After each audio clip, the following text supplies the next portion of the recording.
The Dictator is in! Dictor Van Doomcock, Dictor Van Doomcock, Dictor Van Doomcock, Dictor Van Doomcock. Ooh, welcome, YouTubers, Dominions, and Doomentites all around the world. It's time once again for Dictor Van Doomcock to take to the airwaves. I am Dictor Van Doomcock, the future ruler of Earth, broadcasting from the center of the Earth, all across the winds and wilds of the internet, straight to your home. And I want to thank all of you for showing up here on this Friday night to have a little bit of fun, a little bit of dance, a little bit of seltzer down your pants from the future ruler of Earth, Dictor Van Doomcock himself. Joining me tonight is Harvey Cthulhu. Hello, everybody out there. And joining me as well is Shifty, John Wong, Rudyard Olnick, Nicholas Horton, Solar Chaos, Mark Collier, Ken G, Ricardo Cohen, Crimson Glory 287, Kilroy was here, Jamie Fold, Solar Cos or Chaos, holy shit, Zitronenkojote, Zucker. Lucas J, Half Meat Eaten Media, Warren Roar, Ryan Geiger, Brett Learmonth, Red Shirt, Stardisk, John Hill, Sultan Al Fahim, Josh and Rebecca Momini, Ricardo Cohen, Don Vito, the Mike and Tim Comedy Show, Disabled Llama, Mikey Woods, Hologram Nunchuck, Grim Threeper, Don't Fear the Threeper, Baby, Take My Hand, Mr. 19, Enclave Soldier, Levitan 71, Walk Smash, Bullcraft Maxed, Chris Persia, Mark Collier, Burnt Umbridge, Walter Effett, Let's Go Bowling, Mary Ashmead, our loyal wrench wench supreme and extraordinaire, Mary Mayhem, Abby O'Lace, and Buck Rogers, many more. I just want to say thank you all for being here tonight. We know you have lots of choices to kill your pain on Friday night, including alcohol and random sex and comic books, frankly. But you have chosen me tonight, and I want to thank you so much for that incredible honor. Nikos R, Ralmo Grey Wolf, Hale, Wendy Carmony, light this puppy, yeah.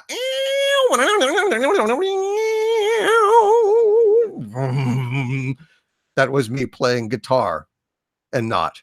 All right, so I want to talk about a few things tonight, and I want to talk about the outrage that is Terminator 6.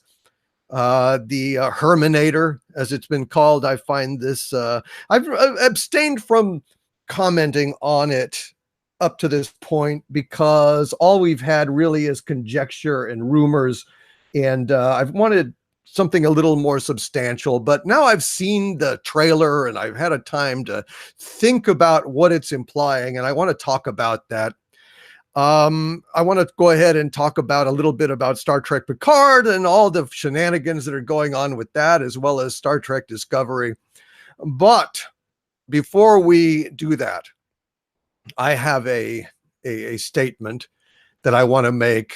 Maybe I'll wait a few more minutes to make it, just in case any late stragglers show up. I want to go ahead and make sure that everyone's around before I launch into this. So I think what I will do initially is just read a few chats, read a few super chats, and then I'll go ahead and make this statement that I want to make. Dirigo Duke says, talk about Vox Adpocalypse. Yes, I'm going to do that. That's kind of the statement that I want to make. Minecraft Dino Keiju MDK says, did you know Disney is banning the word younglings from Star Wars Galaxy's Edge? Why? Why the fuck would younglings be banned? Why? That is a word that George Lucas himself coined. It's from the prequels. Why the hell would they ban the word younglings? What do they want to call them? Young Thangs? I believe in miracles. Yeah, a little bit of fun pedophilia in Hollywood, maybe. I don't know. Younglings? Younglings is bad now. Is that what you're talking about? Because of the he was killing younglings quote? What is it going to be? Younguns? He was killing Das Kinter? What the hell? That is absolutely astonishing. I can't even begin to speak to that. That's insane. Trickadam 30 says the Good Fight is being shown on CBS, which I find hilarious because that is a CBS All Access original. And now they're going ahead and moving it to regular CBS. Why? Why could this possibly be? Could it be that CBS All Access is All Access? Is it not really working? Is it not working like they planned? Are they just going to go ahead and air all the stuff that they've had for years on CBS All Access now because CBS All Access is about to go the way of the dinosaur? I don't know. I can't really, I have no idea. Anakin was whacking kids. Yes, Jonah Tex Hex, indeed. And they cut away from it. They didn't show it, which I thought was kind of a cop-out, but I guess, you know, he was doing what he had to do. But they also copped out in the same way that they didn't show Anakin massacring the Sand People, which I found, again, to be incredibly insulting and ridiculous. So I don't know what the hell they're doing. Too many snowflakes in the world, says Dave Bob. Yes. Too goddamn many snowflakes in the world. Flatty 99, what's up, Doomcock? I am, and all of us are. And our blood is running high this evening with all the outrages in the world. Fan Addicts of Film says, the Herminator. Goddamn right, the Herminator. It's a goddamn disgrace. Oh, the Herminator. Jesus God, it's come to that. I'm just disturbed by the whole damn thing, and I don't know what to say. But I'm going to go ahead before I make the statement that I want to make. I want to go ahead and just get to a few super chats here and give any stragglers a chance to file into the room before I proceed. We've got Crimson Glory 287. Hail Crimson Glory with a $5 Canadian super chat. Crimson Glory, sir, thank you very much. And he says, I've sent you a couple of emails. They might be in your spam mail. The Voxcapades won't bring me down. Good, Crimson Glory 287. That's kind of what I want to talk about. You know, I think that there are larger things going on than the Voxcapades or, you know, a crowd or any of that kind of stuff. There are larger issues at play, and I want to address those, and I'm going to address those in just a few minutes here. Mary Mayhem is here. She of the Golden Voice with a $2 super chat saying, Hail Doomcock, I am at your command. My command, Mary Mayhem, is keep singing. Keep doing that karaoke. Do that voodoo that you do so well. It was a wonderful thing to meet you the other night and get to sing with you. It was a blast, and I had a lot of fun at Tom Connor's birthday. And I want to send out a shout out to Tom and hope that he's enjoyed this last week as an older man. Not a whole lot older, 1 year older, but still an older man nevertheless. Ha ha. Since I recently had a birthday, I know the feeling. Damn it. Thank you, Mary Mayhem. Lee Cole 4 with a $5 super chat. Hail Lee. Thank you, sir. And he says, Hail Doomcock. Can't wait to finally hear logic and reason in a world where I lost X-Men and Game of Thrones. Yeah, I have not seen Dark Phoenix yet. I heard that it stinks. I heard that it is just awful, just fucking awful. So I guess that I will be seeing it. God, I don't want to, but I guess you guys would probably like a review. So I guess I'm going to do that for you sometime next week. Until then, I won't have a chance. I'm too busy. But I guess next week I'll go ahead and go see Sansa Stark screw up yet another fucking property. Good old Sansa. Yeah. Sophie Turner, you know, she had to open her big mouth and insult fans, and then they go and turn around and have her in a superhero franchise. Like we're gonna forget that she basically told us to shut up. Yeah. Well, I'm not going to shut up about your movie, Sophie. I'm going to go ahead and give it a review. And fair disclosure, I did like X-Men First Contact. First Class, excuse me, X-Men First Class a lot.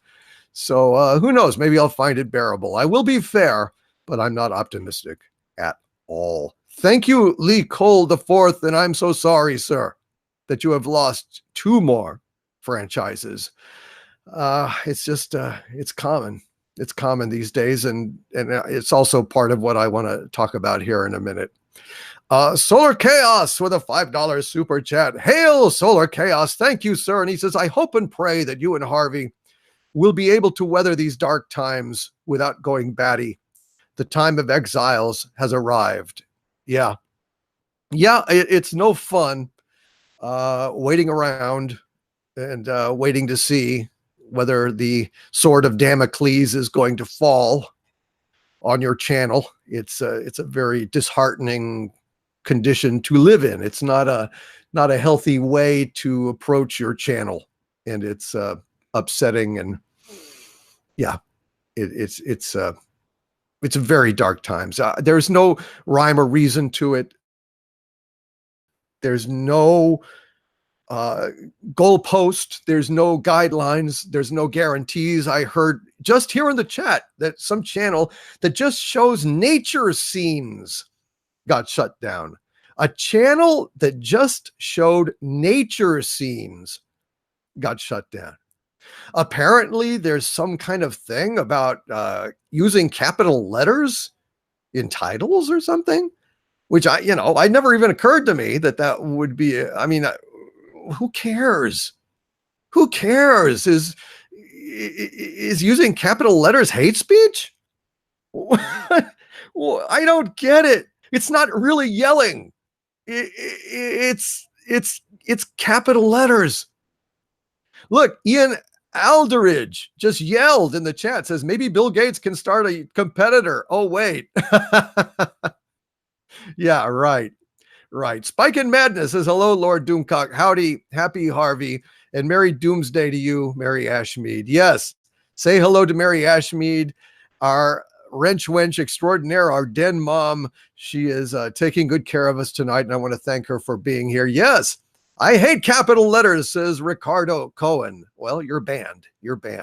Dean Heiss, capital, all in capital letters. Y'all are shouting. Your dog's news, says Cap is hate speech. Yep. Cap is hate speech. Exactly. All right. I think it's time that I go ahead and I've just, there's something that I wanted to say, and I'm going to go ahead and say it. It kind of addresses what we're starting to talk about here. Loud noises, said Otter Vomit. Startled me. See, all in caps is very startling and disheartening, and it triggers some people. All right. Well, so I've been trying to think of some way to address this Vox apocalypse crap, this channel banning and all the paranoia and the depression, the hysteria, and the night of the long knives. And when I look at issues like this, I try to get to the bottom of things. Crowder, Vox apocalypse, they're specific incidents, and they're bad, and others in the fandom menace have talked about them. But there's something underneath all of this at root that is more tragic, more dangerous, and more pressing that I think needs to be said.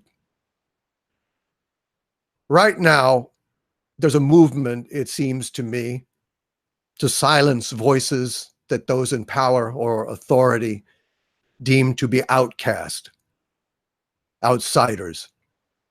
The kinds of voices that used to get lost in the crowd, who were small voices, original thinkers and speakers who would normally get drowned out by those with big megaphones on radio, on television. I'm talking exactly about the kinds of voices you now find on YouTube. Voices like mine. Voices that have a point of view that the media giants with the megaphones would rather not hear from and rather not allowed to be heard. Everyone has someone in the world that they wish would shut up. That's true of all persons, great and small. There are a lot of people I disagree with, people I find distasteful or annoying or even unbalanced. But I can tell you honestly that I wouldn't silence one of them because their freedom to speak is my freedom to speak. A democracy depends upon people speaking their minds. And how can you have a government of the people, by the people, for the people, when you can't hear the people? There seems to be a movement on Rotten Tomatoes, online, and here, and in countless other venues to shut people up, to take away the amplifiers of technology and return us all to the anonymity of the teeming crowd. This, they feel, is the best way to silence critics, to stifle bad product reviews, negative movie reviews. But make no mistake, it's anti-democratic when you silence debate just because it's bad for business. I'm not political, but to me, freedom of speech is not political. It is intrinsic to human dignity, not granted by the Constitution or a Bill of Rights or presidents or kings, but by God. Or if you're an atheist, by that self-evident truth that if all men are created equal, then they must all be heard, not only when it is convenient for the powers that be, but when it is inconvenient. Especially then. Especially when the last thing standing between a megalithic, all-consuming, rapacious idea foisted upon the world by a supreme power is one lone voice raised in protest. My voice is raised in protest. Thankfully, it is not alone, though it is lonely. It is raised now in a growing chorus of small voices, speaking in concert, against the oppressive unity of the official media that grows ever nearer to totalitarianism with every voice that it stills, every channel that it shutters, every dream that it crushes. For make no mistake, these little channels of ours are dreams. They are not impersonal things. They are individual, eccentric, creative, spontaneous. In short, everything that corporations despise. Their way is not the way of dreams, but of lockstep numbers. Their brushstrokes, the lines on charts, not paintings. Only beautiful when going up, ever up. Theirs is a world of grids, metered and rigid. And the kind of unpredictability that happens here with the free flow of ideas and the spontaneous eruptions of chaos that characterize freedom are antithetical to the cold comfort of spreadsheets. And so this is what is truly at stake. In eccentric, individualistic channels like mine and those of my brothers and sisters on this platform, there lies something of a last hope for the free exchange of ideas needed to keep democracy from dying. And the problem with the free exchange of ideas from the corporate point of view is it's free. And corporations hate giving anything away for free. It is vital to keep speaking out. Vital not just for the health of our channels, but for the health of our society and our civilization. Moreover, it is vital to support the speech of even those we despise, because all people in a free society are free or all are in chains. And if one voice is stilled, more will follow. I don't know what the answer is, except keep speaking. Keep speaking out for yourselves and for others who cannot speak for themselves. And every time they shut down an outlet, every time they close a door, look for another one and keep looking. For we are all in this together. And that is what I wanted to say, that this is not simply an issue of channels and monetization and everything else. It is the limiting of speech. It is Rotten Tomatoes curtailing certain features on their website to make sure that we don't have too many ways to express ourselves. I believe they already took away user inputs on IMDb, and they're streamlining. They're trying to shut us up.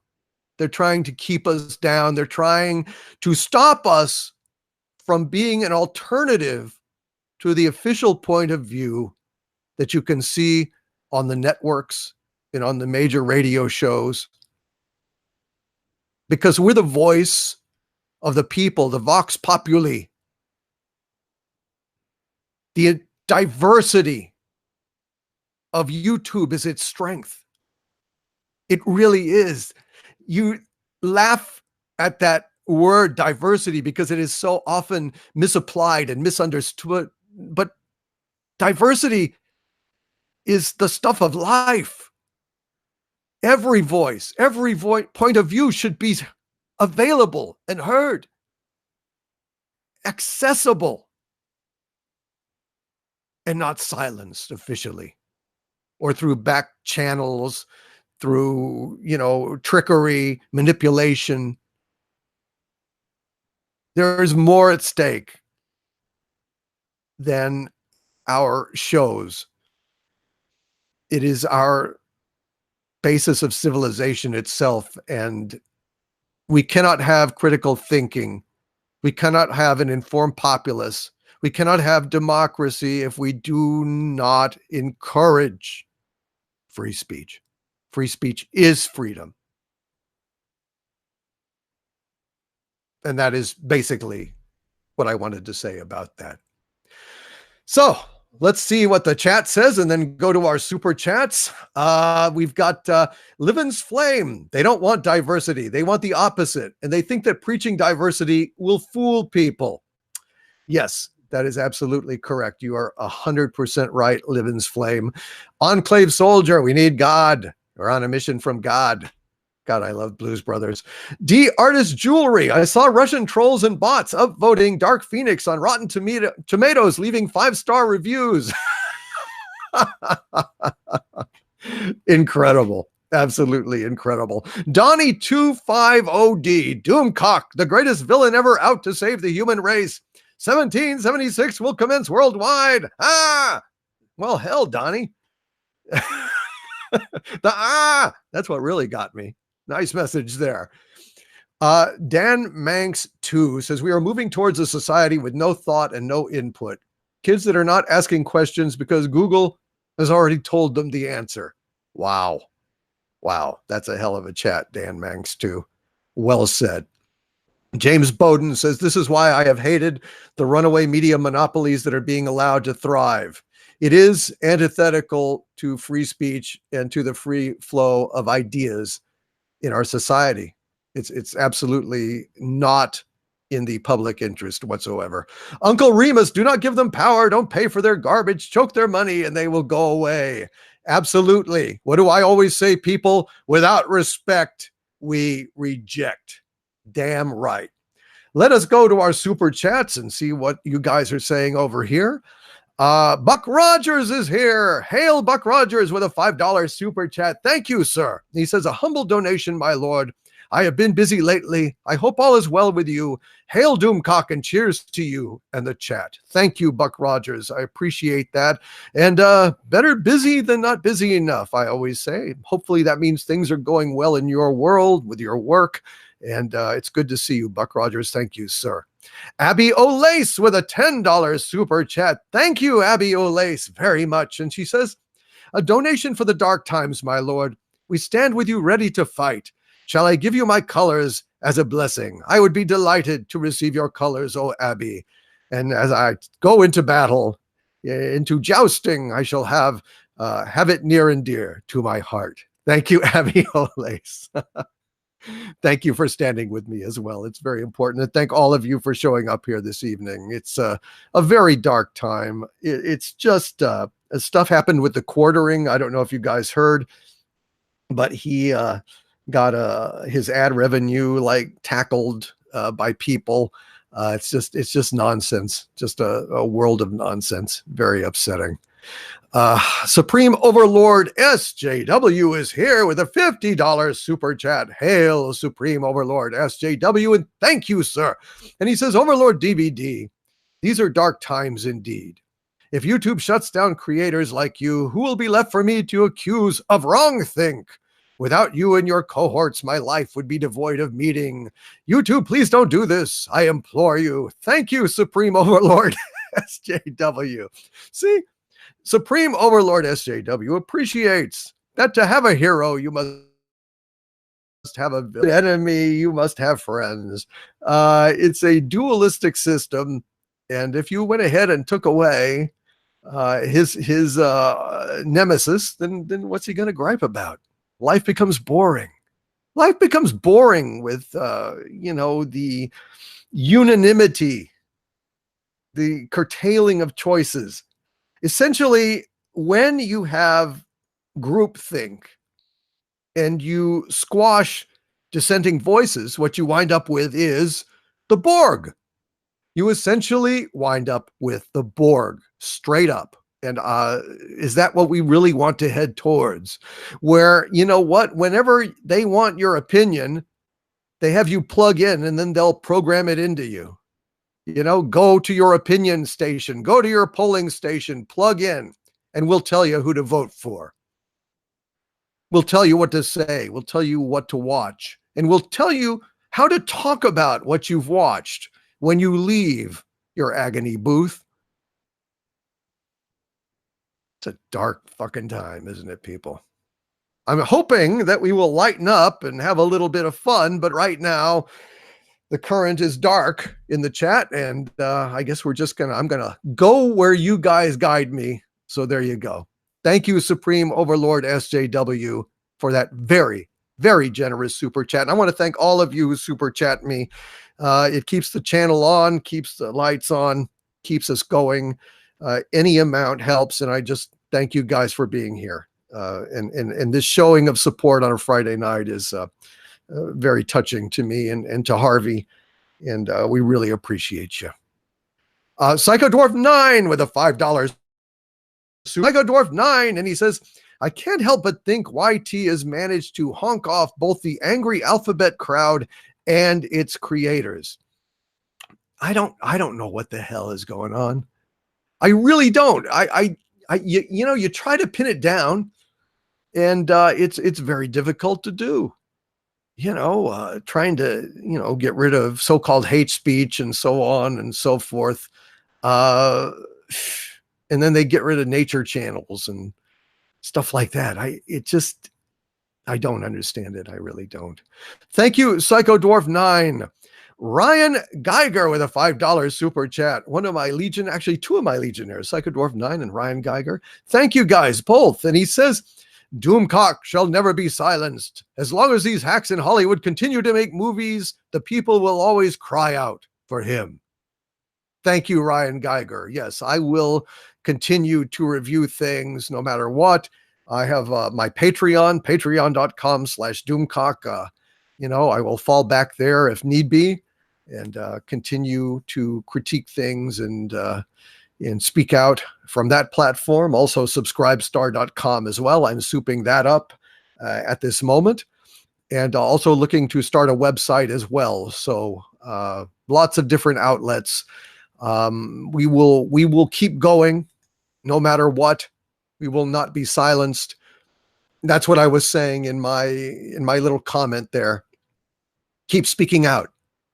Keep looking for places to speak, soapboxes to climb on top of. Do not let your voice be stilled, because if you do, then my voice gets stilled as well. All of our voices get stilled. When certain people get shut up, it diminishes everyone. It diminishes our civilization. Paul Hickey says the internet used to be the last haven of free speech. Now they're coming for that. George Carlin was right about the owners of this country. George Carlin is awesome. Absolutely awesome. And I think he's incredible. And let's see. Go ahead and get rid of some weird porno crap that's popped in here. Let us go now to Texas Chick with a $1.99 super chat. Hail Texas Chick. And Texas Chick says, thanks for keeping it real. Keep speaking the truth. Always, Texas Chick, always. I will not ever speak a lie to you guys. I will always do the best I can to speak out truthfully about these issues, give accurate reviews and accurate assessments of pop culture and its deficiencies as well as its triumphs, like The Expanse, like Legion, like The Orville, and Patriot. I keep shouting out Patriot. If you guys have not seen Patriot on Amazon Prime, check it out. It is absolutely fantastic. Also, The Tick. Unfortunately, it recently got canceled, but there are 2 seasons up there right now, 2 glorious seasons. Keep watching it. Check it out. It's good for a laugh, and we definitely need laughs in these dark times. Thank you, Texas Chick. Chris Persia with a $10 Canadian super chat. Hail, Chris Persia, one of my Legionnaires. And he says, a humble donation to help rally your mental fortitude while boosting the morale of your loyal Legion. May your words never falter and your wisdom continue to enlighten us all. Hail, Doomcock. Hail, Chris Persia, sir. Thank you for being here, and thank you for the mental fortitude fortification. I need it. I need it these days. These are trying times, people. These are really discouraging and trying times, but we will press on, and we will press on by God together. Thank you, Chris Persia. Lucas J with a $1.99 super chat. Hail, Lucas. And he says, stay angry, sir. I was born angry. I go to bed angry every night, and I wake up in the morning. The first thing I say is grr or fuck. One of the two. Grr or fuck. Just depends. Depends on how I sleep, you know. If I'm articulate, then I'll, the F word. If I'm not, then I just growl inarticulately with a kind of a primitive rage. Then I go get some coffee. Thank you, Lucas J. Psycho Dwarf 9 again, sir, with a $5 super chat. Sir, you are too kind. Thank you, Psycho Dwarf 9. And he says, my liege, bit shoot or the one black pigeon is on. Yeah, well, BitChute is out there. It's it's more limited and it doesn't have the same reach, and but it is out there. And there's a number of things like what is it called? D-Link, D-Tube, something like that. But anything with cryptocurrency I stay away from. It's just too complicated, tax implications and so on. It's just a real pain in the butt. And the government doesn't even know cryptocurrencies for tax purposes. It just doesn't really work.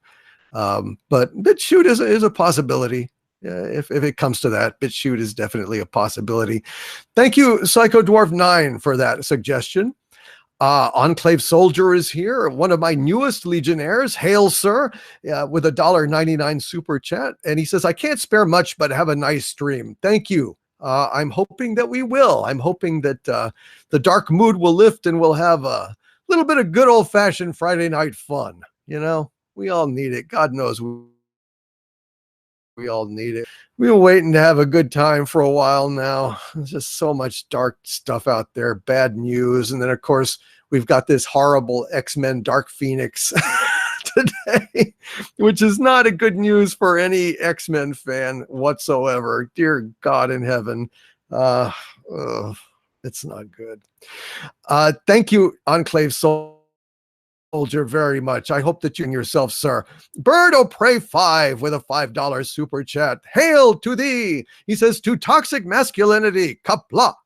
Kapla. Bird of Prey 5. Kapla. Indeed. And yes, to toxic masculinity, to all the toxic males out there in the audience, I hope when the time comes and I found Toxic Town, you will all relocate to this fabled land where men are men and women who like men can flock. Women who don't probably wouldn't enjoy Toxic Town. I mean, we're not going to ban them, but it's just, it's Toxic Town. It'd probably just be triggered all over the place. Probably not the place for you. Bird of Prey 5, thank you so much for that toast to toxic masculinity. Here's to all the toxic people in the crowd. Raise my glass to you and cheers. Here's to success in crime. Thank you, Bird of Prey 5. The Rookie Critic with a $2 super chat. Hail, Rookie Critic. And he says, pizza and Pepsi raised to the... And then he just stops. All right. Thank you, Rookie Critic, for that $2 super chat, sir. You are always a welcome sight. I know I owe you some lines to be recorded. They will be shortly, along with Entertainment Hackers ode, Star Wars ode.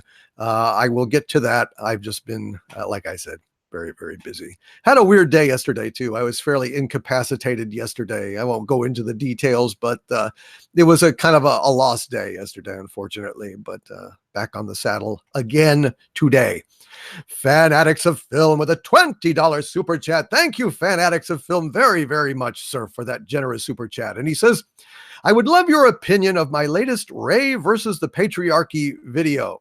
She plays pool with Death Stars and destroys Ruin Johnson's round head. It is called The Roundest Object. Hail, my lord. Hail to the fandom menace. Well, Fan Addicts of Film, there you go. You guys that want to see this latest opus magnum from the Fan Addicts of Film, check out The Roundest Object. Go ahead and Google that and go see Fan Addicts of Film's video. It promises to entertain. And Fan Addicts of Film, I will do my best to go ahead and give that a watch this evening and drop you a line, let you know what I think. But hopefully others will do the same, sir. I do enjoy your work. I would love to see Rey playing pool with Death Stars and destroying Ruin Johnson's round head. Well, it's an ugly job, but somebody's got to do it, I guess. Thank you, Fan Addicts of Film. Entertainment Hacker with a 200 yen super chat. Thank you, sir, very much for that. And he says, stopping by to support. Keep up the good work. Always Entertainment Hacker, always. Very appreciated, sir. Chaos Spartan 575 with a $10 super chat. Hail to thee and thank you, Chaos Spartan. And he says, I heard that the last season of Dexter was bad, so I ended my binge where Dexter banged Ivan Strahovski on his killing table in season 7. Figured that's a good way to end my viewing of the show. I didn't actually watch it because I heard that it went south. I usually, by the time I got to Dexter, it was like the last season. I said, okay, I'm just going to wait and see, how it ends up. And the way that it ended, I just decided never to get into it. So Chaos Spartan, it sounds to me like you picked basically the best place you could have picked to end that viewing torture. I hear Dexter is actually compared to Game of Thrones in terms of the worst endings of all time, and Lost as well. What do you guys say in the chat? Was Dexter really all that bad? Was it that horrible? I just got to know. I got to know. We've got Dave Bob says, I watched it till the end. We're talking about Sir Pounce, Invasion of the Bimbots. Yes, if Mary Ashmead needs any help, let me know. Mary Ashmead needs another wrench, my lord. All right. Well, let's go ahead and let's see. Where have we got? I'm scrolling through trying to find who had a wrench before. Yes. Let's go ahead and get Josh and Rebecca Momini. give them a wrench over here. And let's see, who else had one? Can any of my former wrenches step up and who had one before? Yes, yes, you do. The power to help. Yes, we've got, that's right. Christy had one before. Here we are. Hello, Christy. You can go ahead and help out as well, Christy. All right. So hopefully, oh, and Dr. Forbin had one as well, I believe. Hopefully that will help. Every once in a while, you get these swarms of bots and crap like that. All right. Hopefully that does the trick. Hopefully that's fixed things. Daniel says, I gave up on Dexter when Rita died. So stupid. Yeah. Well, I don't know. I've heard that. Dave Bob says, if I had a wrench, no one is safe. That's right. Gonna wrench you, Dave Bob. Chris Blake says, hail to the wrenches. Yes, hail to the wrenches. Thank you for the good work that you guys do. Tekaman Bald says, just watch Dexter season 1. It can be considered self-contained and is a solid season. I did not know that. Excellent. Yeah, I've been curious to check it out, but it just didn't seem right to check it out when, you know, it just ends so badly. So I prefer not to start. But if the first season is good enough, then I could go ahead and check that out. I also enjoyed Hannibal, you guys. Did y'all watch Hannibal? The television show was pretty damn good, actually. I thought it was outstanding, frankly. Very artistic, very bizarre with weird twists. I don't think that they pulled their punches. In fact, there were times it was so explicit and gory and creepy that I was surprised it was on mainstream television. It didn't last long, but while it was there, holy shit, it was one hell of a good show. Jeremy Peterson says, I did too. Hannibal was a really good show. Yeah, I absolutely agree.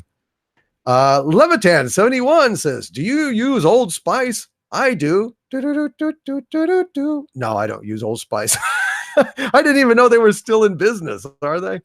Well, I've never done that. Let's see. What do we got here in our super chats back? Rookie Critic again with a $5 super chat. Hail, Rookie Critic. And he says, my stream with Nerdrotic yesterday was awesome. He is one cool dude. We talked future of physical media and YouTube. Praise the Legion, almost to 1,000. Yes, subscribe to the Rookie Critic. Get him up to 1,000. He's one of the fandom menace, and he is a brother of mine. Thank you, Rookie Critic, for that $5 super chat. Appreciate that. Party Elm CV-san with a $1.99 super chat. Hail to thee, sir. And he says, now this is a birthday gift.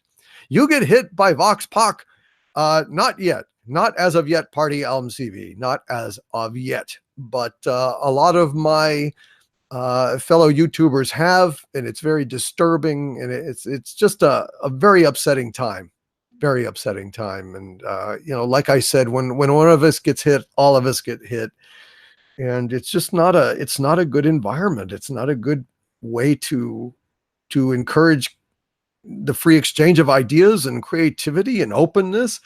It's hard to be motivated to do great work when you've got this giant sword hanging over your head, polished, shiny, pointy, and ever poised to fall at the slightest breeze. It's just the damnedest thing. Absolutely bizarre. Thank you, Party LMC. I cannot believe it has come to this. Loquacious Primate with a $5 super chat. One of my Legionnaires. Thank you, Loquacious Primate. And he says, just came off a programming sprint for my new jobs project with only about 4 hours sleep over 3 days. Holy crap. Glad to recharge with the power of Doomcock. The power of Doomcock compels you. The power of Doomcock compels you. Loquacious Primate, I am sending power through the internet straight into your mind, into your soul, into your bloodstream, into your liquor cabinet. Go and grab some booze. The power of Doomcock will flow through you. And you may feel a little dizzy, but that's normal. Thank you, Loquacious Primate. And damn, programming 4 hours sleep over 3 days. That is a living hell. I hope that I am making sense to you, sir. I hope that my words are not all in a word salad, swashing over you and confusing and perplexing you. If it is, it's just you just need some sleep, dude. Go to bed. If it gets to that point, get some sleep. That's all I can say. Thank you, Loquacious Primate. Take care of yourself, buddy. 80's totally awesome. Hail with a $2 super chat. And he says, DC, love you, still too poor. Ryan Johnson, go to hell. Thank you, 80's totally awesome, for that super chat and that sentiment. Love you too, buddy. How's that channel coming along? I hope it is going well. Can't wait to hear 80's totally awesome's 80's channel. I bet that is going to be fun. Paul Wilkinson is here with a £9.99 super chat. Hail to thee, Paul Wilkinson, and hail to the UK. All of my Brits out there, wherever you are. Haha. Well, in Britain, obviously. Hail and thank you. He says, hail Doomcock. So enjoy your broadcasts. Thank you and Harvey so much. Thank you watching STD so I don't have to. You are both the best ever. Well, thank you, Paul Wilkinson. The best as ever. Jesus God. Oh, Picard. Oh, Picard. Maybe I ought to share just a little bit of some of the Picard news that I have heard, although I caution you, these are just rumors. These must be considered just rumors at this point. This is simply from my source, and take it with a grain of salt because, like I said, I have not been able to verify this, but my source generally has pretty good information. So I heard, and again, rumor, that the first few episodes of Picard are more or less in the can. Now, they do not have special effects. They're lacking polish. They're rough cuts. But they went ahead, apparently, and started testing audiences with a rough assembly of the first episode. According to my source, the pilot has been edited, no sound or post. It gave a sample in this edited pilot of some of the visuals, and apparently it's not being well received.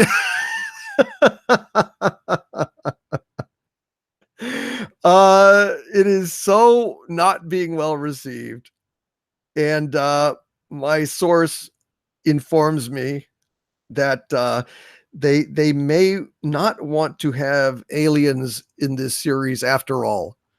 So I don't know what that means from my source. It may simply mean that they're going to stay on Earth, and they're going to go ahead and kind of jettison some of the other effects laden stuff they were going to do with Picard, whatever that might be.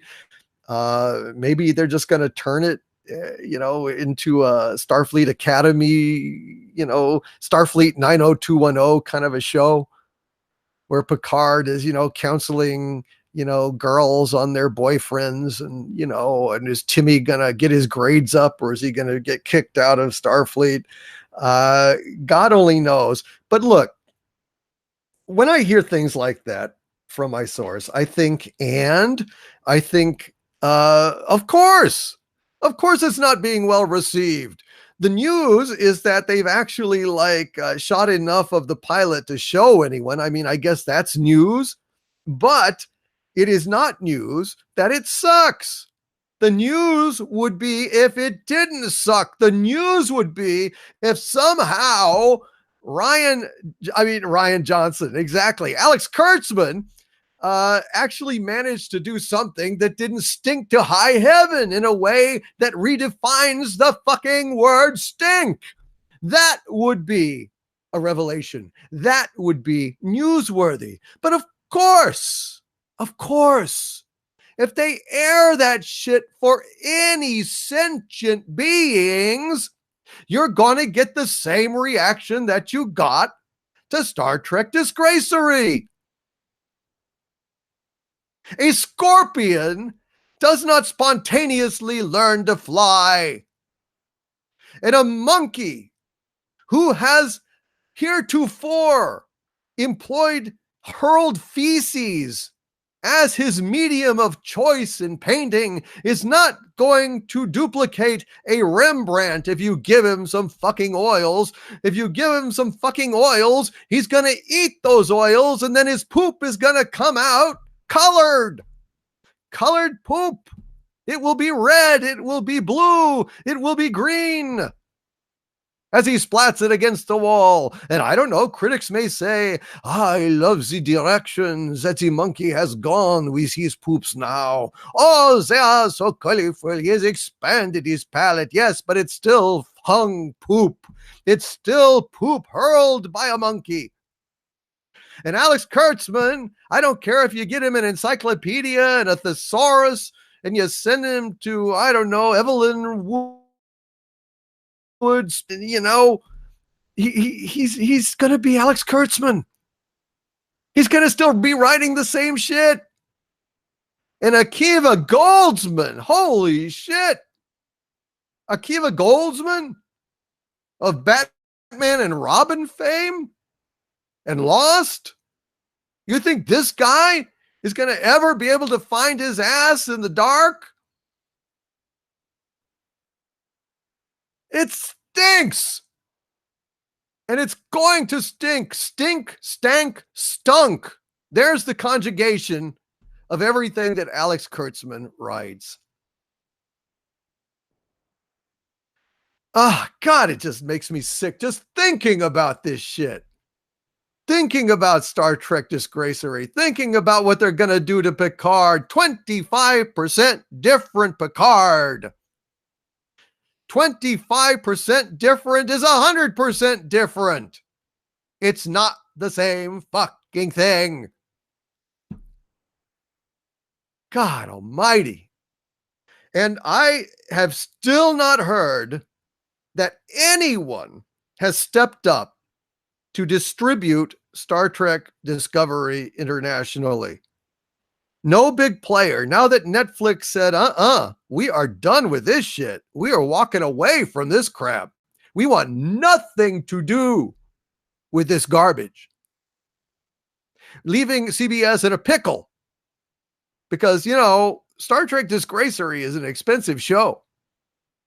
And if they basically have no one globally outside of the US and Canada that really wants to pick this up and distribute it to the rest of the world, then that means they lack that income. They lack that distribution. And you know what the problem with Star Trek Disgracery is right now? The problem with Star Trek Disgracery is that people have seen it. People have seen it. They know what they're getting. And so they're passing it by. They're passing it by because they know that it's death. No fans want it. No one's interested in it. No one wants to see it. No one wants to hear from it. Jesus Christ. Yeah. Star TP, Genariel Elenia, 100% pressing grapes. That's right. They may go ahead and take the aliens out, and it may be like, Picard's winery stories. You know, he goes to Starfleet Academy in the day, but then, you know, there's boll weevils eating the grapes at night, and he has to find a way to combat the boll weevils or something. I don't know. Ronan Blade says, time to give Kurtzman the plank or the trebuchet. Yes. Ian Alderidge, if it's anything like Discovery, there goes one more franchise to the let's ruin everything movement. Damn right. Damn right. Leo Schultz. He's giving an impression. He's giving a review of the monkey poop paintings. And he says, the texture of the impasto, the tones of ochre and burnt sienna. J.E. said maybe he meant alien in immigration sense. I don't know. Maybe. Maybe. Maybe it's got something to do with Romulan refugees. I have no idea.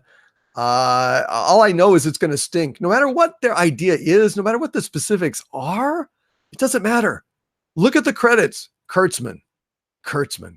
Ronan Blade says Kurtzman with STD did a Jar Jar for the first 2 seasons. Oh, yeah, beyond a Jar Jar. Some of the worst things ever committed to visual media. Star Trek Discovery is the worst fucking thing ever made. Period. Let us go back to our super chats. See what we've got going on. Thank you, Paul Wilkinson.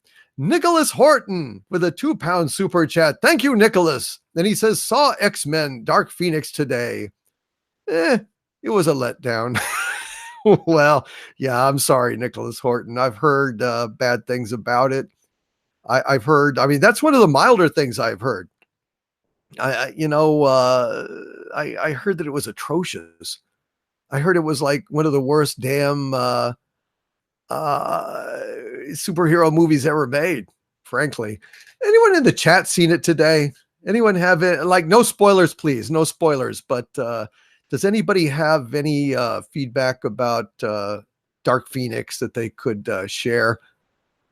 By the way, we have 750 people in here tonight, listening and watching and listening. Hail to all 750 of you. Thank you so very much for being here on this Friday evening. Let's see. Too many damn X-Men movies now, says Marty Monster. Not planning on seeing it, says Dave Bob. Sansa suck, says 1066. Yep. Heard is boring as hell, says Ian Aldridge. Yeah, well, that's what I've heard. Please, folks, you got all of you here tonight.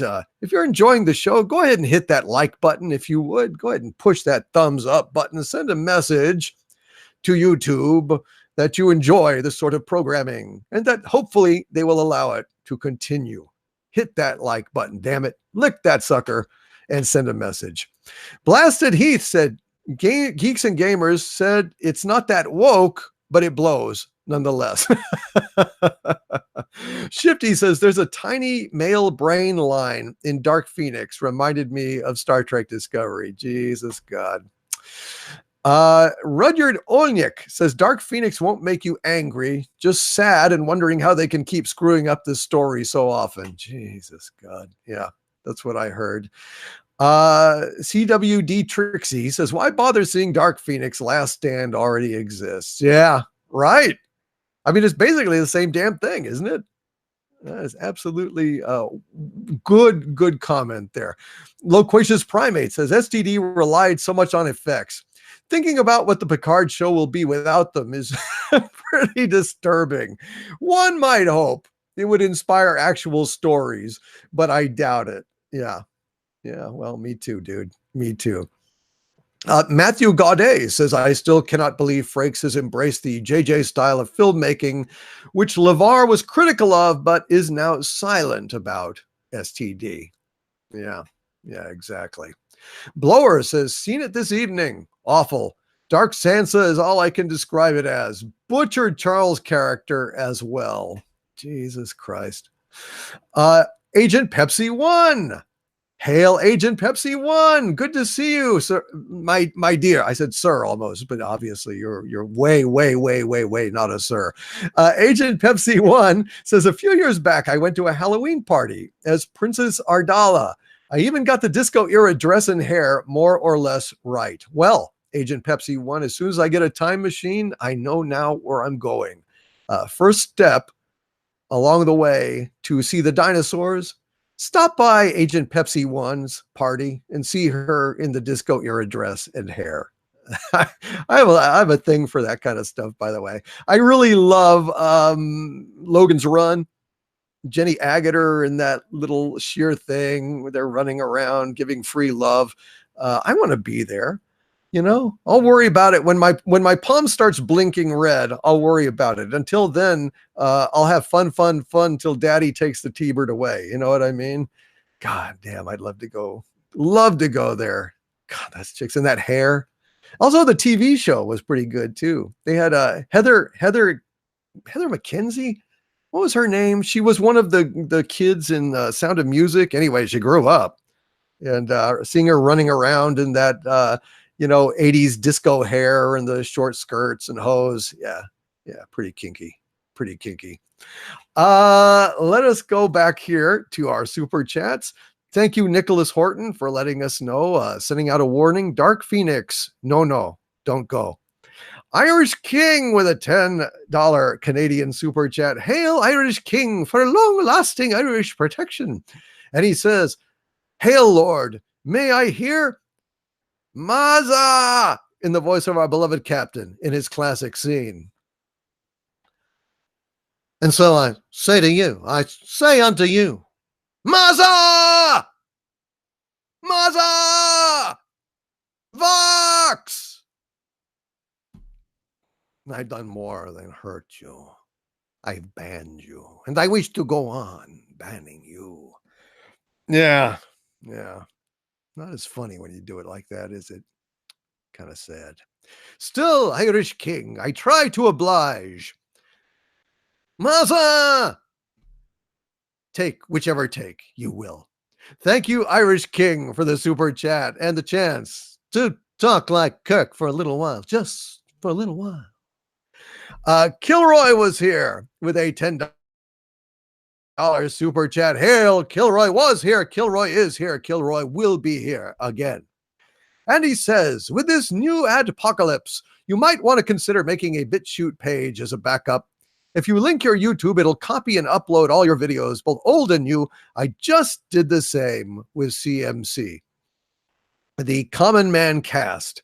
Well, thank you, Kilroy was here. I may go ahead and do that. I'm not sure. Might as well.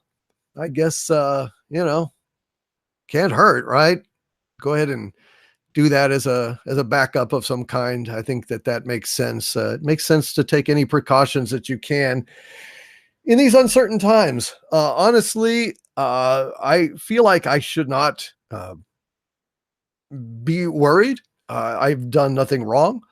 But it's like Jeremy said the other night. Jeremy's done some really good videos about this, Old Geeks and Gamers, recently. And he just said, he was pleading for some standards, pleading for some very clear, unambiguous guidelines and procedures to rectify mistakes or missteps. It's very hard to operate when you honestly don't know where the guidelines are, where the boundaries are. You step over them and then all of a sudden, boom, you're gone. I mean, is this YouTube or, a minefield? It's just very disturbing. Kilroy was here. And the sad thing is that YouTube is one of the coolest things ever made, where you can find so many artifacts from the past and weird little corners of the internet and of television history, shows that are, extinct and have been gone forever, things that were, aborted, pilot episodes like, for instance, Alexander the Great. Did you guys know that William Shatner did a pilot with Adam West of all? Can you imagine William Shatner and Adam West together on the same screen? And it was basically Alexander the Great. And William Shatner played Alexander, and they were all running around in togas. And, Shatner was being Shatner as the conqueror of the civilized world. It was quite a sight. Can you imagine with Adam West with his mock gravitas and Shatner with his pauses and his weird emphases that just sometimes go on and sometimes stop jarringly. It was amazing. Well, I checked and it was on YouTube last time I checked. How are you going to find that? If you can even find a video store anymore, chances are it's not going to have the aborted pilot to Alexander the Great. Things like that, bloopers from, I don't know, things like HR Puffin stuff, weird little corners of the universe. I saw something the other day that one of my Legionnaires recommended to me that made me just, I was laughing so hard. It was that kind of high pitched, tight laughter that you have a hard time breathing. And it was a video called "The Count Censored." And it was the Count from Sesame Street singing some kind of song, and then they were bleeping out certain words, and it just was so goddamn funny. And where are you going to find that now? Where are you going to find that if all these fascinating, eccentric, incredibly unique creators are gone, ground up, and spit out in favor of what? Vox and Entertainment Tonight and shit that you can see on your regular television? They're being made irrelevant and they don't like it. And that's why they're fighting back. Simply because they're being made irrelevant, because nobody wants to watch their canned, processed, cheese whiz coverage. You want the real shit. You want somebody that's going to tell it like it is. Reviews that are from the heart by people like you, people who are fans, who eat, breathe, and live this stuff.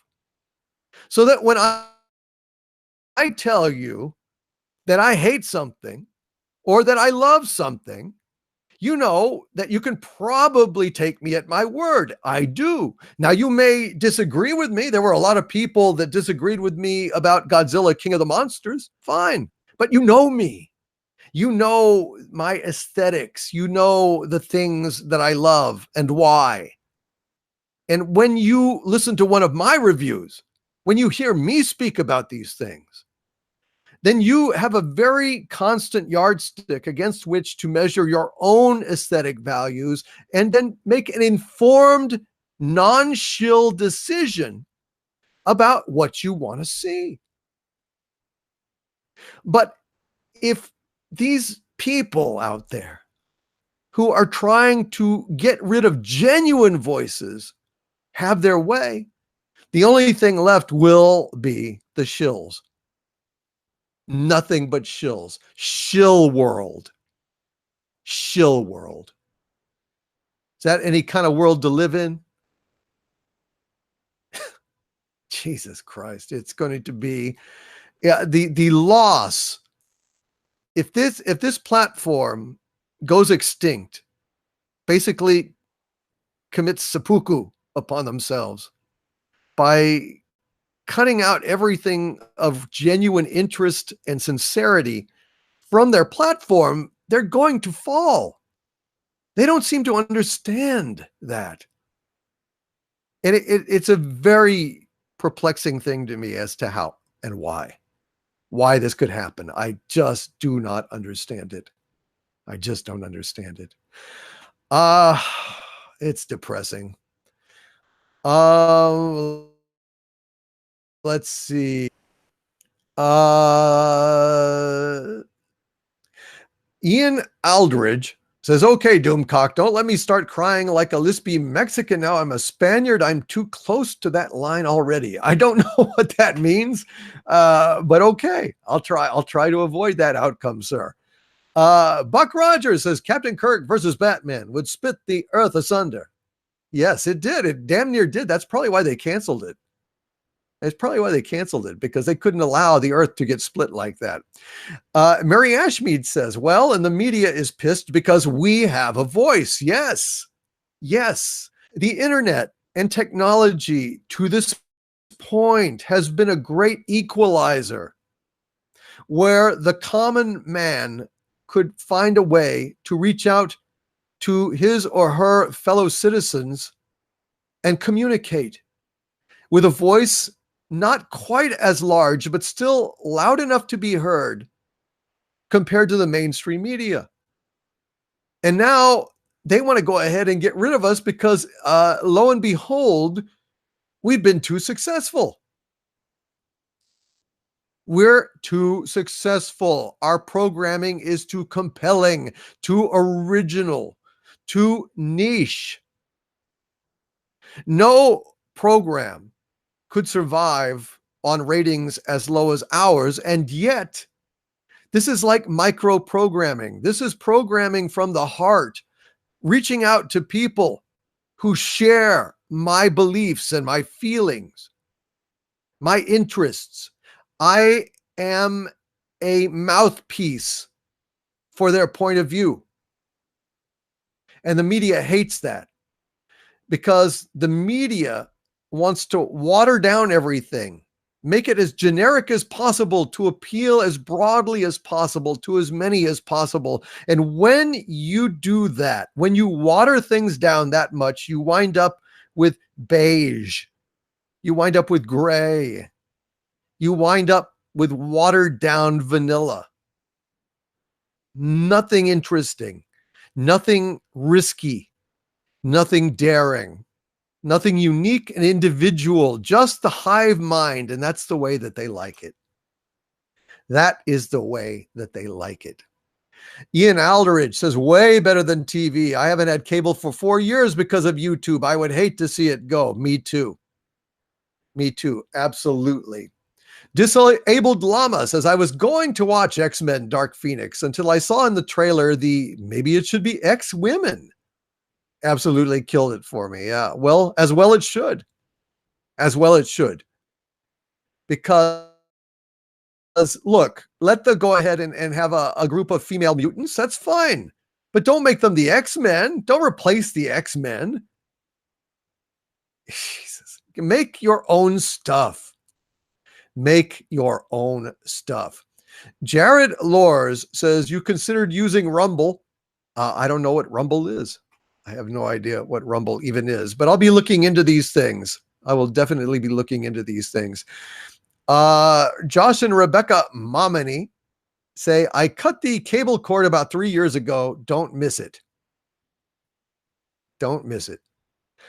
Yeah, I pretty much did the same thing. Got too damn expensive, didn't it? Matthew Gaudet says, nothing is as bad as Galactica 1980, not even Caprica or Blood and Chrome. I agree. Although Star Trek Discovery is even worse than Galactica 1980. I will say that. I will say that. Returning to our super chats, just a sec here. Thank you so much, guys.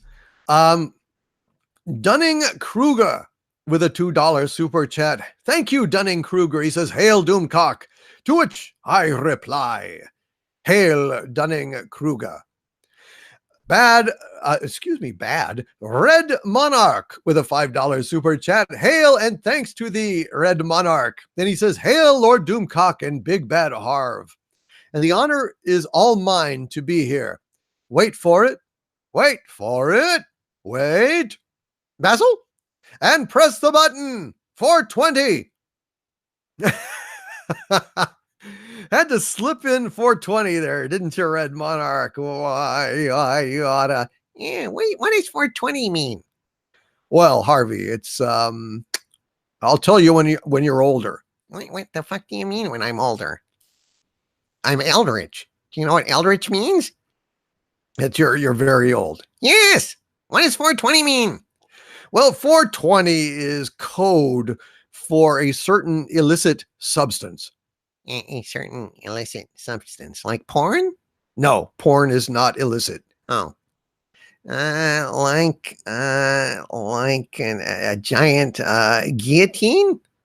Well, guillotines are not strictly speaking illegal either, I don't think. Well, then I'm mystified. Basically, it's something that human beings smoke or consume in order to get happy. Like vodka. Yes. Is vodka illegal? Yes, it is. But you drink it all the time. That's right. I'm a supervillain. I'm impressed. Thank you, Harvey. And thank you, Red Monarch, 420. Oh, say hi to Red Monarch. He shouted you out. Big Bad Harv. Man, I like that. Big Bad Harv. And he's bad, big, Harv, he's green. Hail, Red Monarch, and thank you, sir. Mazamonti. Hail, Mazamonti, with a 2-pound super chat. You are too kind, my dear. Thank you so much. And she says, help me, Doomcock. You're my only hope. I am doing the very best I can, Maza. I am not abandoning you guys. I'm going to keep on the air. I'm going to keep broadcasting as long as it is possible. And let me tell you something. If anything ever happens, the thing to do, go over to patreon.com/Doomcock. Even if you do not subscribe there, I will post something to address whatever has happened. So if suddenly I'm gone or something like that, that's where you will find me. That's why I made that video, to make it very clear that, you know, we just have no idea what is going to happen. None. Haven't for days now. It's very, very, it's very disturbing. It's very upsetting. And I didn't want to simply vanish from you guys' lives. So if anything happens, like I said, please, patreon.com/Doomcock. Also subscribestar.com/Doomcock as well. I have both of them. Thank you, Mazamonti. I will keep being your hope. Don't worry.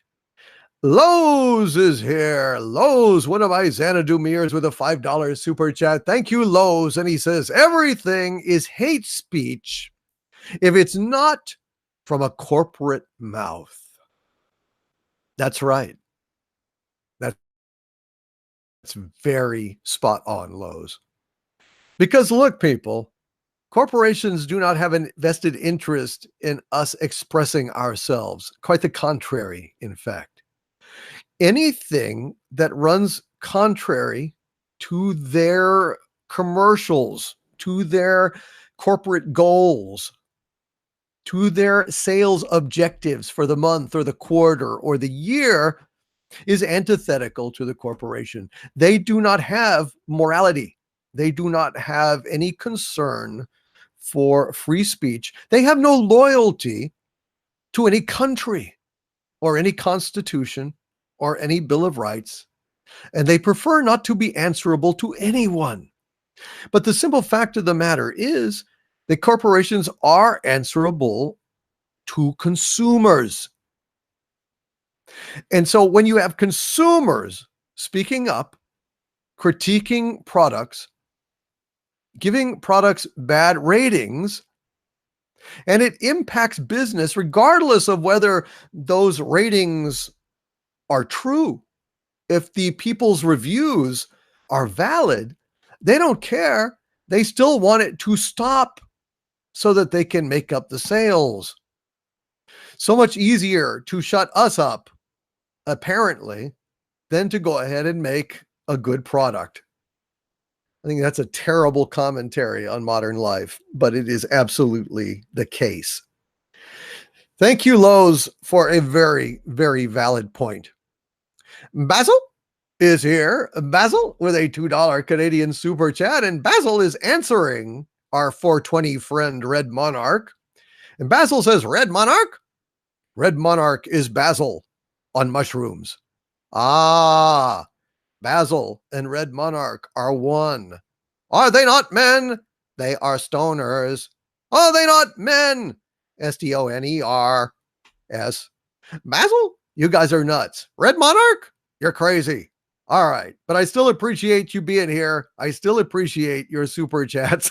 And I still appreciate your twisted senses of humor. Thank you, gentlemen, Basil and Red Monarch alike. Armchair Warlord is here with a $2 super chat. Thank you, Armchair Warlord. He says, Lord Doomcock, your book is in your mailbox. Hail. Armchair Warlord, I picked up your book today. I opened it. I perused it. I thank you for the dedication on the first page. I appreciated the Hail Doomcock on the packaging so that when I lifted up the book, it was right in my face. It is a handsome book. It is a beautifully done piece of art.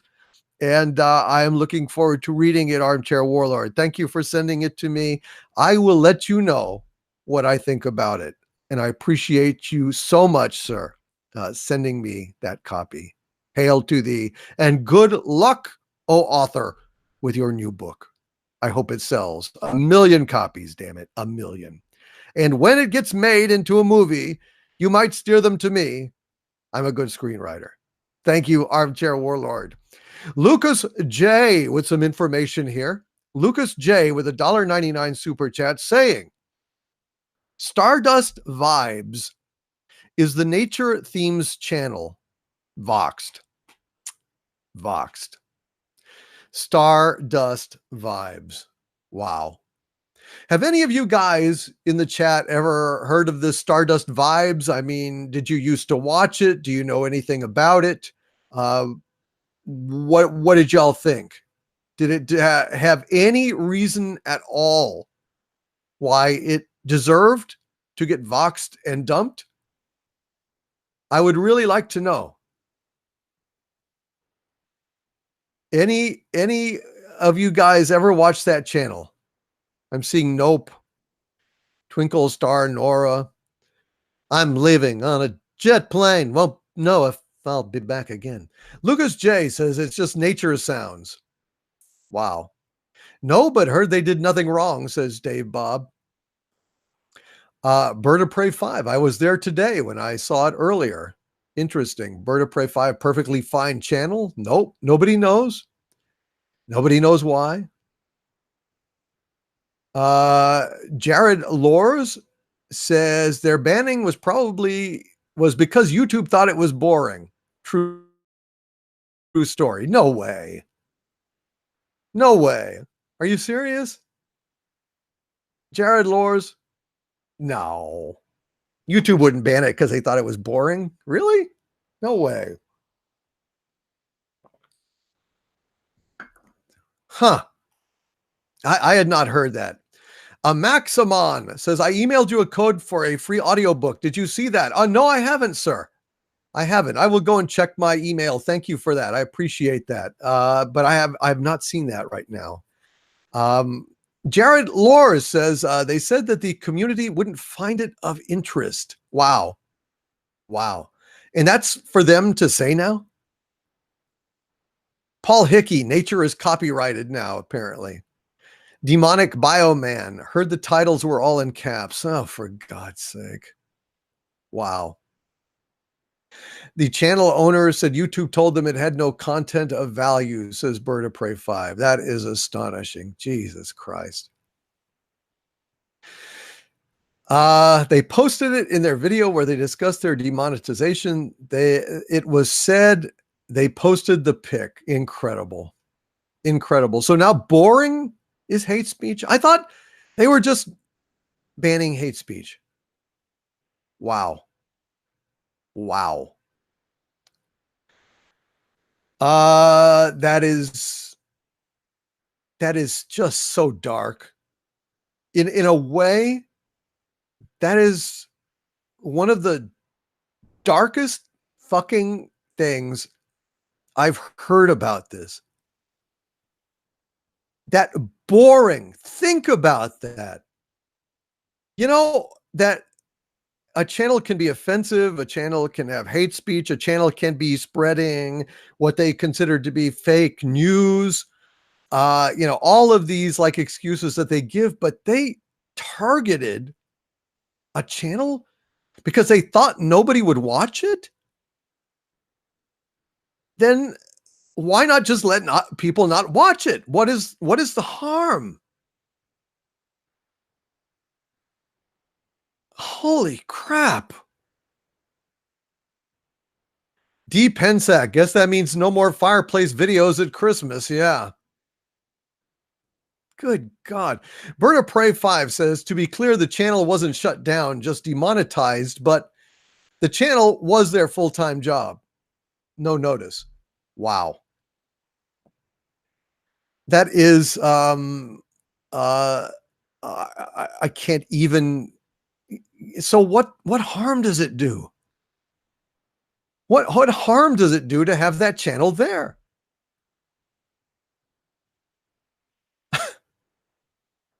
I'm agog. I'm absolutely astonished. Alu Vrian Imikara says nature sounds, as in the noises that have sold millions of CDs to people who want to sleep better at night. WTF? Yeah, nobody finds that stuff interesting. Jesus Christ. It is Heather Menzies. Yeah. Talking about Logan's Run, Heather Menzies. Yes, exactly. She was quite fetching in that miniskirt, but you're digressing me. You're digressing me. Jeremiah Star Wars 678. People who are aware are getting pinned and data mining info on every website to control the media, control the free industry. There's no laws protecting your rights of free speech in their airways. Oh my God. Well, it just goes to show you the entirely random and disturbing nature of what the hell is going on. Incredible. Incredible.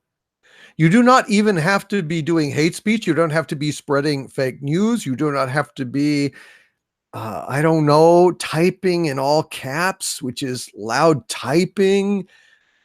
Holy shit. Agent Pepsi won with a cheery piece of news here. Thank God. Agent Pepsi won says, Overlord DVD, I wore a mini skirt today myself, and I can still fit into a size 6. Oh, thank you. Thank you, Agent Pepsi One.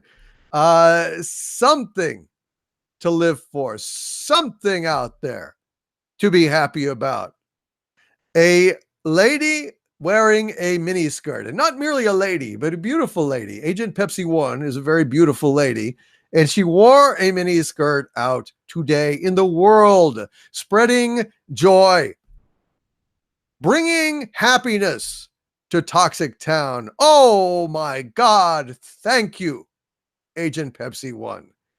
Agent Pepsi One, thank you. I think that calls for a song. I think that calls for a song. And I'm going to do a goddamn song for Agent Pepsi One for wearing that mini skirt. And also, I'm going to send this song out as well to Abby Olace for sewing a mini skirt, as she told me that she was. She was going to make an original Star Trek mini skirt. And so to Agent Pepsi One for wearing one, and for Abby Olace for sewing one, but not yet wearing it.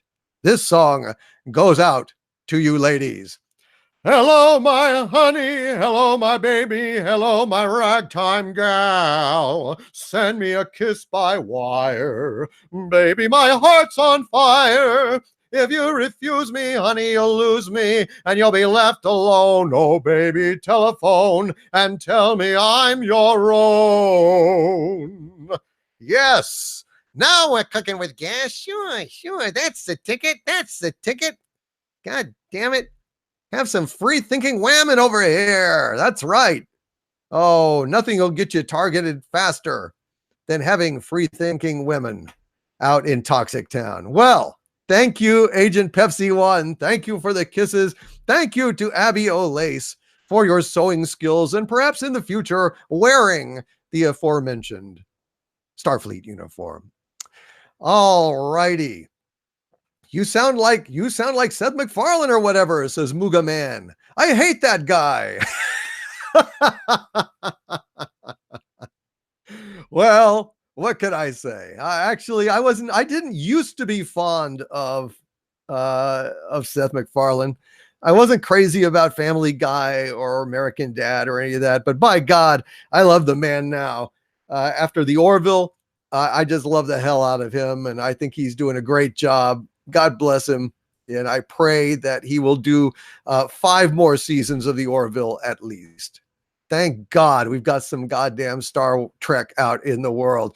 And Abby Olace says, you know I will, darling. Thank you, Abby Olace. Oh, yes. Perhaps I'll sing another song to you later on in the show before we head off to bed. Oh, won't you take me to Toxic Town? Won't you take me to Toxic Town. Says Lavrian Imikara. Toxic Town. It's a spreading word. It's an idea. It's an idea. We're going to make it happen. Someday I'm going to have a like big cruiser out there, you know, like an aircraft carrier, decommissioned aircraft carrier. And I'm going to name it the SS Toxic Town. And we'll sail it out. We'll sail it. We'll putter it out. It's not sailing. It doesn't have a fucking sail. And we'll take it out past international boundaries, you know, out in international waters where we can do whatever the hell we want. And then Toxic Town will be free at last, you know, and then we'll have 420 and we'll have mini skirted girls running around and we'll have guys smoking cigars and drinking heavily and doing whatever the fuck they want in any kind of language that they want to and typing all in caps and putting on nature shows on the goddamn TV that have nothing but nature sounds and go, ha ha ha ha. We're fucking free. We're fucking free. Let's go back to our super chat, shall we? Lucas J, thank you so much for that. Speaker for the Dead with $1.99 super chat. Thank you, Speaker for the Dead, who says STD for 2 years. Please make it go away. Speaker for the Dead, I have been trying with my rude reviews and candid assessments of all the flaws in Star Trek Discovery, which is going to be ongoing.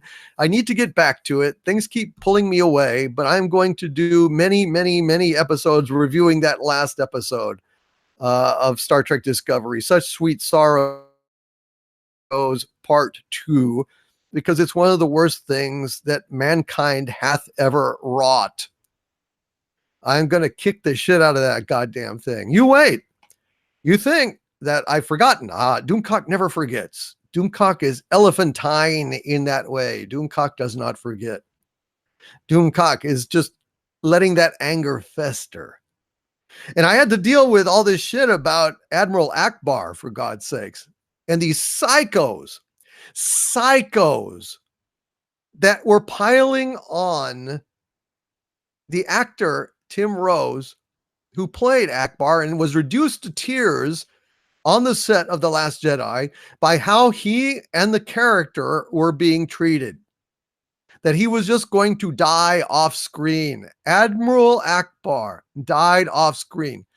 And the man wept for it. As many fans came away from that broken, some in tears, some enraged, some both. And these little nothings on Twitter just piled on him, just piled on him and mocked the man and dug into him for laughs because they're atrocious human beings. Like, here's one. Here's a few more that I didn't read the last time. My background character that had maybe 4 lines in a movie series is destroyed forever. I'm so sad. What a turd. Shut the fuck up, says another. The man was just having a lighthearted moment to wrap filming and Rose took it the wrong way. Fuck you and any hyperbolic jackass who agrees with you. Yeah. Akbar is about 5 lines in all and about 5 minutes of screen time. The fact that he is even in the sequel trilogy should be satisfactory enough. Akbar is a meme and nothing more. Yeah. This is the dumbest Star Wars controversy ever. Dude wears a rubber costume for like 3 scenes across 3 movies and thinks he's entitled to a hand job from Rian Johnson on his last day of filming. Not Rian Johnson's fault. Tim Rose can't take a harmless joke and had what seems to be astronomical expectations of what his bit part punchline that has become his character deserved. Just take the paycheck and move on, mate. See? Not one of these Twitter warriors is a Star Wars fan. Not one of them. Not really. None of them has the slightest goddamn idea of what Star Wars really is. Of what Admiral Akbar represents. of why he was such a great character, a cool character. Doesn't matter how much or how little goddamn screen time he had. He was our character and we loved him. And it is not asking for a hand job for Owen Johnson, and it's not asking for a claim. It's not asking for like special services or any kind of send-off farewell party. It's just asking that the character be treated with a modicum of respect. And after what, 30 years, be allowed to have a small death scene to mark his passing? And have someone like Leia or anyone just say that they regret his dying, or just to shed a tear for the Admiral who was there fighting alongside them when they took out the Emperor and the second. So goddamn much to ask at all, is it? Is it really?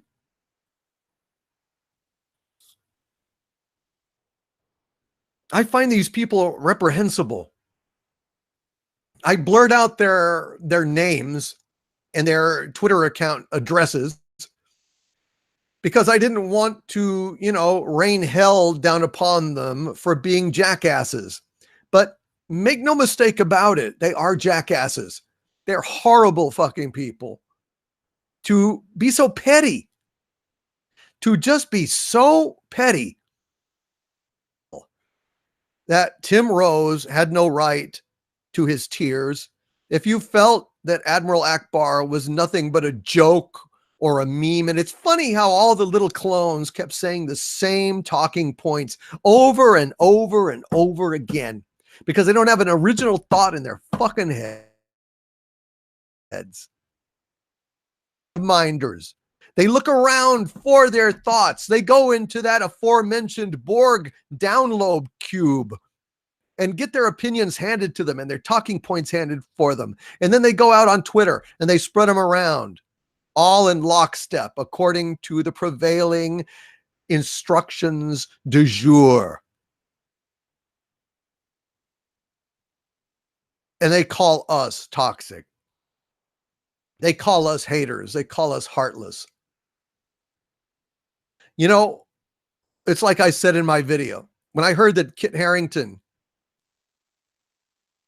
had after Game of Thrones, even though Kit had insulted us, even though Kit had mocked us and told us to shut the fuck up about our criticisms of that final debacle episode of Game of Thrones, and I went ahead and did a video calling him out on it.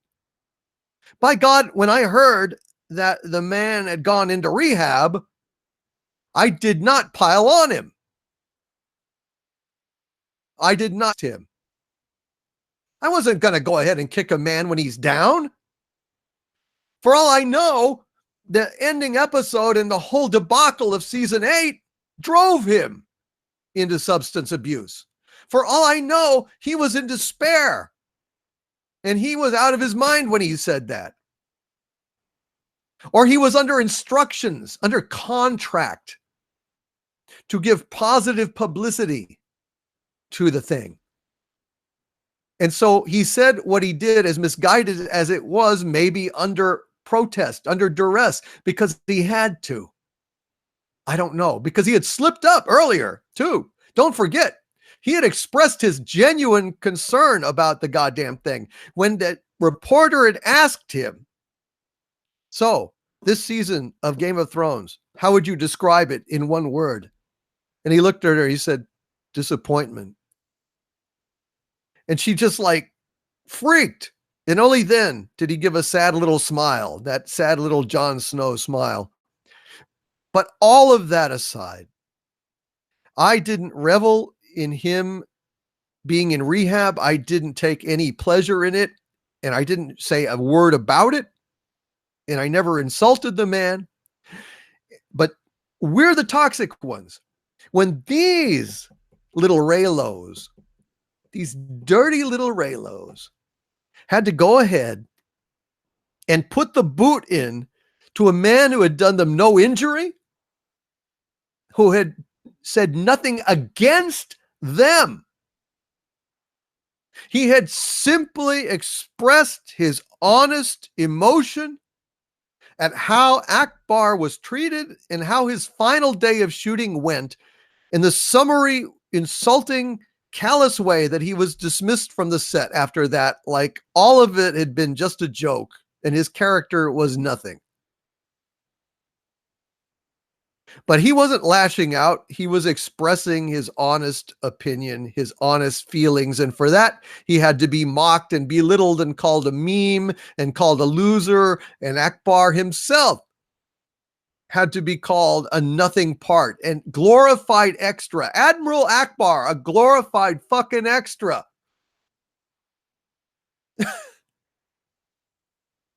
Shit. Absolutely.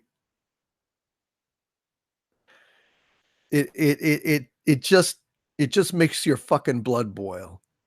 But even then, I didn't list their names. I did not list their names. I didn't want to bring the wrath of the internet down on their heads for being dumbasses, but they are dumbasses. All right. Let's go read some more of our super chats here. Psycho Dwarf 9 with a $2 super chat. Again, thank you. Oh, Psycho Dwarf 9. Do you know I was looking at your paintings just today, my friend? I really have grown to love them a great deal. Psycho Dwarf 9 says, you have friends here.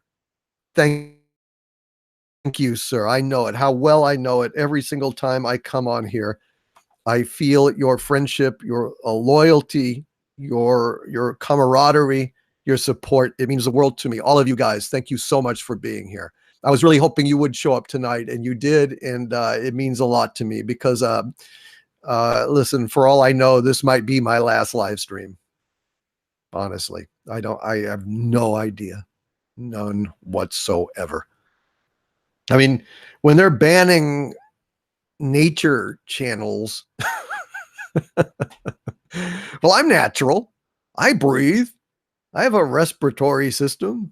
I eat and drink. I go down to the watering hole, you know, got leaves and shit in the yard.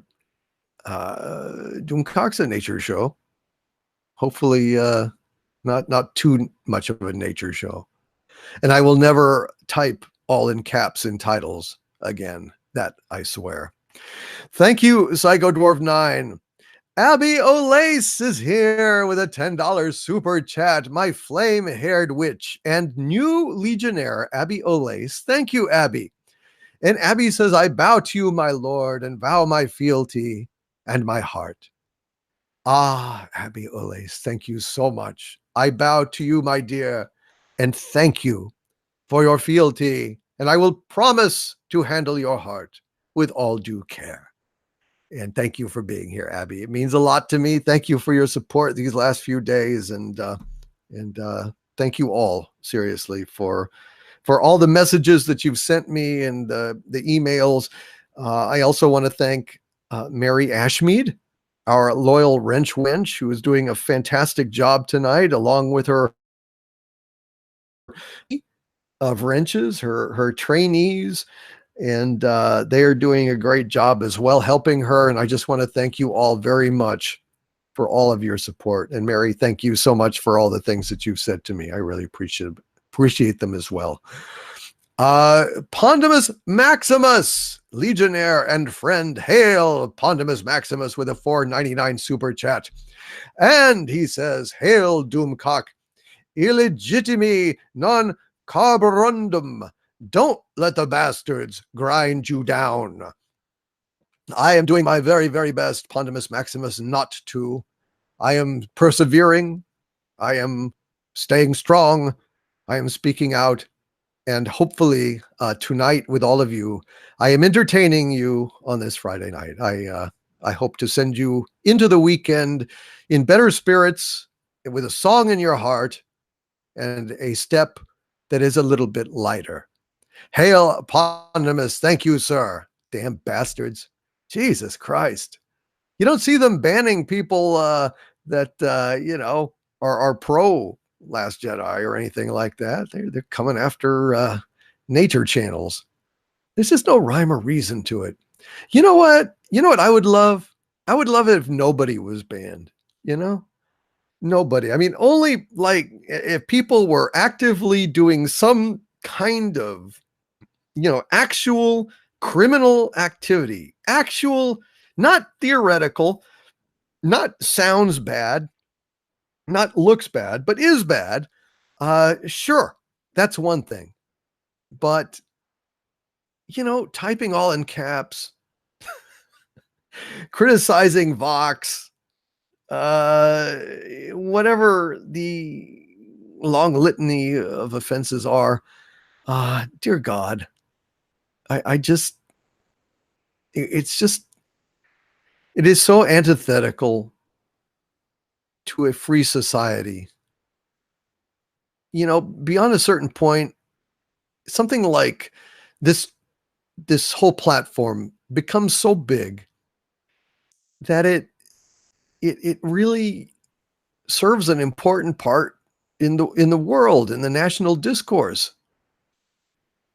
And it's just something that really shouldn't be screwed with.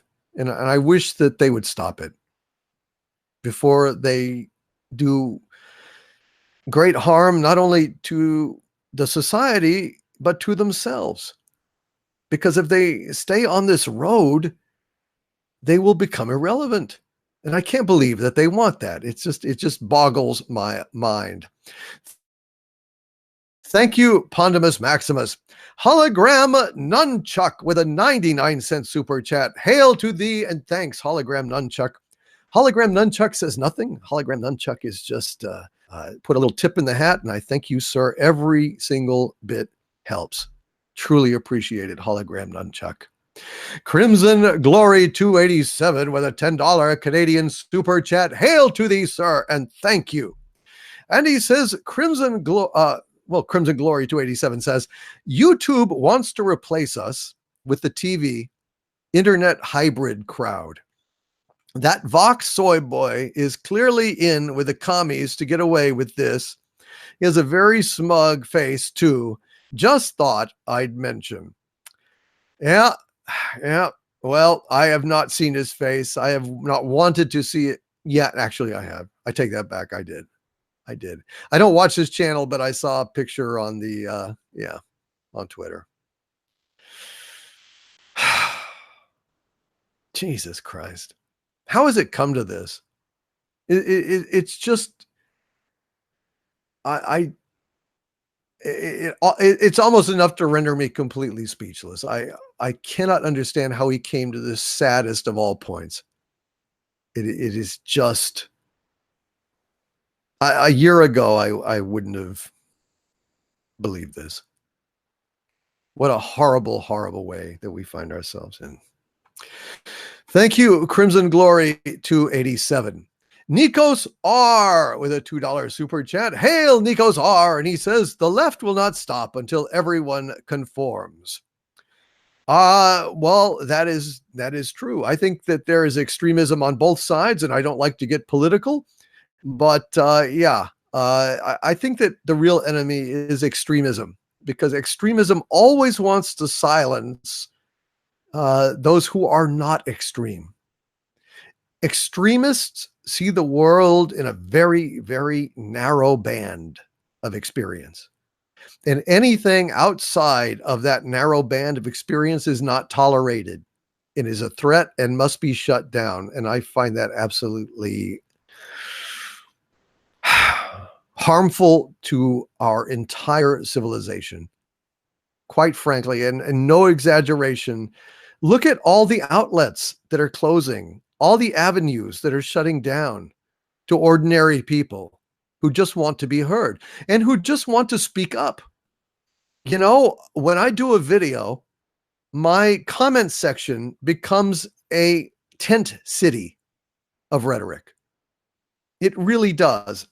Thousands of comments spring up in a little nomadic tent city of rhetoric where everybody gets to contribute, everybody gets heard. conversations are started, ideas are explored, and every channel that gets shut down is a whole little microcosm of tent cities that are obliterated. Less and less places to gather with your brothers and sisters to talk about things that matter to you. It's heartbreaking. And I just will keep speaking out against it. And I know that others in the Fandom Menace are doing the same. Geeks and Gamers and Nerdrotic and so many. Jeff, Ethan. It is a very dark time for citizens of the free world. Because it's not just on this platform. You know that. It's all over the place. Thank you, Nikos R.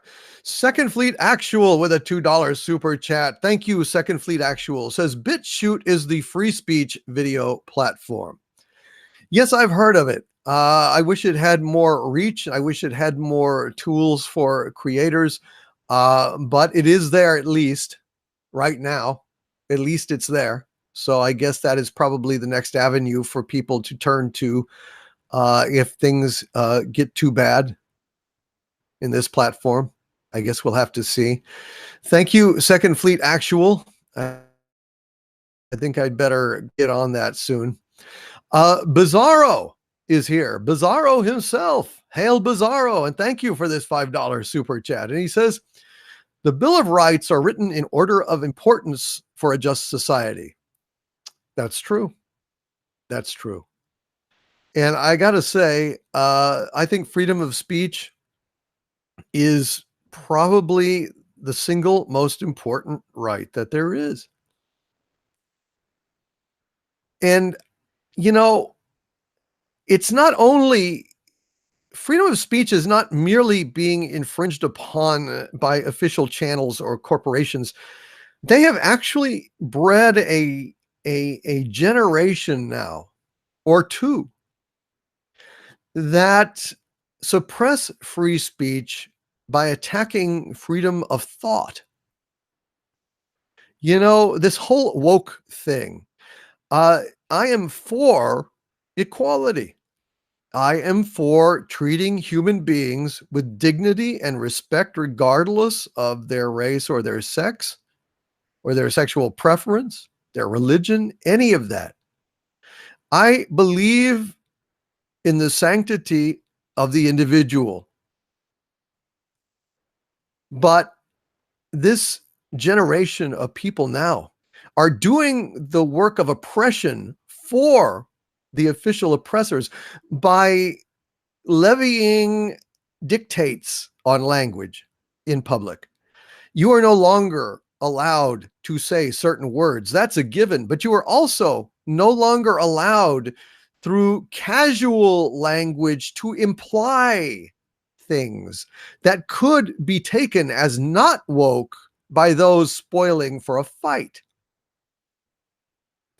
Like some asshole I had a interaction with on Twitter just the other day. And I said something about Star Trek Discovery, as is my wont from time to time. Sometimes I say mean things about Star Trek Discovery. Newsflash, Doomcock hates Star Trek Discovery and says really mean things about it from time to time on Twitter. Thank you, Harvey. Thank you for testifying, Brother Harvey. You're welcome, Brother Doomcock. And so, yes, I say shitty things about Star Trek Discovery. Well, apparently there was this person who shall remain nameless because I am a kind-hearted supervillain, who had published this article about Star Trek Discovery started out as the worst Star Trek and became the greatest Star Trek.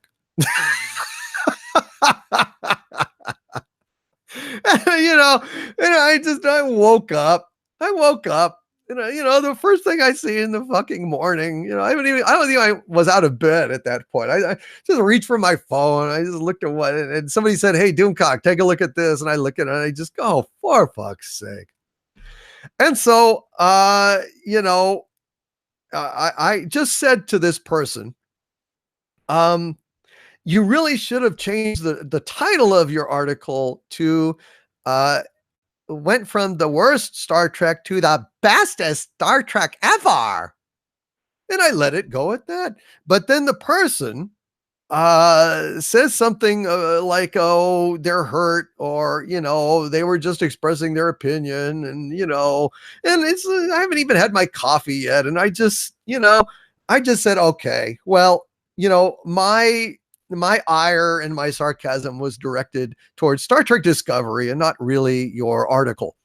So no offense was intended, sir, and I meant no ill." To which this person replied, "Bold of you to assume I'm a sir." Well, at that point, I saw red, and I got kind of angry at that point. And I basically said, my reply, what was I wonder if I still have it right here. I'm just doing it off the top of my head. My reply was, "Sir and or madam, there. Are you happy now? Has civilization been spared? Is the world now a better place?" And then I said, "Bold of you to assume offense where none was intended." And then I typed out, "But this is intended, fuck you." But then I deleted that and I just let the other part stand because I just felt like being classy at that point. But that is the kind of fucking thing I'm talking about, where I did not intend to assume anything. It was some kind of name that sounded to me like a guy's title or a guy's name. And okay, I assumed it. But there was no slight intended. I was actually being conciliatory for a change. I was not going to insult them for being a fucking idiot, because only a fucking moron would ever say that Star Trek Discovery went from being the worst Star Trek to the best Star Trek. And the reward I get for being kind-hearted and tolerant was a snippy, "Bold of you to assume I'm a man," and or madam. Happy? Have you scored a triumph for wokitude? Have you now made the world a better place, assuming there was a hostility where there was none, where there was only being extended to you a dumbass kindness, mercy, because God knows I could have had a field day with this fuckhead. A field day. I love to do stuff like that just for fun, just to get out my aggression, but I didn't feel like picking on someone who obviously has some kind of cognitive difficulty if they believe that Star Trek Discovery is acceptable entertainment for human beings with brains. It's just demonstrably not so. But I was nice. I was kind. I was trying to be good. I was trying to remember what Kirk said to Anon 7. All right, we're killers, but we don't have to kill today. You see, that's all it takes. Knowing that we're not going to kill today. So all of that was cited primarily right now to make the point that freedom of thought is threatened, because you can get jumped on for any careless comment, even if it is kindly motivated. You can get attacked for anything you say by snowflakes and triggered wah-wahs out there, tepid troglodytes, and woke wonders who will jump all over you for expressing yourself, and not even in a hostile way. And that is censorship of the mind. That is making everybody who is concerned about not getting into fights out in public or causing trouble or getting mobbed by the soy boys and the soylets, the soylet greens out there. You have to watch yourself lest you be swarmed. Every utterance, if that is not a tyranny of thought, then what is? Where you cannot even express yourself. You can't even say something, anything, without running the risk of having it twisted and turned back on you as a weapon.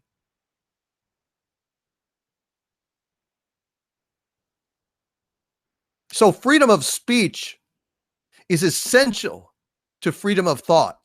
But not only is that under siege in the way that we're talking about on YouTube and platforms like that, it is under siege by the citizenry, just like in the same way that the Onion used to control their populace by having informers, rats, and spies, even in families, informing on their own families to the Politburo.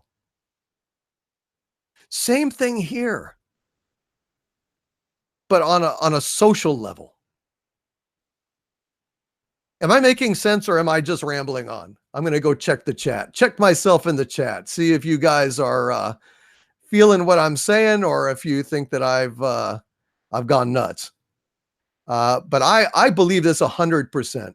I am 100% sincere about every bit of this, that the most insidious controls on our thoughts and on our self-expression and our society is within, by these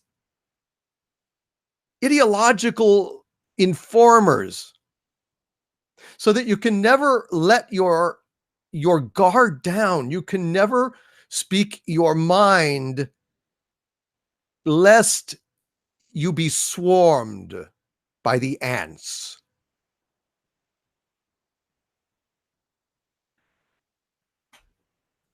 Well, anyway, end of the sermon. Daniel says, completely making sense. This is exactly what they want to do to our culture and with our technology. Orgnestra, nah, it sounds about right. Kiana Leslie says, OMG, I'm laughing so hard. I'm so like you. Dave Bob, correct. Agent Pepsi 1, you rule. I love you. I love you too, Agent Pepsi 1. Dr. Meatball says 50-50, Dictor. A bit rambly, but that's fine. Cold Fusion Waffles, the sense it has been made and is indeed sound. Thank you, sir. Thank you for your patience. Tracy Tobias says, you are absolutely correct, buddy. I am proud to be here and hearing something that makes sense. That's one reason why I like your channel and your videos. Sir Pounce is here. Just read 1984. Very relevant. Indeed. Indeed it is. Let's see. Muga Man. It's crazy to me because I was always an open mind leftist until the whole white guilt insanity came in and the left became the new Puritans. Yeah, it's true. All right. Carmine DeSanto says, looks like the bourbon is kicking in and the truth flows with a great lubricant. Yes, Livens Flame is exactly correct. Donald Sutherland points and shrieks. Exactly what I'm talking about. Eric Hawk says, the island of sanity in the social media hellscape. Let's see. Michael Sullivan says, Doomcock, isn't it time for another song from you? Well, I drove away some people with that lengthy rant, so I think I'll wait a little while longer until I break into the old songs again. Let's see. Da da da. Cat Slave 56. Wish I had some bourbon right now. We all wish we had some bourbon at all times. There isn't a time in the world in your life when you wouldn't be better if you had some bourbon. That's the truth. Mayo Versand, 1934, Germany. Not quite. It's even more insidious than that. It's more insidious because look at the way that you can't express yourself anymore, not with any confidence. You have to be around people that you know and trust before you can actually dare to utter anything that could be taken the wrong way and twisted against you and weaponized. It's just the damnedest thing. Oh, Phil Arconis says, that's a good point. I have bourbon and it's my birthday. Time to drink. Phil Arconis, I want to say happy birthday to you, sir. Happy birthday, Phil. Let's go ahead and get Lieutenant Columbo in here to sing happy birthday to Phil Arconis. Well, sir, I'm Lieutenant Columbo, and well, sure, I don't actually have a very good voice. You know, I'm not really much of a singer, but I can go ahead and do that kind of. I'll take a shot at it, sir. For what it's worth, happy birthday to you. Happy birthday to you. Happy birthday, sir, to Phil Arconis. And by the name, what kind of name is Arconis? Is that Greek by any chance? Oh, Mrs. Colombo, she had a relative who married into the family. He was a Greek, and he ran off with her stereo at one point, sir. Ran off with her stereo. I'm not saying that all Greeks are criminals. I'm just saying, sir, that well, some Greeks like music, like that Zorba. Zorba was a Greek, wasn't he? He had a thing for music, didn't he? He danced around, and and all that. I guess that's why the Greeks stole the stereo. Maybe so he could listen to Zorba the Greek. Oh, and by the way, sir, happy birthday to you. Well, that was a very roundabout birthday song from Lieutenant Columbo. But Phil, happy birthday and God bless. Hope you have a wonderful weekend and have a lot of joy in that. All righty, let us return to our super chats. Thank you guys for your patience. And thank you, Bizarro, for that bit about the Bill of Rights. I think you're absolutely correct. Psycho Dwarf 9 with a $10 super chat. Hail, Psycho Dwarf 9. And he says, you and the people here are the kind of people I spent 2.5 years on a nuclear target for. If we cannot be a hammer, we must become 10,000 pins. Humans in the walls if need be. We are friends here. Thank you, Psycho Dwarf 9. Thank you for supporting me at the lair, and thank you for fighting for us for 2.5 years on a nuclear target. I assume you're on a base or at sea. But either way, thank you, sir, for your service. Thank you for your support. And yeah. I'm so glad that we are all friends here. You guys are awesome. And it just means a lot to me to be able to vent as I do and know that you guys out there understand what I'm saying and aren't going to try to twist my words into something that they aren't. I mean, isn't that family? You know, a lot of times I say you guys are my family, and that's what I mean. You know, it's a place where you can trust, where you can open up, where you can share your true feelings, your true thoughts about things. And geez, isn't that just the best damn thing to have a family like that? Thank you guys for letting me do what I do while I can still do it. I really appreciate it. Dean Heiss with an Orville avatar. So the man obviously has good taste. Thank you for this $2 super chat. And Dean says, when is the election to make you ruler of Earth? Well, sadly, sir, there can be no election because they would never allow that sort of thing. They would never allow it. You could even do the write-in on the old ballots, but even then, it would never come about. They would conveniently erase them or, lose the ballots. Who knows? The only way to become the ruler of Earth is to amass a giant robot army and to invade the surface world and take power simultaneously on every continent, in every capital. That is the supervillain way. That's the supervillain way. That's like the Chicago way, only with giant robots.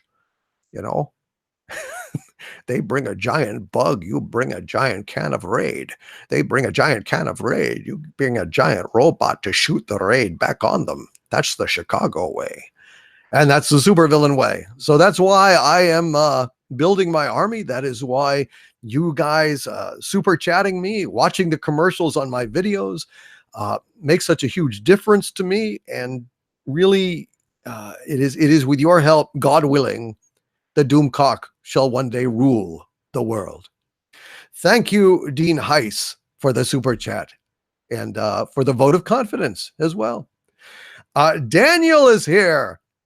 Hail Daniel with a $50 super chat. Sir, thank you very much for that generous super chat. And Daniel, it's good to see you again here on this Friday night. And Daniel says, the reason we use the word escapism is the same reason they seek to destroy it. It's conform or die. Tyrants can never allow free voices because they live on lies. And one truth can destroy a tower of lies. I am not a number. I am a free man. Yes. I am not a number either, Daniel. I am a free man, and I seek to speak the truth. And I try not to worry about where that truth goes. I simply speak it. And I let it take wing if it will, or sink to the ground as it will. But the speaking of it, I think, is the important thing. And we just have to keep at it. We just have to keep at it, even when it gets hard. I mean, I have to believe that a lot of this is coming out of resistance to the fandom menace and, the threat that honest reviews and honest assessments and demands for quality and taste and intelligence and entertainment are causing all sorts of conundrums in the corporate world. I really believe that. I believe that we would not be suffering these outrages if we were not having an effect on the profits of inferior products. That is my feeling. So we've got to keep it up. We've got to stay strong, stick together, and God damn it, we can't be silenced. That above all else, we cannot be silenced. Thank you very much, Daniel. That is right. The free exchange of ideas is antithetical to corporations because they cannot stand anything being given away for free. I said that in my earlier statement on this, and I think that there's a lot in that statement. I think it resonates. You think about that. Basically, corporations exist to sell everything. The word free shouldn't even be in their vocabularies if they have anything to say about it. Thank you, Daniel, very much. Bird of Prey 5 with a $2 super chat. Kapla, my legionnaire. And Bird of Prey 5 says DVD equals Dictor Van Doomcock. Now I get channel name. Ah, Bird of Prey 5, have you received your 1,000 subscribers? Oh, now you get, I see what you said. You say, now you understand that Overlord DVD stands for Dictor Van Doomcock. Yes, exactly. You are absolutely correct. You have sussed it out. Yes. I figured that originally I named my channel Doomcock, and it laid there and died largely because the algorithm probably thought it was, walk it down, Tito, walk it down, Tito, walk it down. Oh, yeah. Oh, Popeye. Yeah, that kind of dictor. And it wasn't. It was something entirely different. So, on the advice of, actually, Captain Rob and Tom Connors, I was listening to them on Midnight's Edge After Dark, and they were laughing about it. And I thought, shit, guess I better put a layer of, encryption on my name. So I went to Overlord DVD. But yes, my channel name stands for Overlord Dictor Van Doomcock. But I kind of like my name at the post office, Master DVD. That's what's on my post office box. I told them it's my company name. And that way they think I'm probably, selling DVDs by mail or something. So it's a good cover identity. Thank you, Berta Prey 5.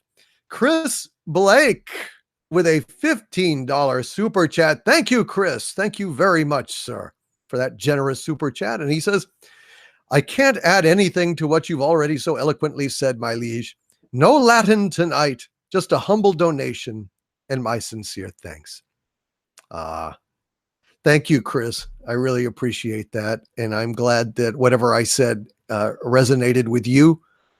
I don't know if, I might think about pulling that if there's enough feedback about it, release it in a separate video so that more people will get that message.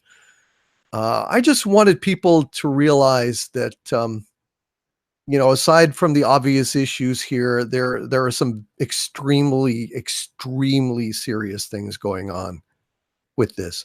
Not just with this, but across the whole spectrum of entertainment, where Disney took active measures to quote silence trolls and to quote neutralize trolls, all for Captain Marvel.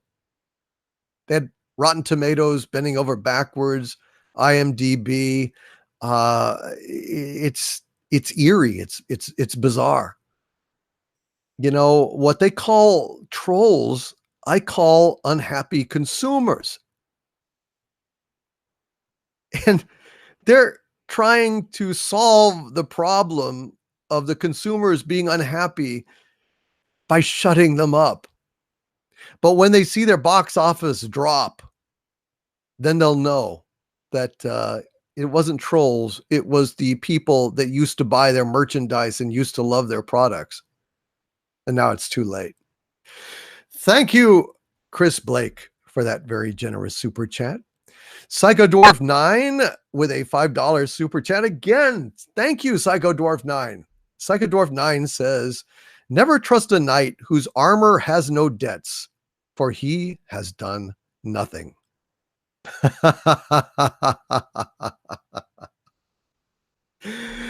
Oh, yes. I think I think that's an interesting way you put that. I think you meant never trust a knight whose armor has no dents, for he has done nothing.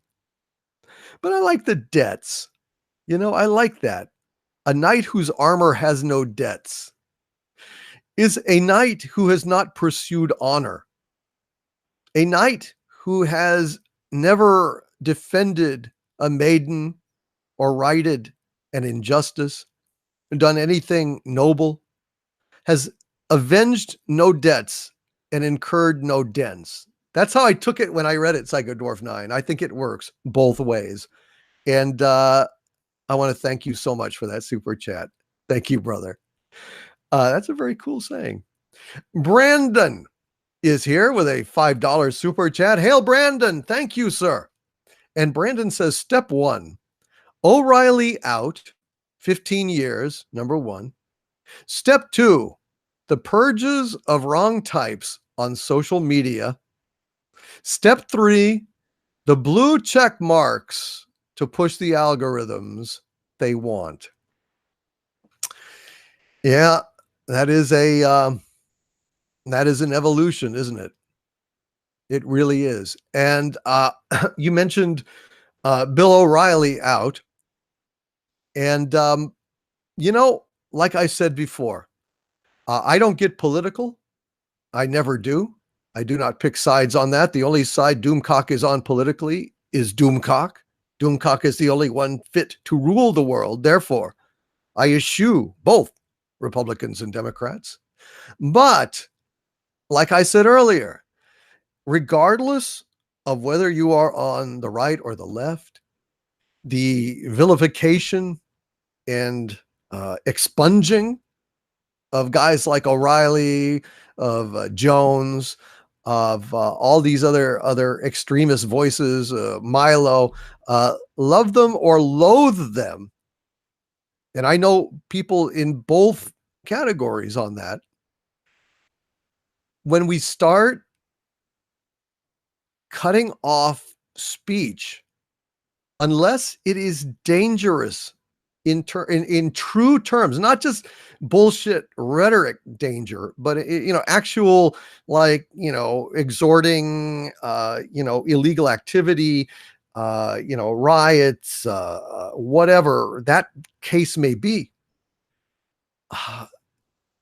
Even if it's speech that you find loathsome, isn't it better to go ahead and let it be spoken so that that person may discredit themselves?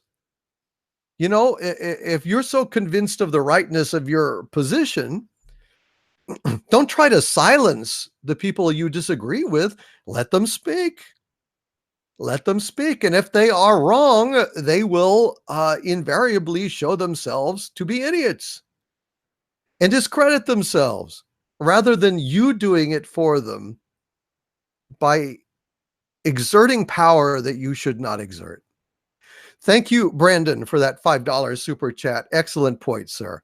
The Bat 099 with a $5 Canadian super chat. Thank you, The Bat. And he says, don't stop the fight. Continue the fight. We're living in the time of the Borgs. Your insights are insightful. Thank you, sir. I appreciate that. I like having insightful insights. When I do an insight and they're not insightful, I feel that, I've fallen short of sight. Then I go to the eye doctor. It's the weirdest thing, sir. Thank you, The Bat. Seriously, in all seriousness, I appreciate you, saying that. I appreciate you supporting me and standing with me. And I'm not going to shut up. Thank you, The Bat 099, for that support and that encouragement. We really are living in the time of the Borgs. They look just like us, but they really aren't, because they hate the individuality of the past and they seek the comfort of a cybernetic consensus. They seek the comfort of conformity. And for individualistic people such as myself, I find that abhorrent. I find it abhorrent. Thank you, sir. Fixie Clary is in the house with a $5 super chat. Thank you, Fixie. And Fixie says, thank you for fighting the good fight in such an eloquent manner. You say it way better than I could. Thank you so much, Fixie. I can, and I am glad that I wasn't wasting your time with that statement. I just wanted to get that out there and get beyond the specifics of the struggle of the moment and get to the root, the heart of the issue, which is far more serious than I think these people realize when they're doing this. I don't think that they understand the damage that they're doing. So in a sense, it's almost a plea for tolerance and understanding of what is at stake. Thank you, Fixie Clary, very much. I'm going to have a little drink here. Cheers. And I want to thank all of my wrenches tonight, especially Mary Ashmead and her Ashmead army, who are fighting against the bots. I don't know if they're Russian trolls. They're bots of some kind, though. They're sex bots. The sex bot woman. No place on this channel for that. Thank you, Fixie Clary. MGS Fan 8494 with $1 super chat. Says nothing, just a tip of $1. Thank you, MGS Fan 8494. Every single bit helps. And again, 2 super chats of 99 cents from Butcher 7 Actual. Thank you very much, Butcher 7 Actual. Again, nothing said, just a little tip for the tip jar. Very, very much appreciated, Butcher 7 Actual. Thank you for being here. Walk Smash with a $2 super chat. Hail Walk Smash. And Walk Smash says, do not stop or change, brother. We need you. I will not change. I will not change. You're not going to see me starting to do tepid little boostery reviews for Disney, or, hear me talking about, well, Star TP really isn't all that bad when you watch it from a certain perspective, or talking, soy talking points, advocating going out and eating soy, drinking the soy smoothies over at Galaxy's Edge. That's not going to happen. Don't worry, Walk Smash. They can bump me, they can do whatever they're going to do, but I will still be talking. It may be on Patreon and Subscribe Star, but I will still be talking. Thank you, Walk Smash. Gamer Gambit with a $2 super chat. Hail, Gamer Gambit. And he says, freedom is not a choice. It's the only way to live. I absolutely agree with you. I would not want to live in a damn totalitarian society. But there are many forms of totalitarianism, including the kind where the corporation holds political power. There's a name for that. There's a name for that kind of government. And I'm sure that those of you in the chat who are quick will go ahead and post that. I don't even have to say it, but you know what that is. When governmental power and corporate power are one, it is called fascism. Thank you, Gamer Gambit, for the super chat and for that sentiment, brother. You are absolutely 100% correct. Dave Bob is here. Hail Dave Bob with a $3.50 super chat. And Dave Bob, who brought me a new mic today. And I want to thank you, Dave Bob, for sending me that new mic. I hope that it will make a difference in the audio quality of these streams. Dave Bob says, I hear you need Tree Fitty. Stay angry. And hence the Tree Fitty super chat. Well, of course, Dave, as you know, Dave Bob, has a lot of street cred. He's out there on the streets. He is a presence on the streets. He is, am I speaking out of school, Dave Bob, to say that you're a renowned rapper before, Gunplay and The Man ended your illustrious career? Am I out of school saying that? Actually, what I am is out of my mind. I'm not saying that. None of that is true. It's complete BS. I just made it up to make Dave Bob even more of an epic figure than he is. A mythic figure is Dave Bob. And I just wanted to throw that out there. Yeah, Dave Bob says Cajun rapper. Exactly. You were a Cajun rapper. You were out there giving it to the alligators, man. You were laying down some rhymes that the alligators could not stand. Talk about draining the swamp. You were trying to drain the swamp of alligators. Cajun rapper Dave Bob. Nitrium says corporations already effectively rule. It's called a corporatocracy, where governments effectively serve only corporations. Yeah. Unfortunately, very true. Revan JJ says, sorry for not typing for a while, making a new set design for my review videos, and glued my hands together with Loctite glue. I'll be back on Patreon next month backing you. Stay angry. Always, Revan JJ. Always. Never fear on that point. We've got Star Wars for Life. Jeremy's Instagram fan is here. And Ruth says, hello, Doomcock. Going to work. Just wanted to say hi. You're an awesome YouTuber. Have a nice night. Thank you, Star Wars for Life. You are so sweet. She has always been very sweet to me. What a kind person. Jeremy is a class act, and he attracts classy people to him. It's just the way it goes. As above, so below, right? That's just the way that Jeremy rolls. Sentient Dildo says, been battling them gators, Cajun Rappa? Hell yes. Fighting the good fight against the man, or the alligator in this case. Born on a bayou, says Ncoegs.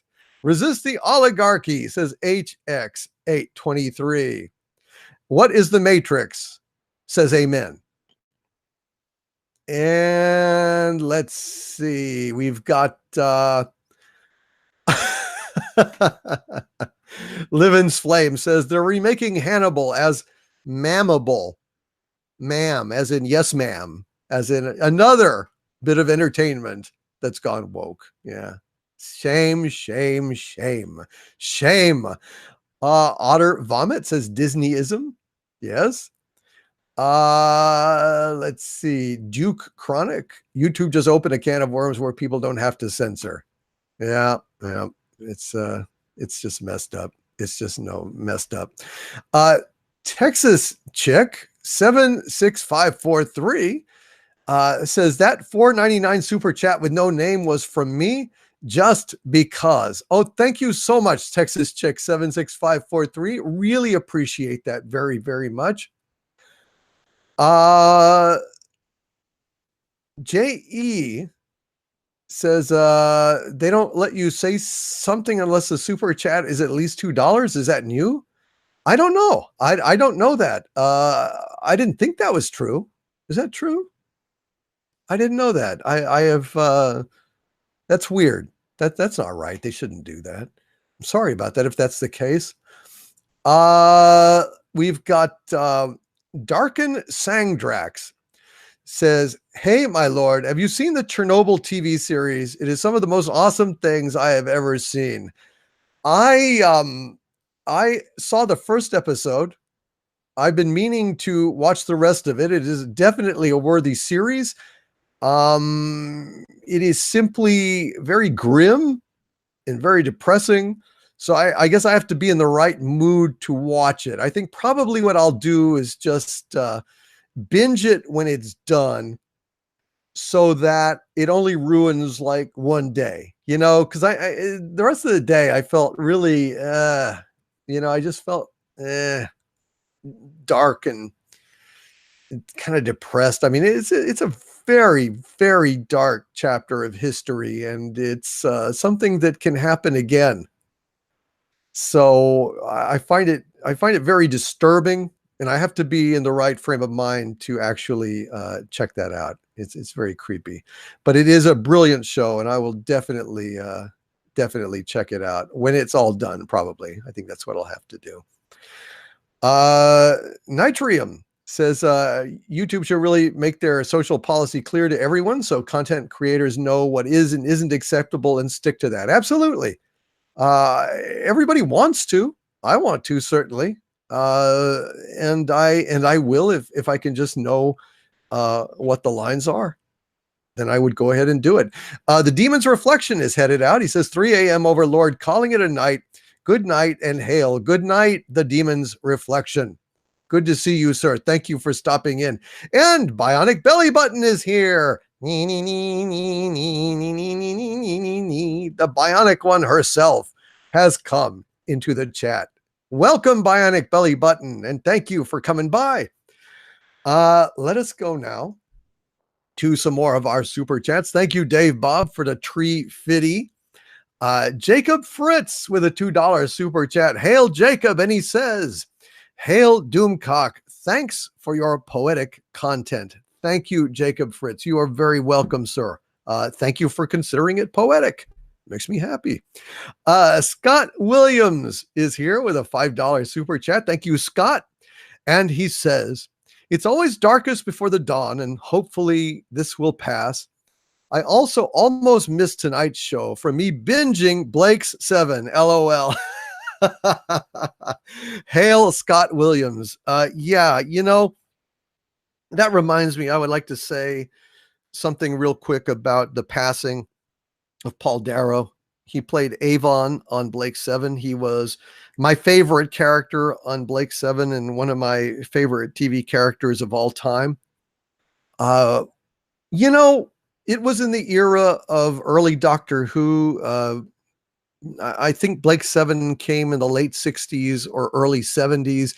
It had exactly the kind of special effects that you would expect, the kind of, inexpensive video effects that characterized Doctor Who at the time. But I have to tell you, it was a very serious show. It was a very well acted program. It was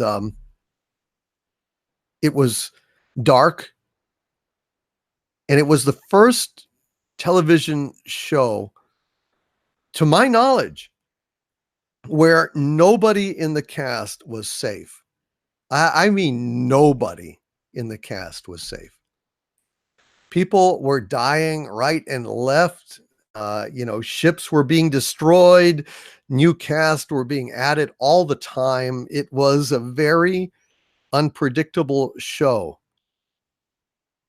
But, and it was essentially a fairly simple plot where you had a gang of criminals who had escaped. Some of them were political criminals. Some of them were actual criminals, thieves, and so on.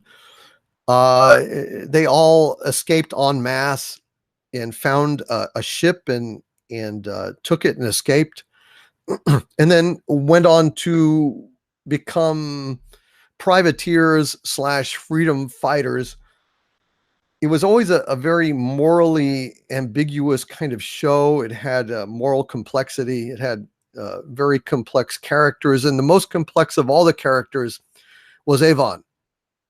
Paul Darrow he took a character that really is a moral, ruthless prick, and imbued him with layers of great nuance. He was a hell of an actor. He was also a writer. He did an Avon novel that I have. And from all accounts, he was just a remarkable individual. He passed this past week. And so I just wanted to say, rest in peace, Paul Darrow. You were one of a kind, sir. Yeah, I will never forget Avon, never forget Blake 7. And you were the best part of that show. Rest in peace, my friend. And Scott Williams, I also will tell you that I recently ordered the Blake 7 season DVD set, the entire series, DVD set. And it was available only in a PAL format. So I got a region-free DVD player specifically to play my Blake 7. So I will be joining you in binging Blake 7 as well, Scott, in the future. Hail to thee, sir, and thank you so much for the super chat and for being a Blake 7 fan. God, that is a great show. If you guys haven't seen it, check out Blake 7. You will love it. Razama Slaza with a $1.99 super chat. Thank you, Razama Slaza, who says, the reptoid peoples stand with you, Doomcock. Thank you, Razama Slaza. Wow. Some of the lizard people even back Doomcock. I have had a checkered history with the lizard people here at the center of the earth, but wow, this outpouring of love and support, not love. I'm assuming I'm overstepping. Support from Razama Slaza warms my heart and makes me very happy. Thank you, my friend. I needed your help. And now even hell, if you all even just stop harassing me and attacking my lair, that'll free up resources to conquer the world. So Razama, thank you so much for this detente and alliance. I hope that it will last. Megan Tyson with a $1.99 super chat. Thank you, Megan. Megan says, hail, the night is dark and full of censorship. Yes, yes, yes. Oh, yeah. Yeah, it is. It's getting worse all the time. You're getting it from unexpected corners. And even when it's not censorship, companies, big corporations are moving to minimize the impact of our speech, to drown it out, to suppress it, to close off avenues to express our views. It is really an insidious campaign that even when it is not out and out censorship, it is still curtailing free speech by hook or by crook, as they say. They are curtailing our ability to give feedback on the things that we consume, including entertainment. So, basically, guys, if this trend continues, if they somehow eliminate comment sections on videos, and if they shut down forums, and if they eliminate the ability to live broadcast to thousands of people to join into broadcasts like this and express our opinions, um, let your wallets speak for you. Always let your wallets speak for you. That's my advice. Fandom with the wallets closed, without respect, we reject. And I tell you, trying to silence us is not respectful. And if you can, in your own way, with your own friends out there, word of mouth, spread your truth about the properties that you love and support and the properties that are polluted and have let you down and are going down in flames. Don't let your voice be silenced. Don't, even when they close off avenues, seek new avenues. Speak to people in person. There's a thought. And when their projects still suffer financially, maybe that's when things will go back to normal. Maybe. Fingers crossed. Thank you, Megan Tyson. Jacob Fritz with a $5 super chat. Hail, Jacob Fritz. Thank you. And he says, cancel your premium sub. Parlay that to a content creator's Patreon. I feel so much better after I did so yesterday. Hail Doomcock. Hashtag push the button. Thank you, Jacob Fritz. And may I say, sir, welcome to Xanadu. Welcome to the lair. Welcome to my Patreon, or if it was the subscribestar.com as well, welcome there. Both of those I consider to be Xanadu. Both of those are filled with my supporters. You guys are awesome. I really appreciated you answering that call and coming to show your support and to keep us going no matter what. Thankfully, things have not reached that point yet, but God only knows. God only knows, man. Thank you so much for that, Jacob Fritz. Really appreciate it. David Sastra with a $2 super chat. Hail, David. And he says, new Men in Black movie will be the first movie I boycott. Yeah, I'm not tickled about it either. I am not tickled about it either. Holy shit. Shades of fucking Ghostbusters Answer the Call. Is anyone else getting that vibe?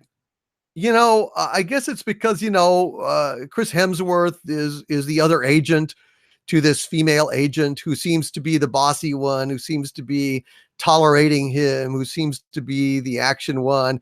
And he is kind of being, the ditzy guy that, she needs to take care of, kind of reminding me of his secretary character in Ghostbusters Answer the Call. I mean, I don't know. That could just be post-traumatic trauma from seeing Ghostbusters 2016. So I might be projecting, I might be imagining that. Anyone else in the chat get that feeling from this movie? From Men in Black, even though it's Women in Black? Anyone else getting that vibe?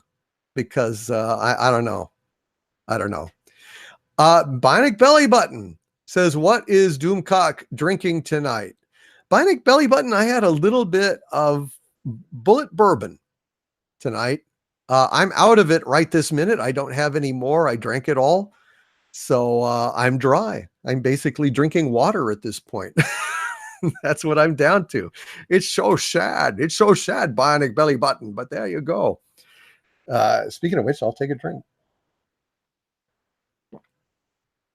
I should have poured myself a bigger glass, but what are you going to do? Let's see. Women in Black ain't getting my money, says Ben Davis. Here come the Zemin Black Galaxy rear enders. Anyone seen the Spice Girls Walker advert? No, I have not. All right. So not a lot of people have, oh, Shifty says, ma'am in black. Yes. Eric Hawk, he is the comedy relief. That is the sense I got, that she was the serious one and he was going to serve as the comedy relief in a film called Men in Black, based upon the classic UFO phenomenon of men in black going to investigate UFOs and the people that have seen them. Yep, that is what I got. Crew of Negamond says, girl power, best ever. Lucas J. Doomcock is drinking the tears of woke SJWs on Friday evening. Yeah, they don't taste that good, but somebody's got to drink them. So what the hell? Ian Aldridge says, during the 80s, I rocked a Walkman. No, not during the 80s, but these days you would. These days you definitely would. All right. And Revan says, Revan JJ says, drinking absinthe tonight, European import. I think I just figured out why I glued my hands together. Yeah, that would do it, dude. That would do it. Absinthe and gluing do not mix. Somebody else was said, oh yeah. The Bunny Man says, yeah, the new Men in Black has the female finding the Men in Black on her own rather than being recruited. Of course, because she's going to be the bestest Man in Black ever, right? That's how it's going to go. Livens Flame says, the women in black wipe your memory, but only after they steal your clothes and your vehicle. That's right. And your bat cave and your bat suit and your batarang. That's right. And hence we have Batwoman in black. Yep. That's basically it. Going to steal your Wayne Foundation building, your bat pole, your bat handkerchief, your bat shark spray, all going to go to her. And it's amazing how his suit fits her so perfectly. I had no idea that Batman was a wee slight, a sprite of a lad. Just amazing. Absolutely amazing. Revan JJ says, Terminator will be horrible, but Men in Black will also be horrible. I think I'll be saving a lot of dollars on movies for the foreseeable future. Yeah, me too. Well, actually, I won't. Well, I don't know. Some of these things I'm just going to have to go review. I just have to. God, I hate doing it, though. I hate going to movies that I know are going to suck to review them, but noblesse oblige. What are you going to do? You know, I give and give and give to you kids. Y'all need to know. Y'all need to be warned. Sometimes you won't listen to the warning, but that's okay. That's all right. Javier Vega says, Batwoman is the worst trailer I've ever seen. It's up there. It's up there. There's no question about that. Listen, you guys, thank you so much for being here. I'm really appreciating you. We've still got 562 watching after 3 hours. We are going on 3 hours now. Thank you so much, you guys who have stuck around and come in and are spreading your Friday night with Doomcock. Really appreciate that. Man, all those great movies I won't go to see, says Crew of Negamond. Yeah, you'll save a little money. You'll save a little money. Livens Flame says Batwoman has the cringe equivalent of a multiple orgasm, or so I've heard. Well, cringe. We're like I don't know. That's a strange comment, sir. That's a strange comment. Jan Erik Edvardson says, please read my super chat. Very well, sir. I will get back to the super chats. It is up there. I'm going as fast as I can, but I will accelerate a little bit more. Tonight, I'm going to have to knock off no later than midnight. I've got to get up in the morning.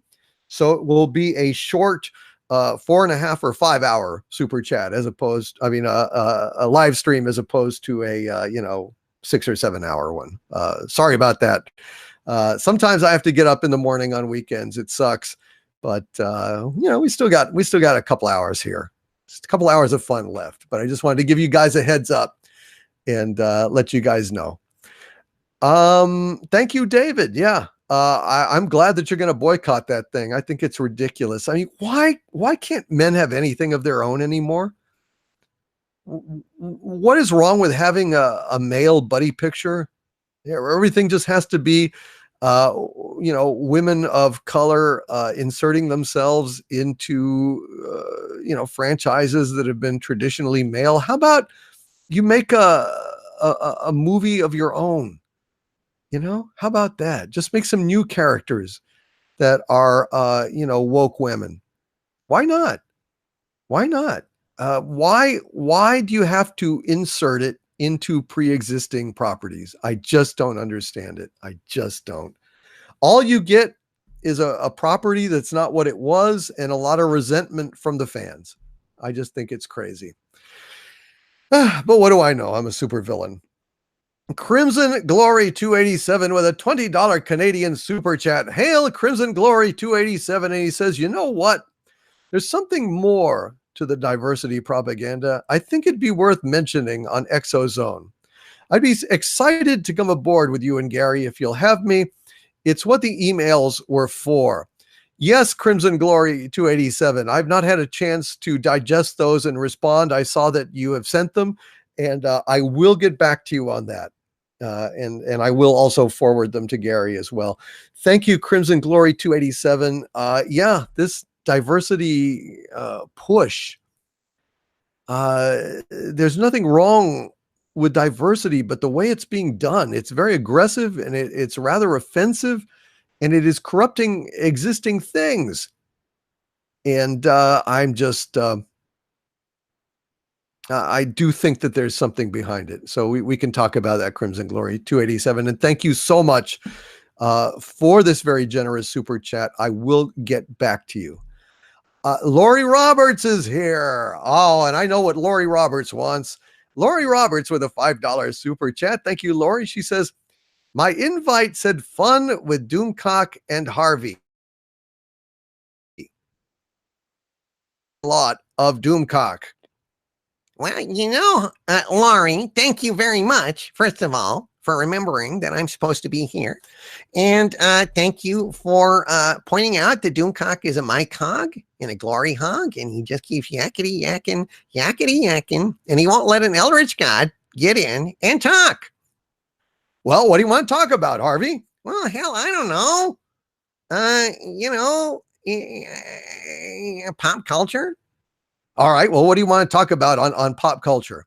Well, I want to talk about the Terminator. God damn it! Oh, well, go ahead, Harvey. What have you got to say about the Terminator? Right, Terminator 6, to be precise. Terminator fucking 6. The dark rise of the dark days, some shit like that. Listen, look. Here's the deal. Since I have arrived in, nearly in your dimension, I can peek in and see stuff. And I watched the Terminator, and I watched Terminator 2. And I watched a lot of other movies called Terminator that weren't, but never mind. But here's the thing, man. How do you have Terminator without Arnold Schwarzenegger and without John Connor? Well, now, Schwarzenegger is in the commercial. Yeah, right. And what does he look like, dude? Well, he looks like Arnold Schwarzenegger with a big gray hairy beard. Yeah. So why do Terminators grow beards, and why do Terminators age, dude? You got me. Also, why is there a Terminator when he got melted down in Terminator 2? I mean, they're saying basically that Terminator, this is Terminator 3. It's Terminator 6, but they're saying it's really Terminator 3 because they're jettisoning all the other Terminators, Terminator Genesis and Salvation and Terminator 3 and all that shit. They're saying none of that crap matters anymore. And now it's just going to be 1 and 2 and then this. Right. Well, they melted down the dude in the second one. That's true. So what the hell's he doing back? I don't know. Why is he old? And why has he got a beard? I don't know. Morgellons disease? Oh, very funny. Yeah. So in John Connor. So in this movie, you've got this Cameron chick from *Halt and Catch Fire* on AMC. That was a good series. Yes, it was. It was good. Granted. But this chick, she's now a Terminator, and she's come back to save this little girl. Right. This little girl that's being targeted by a liquid killing machine Terminator, just like in Terminator 2. So what the fuck?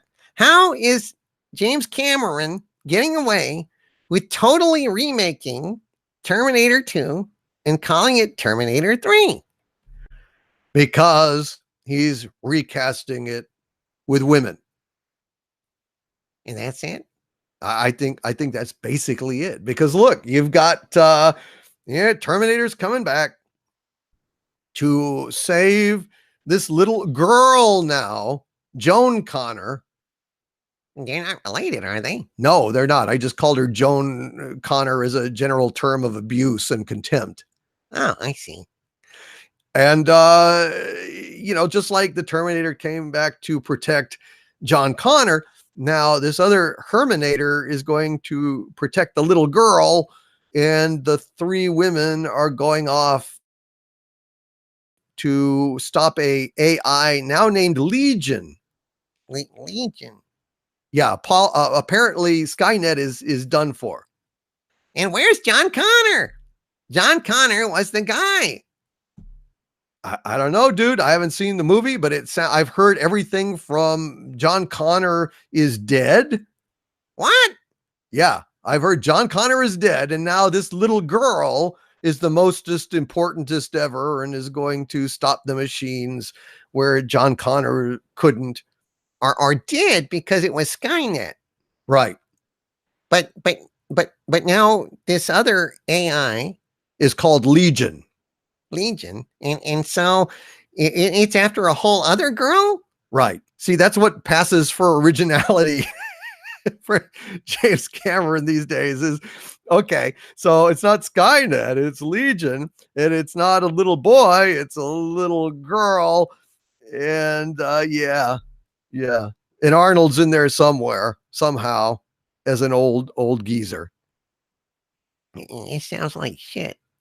Yes, it does, Harvey. Yes, it does. Can anyone in the chat tell us, do they know anything more about this shit, about John Connor? Is he dead? Okay, let's see. 90 Lancaster says Connor is dead, supposedly. Javier Vega, why would James Cameron crap on his own creation like this? God only knows. I don't know. Starlight 74, the Hermaphroditor. Crew of Nimon says best Terminator ever. Mary Ashmead said something. God, things are rocketing by here for a second. Cormoran says, I'm gonna ignore the crappy Terminator movies and make a perfect part 3. Shh. Don't mention that I'm ripping off Salvation with my Herminator and ripping off 3 with my Endo-Liquid Mix Baddie. Yeah, exactly. And why would they send Cameron back, the Herminator? Why would they send a woman Terminator back in time to protect the female child? Why wouldn't they send another liquid Terminator.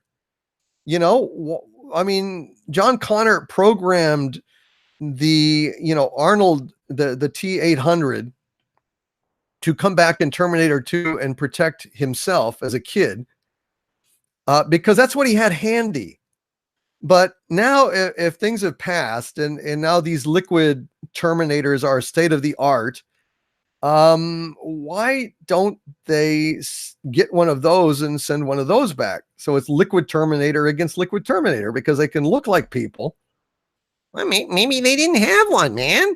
Maybe they went down to the used Terminator store, down in San Diego, and said, "Hey, man, we need a Terminator to go save this young chick," And they said, "Well, man, we got these mechanical ones, and we got these clunky ones, and we've got this one, hot chick one that's pretty popular." And say, "Well, can we get some of the liquid guys?" And they're like, "Man, we don't have any liquid guys. Those are expensive. If you have to ask, ... And then he looks at him, he says, "Oh, fine. I'll go ahead and take this because it's all I can get." And maybe that's it. Yeah, but it still sucks, dude. I mean, look, if Cameron was serious about, and by the way, I'm sorry for the confusion. James Cameron is the director, but the girl that plays the Herminator in *Halt and Catch Fire* was also named Cameron. So I'll try to be a little clearer on that. Synchronicity. Yeah, it's a pain in the ass. He's just recycling this shit. It makes no goddamn sense. And okay, so what? John Connor maybe died or something to eliminate Skynet, but then boom, just another goddamn AI springs up in its place. It has the same modus operandi. It has the same kind of basic design of liquid metal Terminator, because when it coalesces, it's like an endoskeleton, so that they can market it, because they can't really market goo Terminators. They're just not very scary. Like a little plastic egg, and your Terminator's inside, and you open it up and it oozes on your table. I mean, it's not a great toy, so they had to make it have a form. I think this thing's pathetic. Yeah, look, man, you don't have John Connor. You just don't have a story, especially if it's the same thing. It's a little girl instead of a dude. We've seen this movie before. How is this going to be an improvement? All women, Harvey, all women. Ask Harriet what she thinks. I guess I'll go ask Harriet. Fine, fuck it. Seems weird. Yeah, he's gone off to ask Harriet, so we'll see what Harriet has to say. I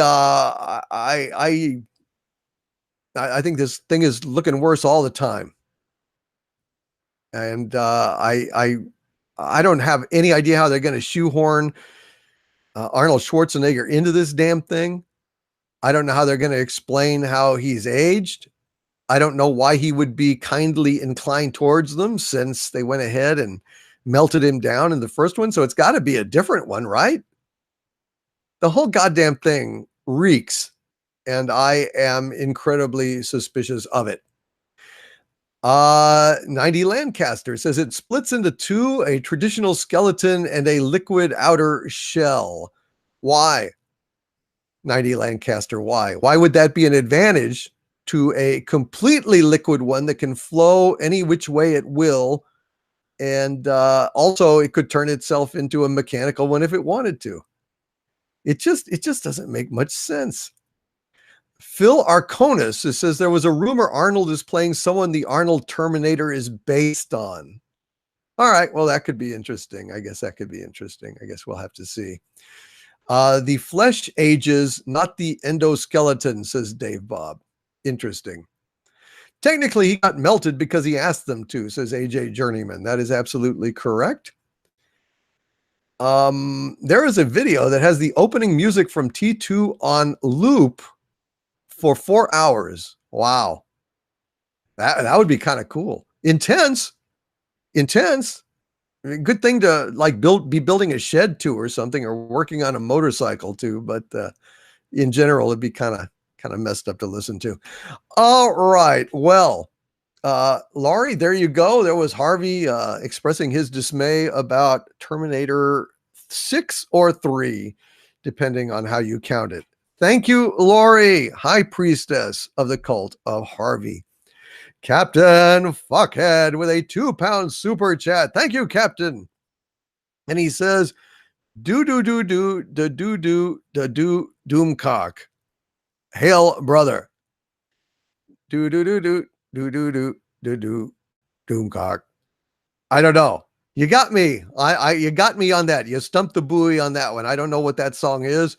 But I appreciate the super chat, Captain Fuckhead, and I'm sure you will inform me what you were referencing the next time I see you over at the lair, in which case I will try to oblige you by doing it properly once I know what the hell you're talking about. Thank you, Captain Fuckhead. One of my Xanadumirs from the center of the earth. Psychodwarf 9 is here with a $5 super chat. Hail, Psychodwarf 9. He says, damn it, you're making me want to cheer. And darn it, I got pirates on my 6. Dude, listening to me while you are gaming. Elite Dangerous. A very, very dangerous thing for Doomcock to contemplate getting into, because once I did, I would never, ever get the hell out of it. It's the kind of thing that would just wind up obsessing me, drive me insane. And I have to stay away. I have to stay away from it, or I will be in deep shit. So stop tempting me, Psycho Dwarf 9. He keeps posting stills from the damn thing, making me excited, making me want to get it. I actually thought, Psycho Dwarf 9, about going to get it the other day, saying, what could it hurt? I'll just fly around a little bit in it. Right.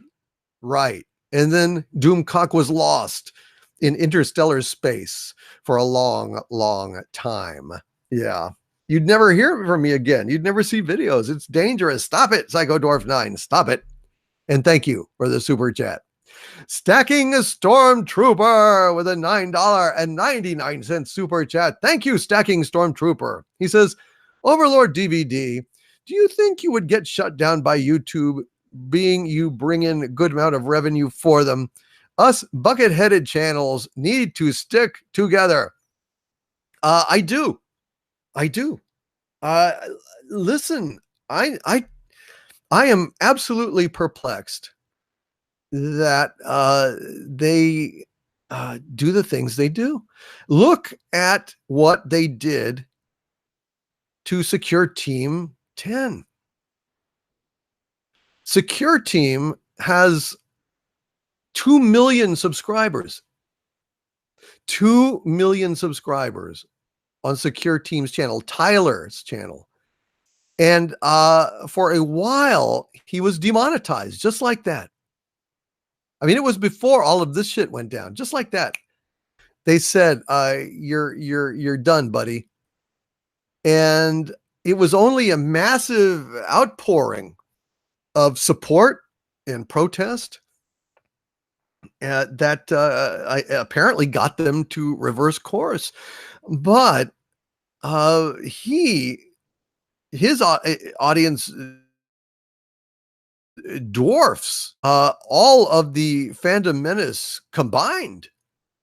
And if they do it to him, they could do it to anybody. So I don't know. I don't know that revenue is necessarily the guiding the guiding light in this. You know, it's not really the main calculus that they have. I mean, I can understand where they want to be shed of certain, you know, extremist, antisocial, violence advocating, you know, whatever they say. I don't know. I mean, it's at least comprehensible. I still think they shouldn't, but the Nature Channel and Tyler on Secure Team, there seems to be no rhyme or reason to it, and that's why all the creators I know are scared and depressed. You know, it's really hard to put your heart and soul into something that may be not around tomorrow. So I just want to say to all of you, that it is an honor to do this with you. It has been one of the greatest things in my life to find you guys and to create this channel. It has been a joy. It has been far greater than I could have ever imagined, honestly. And it's just like I said, these are not impersonal things. These are not businesses. These are not social platforms. These channels are the dreams of eccentric, creative individuals who just relish having their voices heard. Everybody wants to be heard.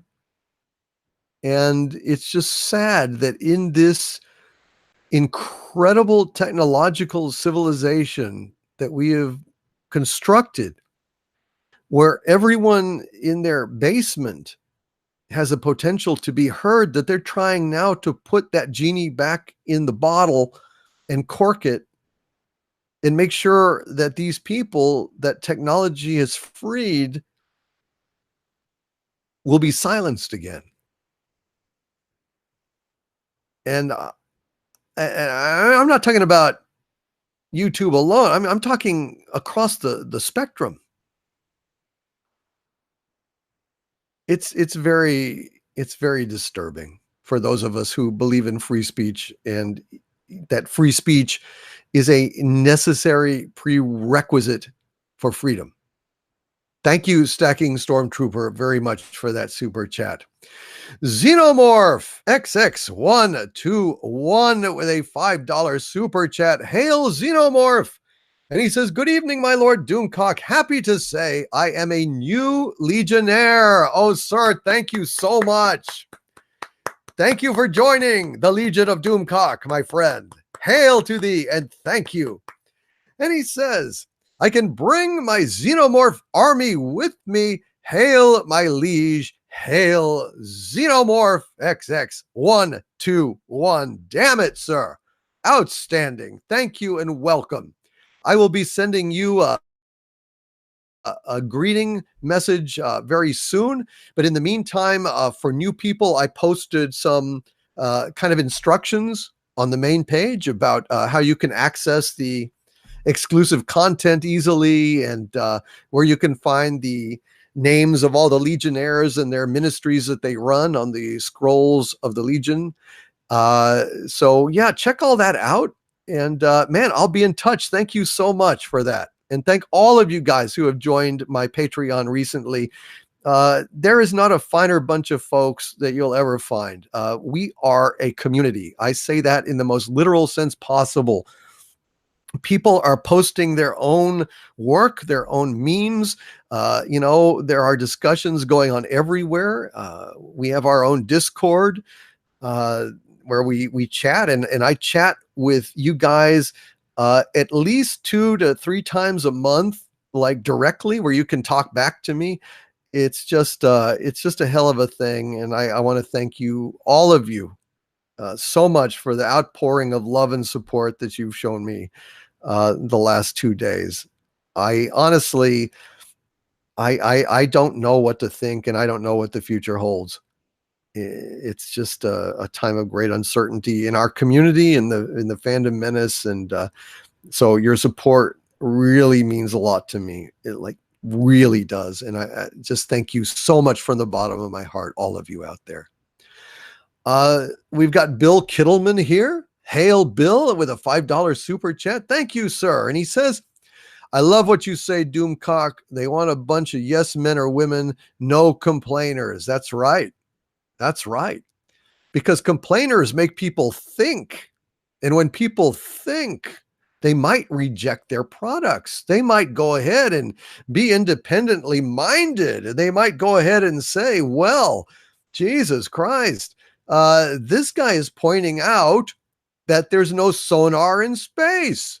So how could Mikey Spock be doing sonar in space? I didn't think of that because I wasn't really watching carefully. But yeah, now that Doomcock has spoken up, Star Trek Discovery is pretty stupid. I don't think I want to watch a stupid show anymore. See? They'd much rather have everyone just kind of half-ass watch Star Trek Discovery while tweeting on their phones and then feel good and enlightened and woke because it has a person of color in the lead and a gay couple, etc., and so on. Instead of great characters, instead of great scripts, instead of high, noble ideals like Star Trek originally had, none of that means a damn thing to these corporate types.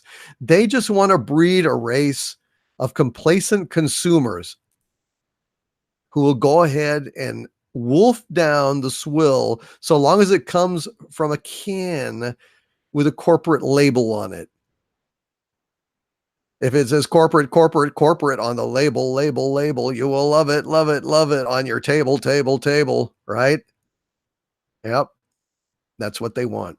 A generation of non-discriminating consumers so hell-bent on supporting their tribes, on sticking in their lanes, right? So hell-bent on that they will go ahead and deny to themselves that something sucks because, hey, if you're a Star Wars fan, you have to love everything Star Wars or you're no Star Wars fan. Where do you think that meme came from? Where do you think that originated? With the fans? Or some kind of advertising agency or some kind of corporate yes men that went ahead and seeded that out there and it planted it in their brains. And it's like, oh, if you don't love like Star Trek Discovery, you were never a Star Trek fan. Jesus Christ. When it's the opposite, that's the truth. Double think. 1984. Mindless consumers will consume mindlessly. And that's very, very, very good for the account ledgers. That's really good for the quarterly returns because, you know, if these idiots will consume anything, then they can very confidently project sales figures quarter to quarter without the troublesome variations that occur when issues of quality or taste rear their ugly heads. Thank you, Bill Kittleman. Dr. Forbin and Colossus with a $10 super chat. Hail, Dr. Forbin and Colossus, one of my Legionnaires and one of the members of a new show called the Common Man Cast. It is a podcast for the Common Man Cast, and a number of my Legionnaires are on it and talk about it, talk on it. It's on YouTube now. It's also on Spotify and SoundCloud and iTunes, I believe. And so y'all ought to check it out. These guys are smart and these guys are cool and I love them. And someday I'm going to be on that. I've been invited. We're just trying to work out the date. But yeah, good stuff. And thank you, Dr. Forbin, for this $10 super chat. You don't say anything, but it is appreciated just the same, sir. Mahaviz, my legionnaire and minister of undead affairs, who's in charge of raising the dead for my invading army, with a $5 super chat. Hail Mahaviz, he says, cheers, Overlord. We'll watch after I get back from eating ribs and watching magic shows with friends new and old. May my good fortune spread your way. Excellent, Mahaviz. I'm glad to see that you are getting out and that you are getting some new friends to go with your old friends. Always good to keep expanding, Mahaviz. You are a great guy. You deserve all the friends that you can stand. Make it sound like it's a travail, but it's a blessing, mostly. Bronze Division with a $10 super chat. Hail, Bronze Division. And he says, my lord, Dark Phoenix is a wet fart in film form. If you lower yourself to reviewing it, use this super chat for aspirin.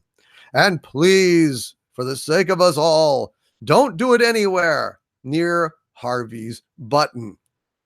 Bronze Division, I will be very, very, very careful. I will approach it like it is an armed bit of munition that could blow in my face at any time. I will be on it, and I will be very, very careful, sir. Never fear. Thank you, however, for the heads up and the warning. And yeah, I will be cautious. I will certainly be cautious with it.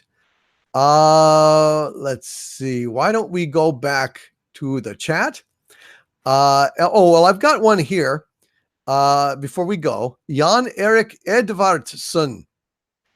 Jan Erik Edvardsson with a 50 Norwegian kroner. I believe it's 50 Norwegian kroners or kropeks or something along those lines. Jan Erik Edvardsson, thank you very much for those. And he says, have you heard about the T6 plot leak? Another franchise down the drain. It's so disturbing and depressing reading through it. I need a bro hug. Jan Erik Edvardsson, consider yourself bro hugged. I am reaching out. I am reaching out across the internet, through the airwaves, out of your screen. Don't be alarmed. Those are just my hands to give you a firm bro hug. Yeah, the plot leaks that I'm not the main thing is that John Connor is dead or is not a part of this thing. So what the hell is Sarah Connor doing? Well, how would she even find out? Look, it is just so insulting to fans who have loved this goddamn thing forever, and we can't even have John Connor still be on the board in play. John Connor's, Jesus, it's just, and James Cameron's doing it. That's the horrible thing about it. That he should know better. He should know better. So he's gone woke too. Ghostbusters meets Terminator. Great. Wonderful. I will use that super chat bronze division for that aspirin and booze, and I will stay away from Harvey's button. I will put a shock collar around my neck on a like 24-hour timer, so that from the time that I enter the theater until 24 hours later, I will not be able to approach Harvey's containment field without receiving a painful shock. Hey, that's no fair, man. What kind of invention is that? It's called a safety feature. It's kind of the equivalent of the clapper. You know, Harvey, clap on, clap off. Clap on, clap off. A clapper. Yeah, I know. I watch late night TV too. Son of a bitch. Am I ever going to get a break? Someday, Harvey, perhaps, but not today. Let's go to the chat. Let us see what you guys are talking about in the chat. What are you guys talking about? What are you saying? What's on your mind? Let's get to it. Let Harvey kill the younglings, says John Robertson. I think Disney already did that, didn't they? They're not allowing younglings anymore. I think younglings is kaput. Dayhawk 666. Did you get the thing in the mail, Doomcock?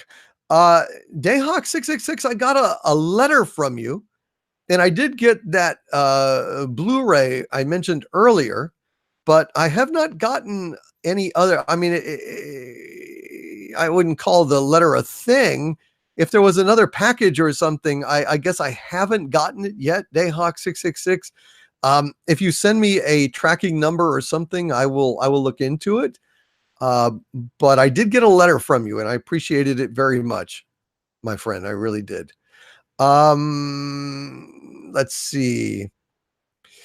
T6 will give you the claps, says Eric Hawk. Not just the clap, but the claps. Like every goddamn social disease that you can get, you will get from watching T6. Wow. I guess one from each of the female leads, right? I guess that's what it is. James Cameraman, says Ian Aldridge, in a very clever bit of wordplay. Yes, thank you, Ian. That's pretty funny. Clobbering Times says Cameron has always been a leftist puke. Is that true? I haven't really known that. I'm not sure.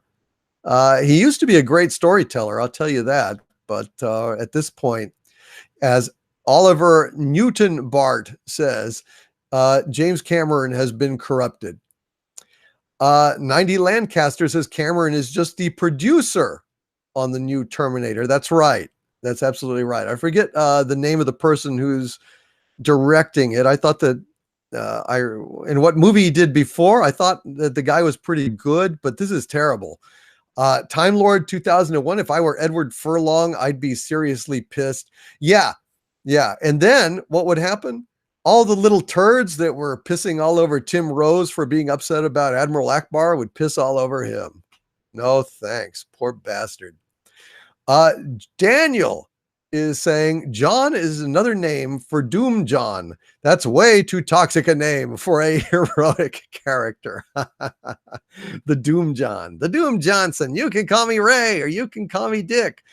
Dave Bob says Terminator has gone woke. Let's have a moment of silence.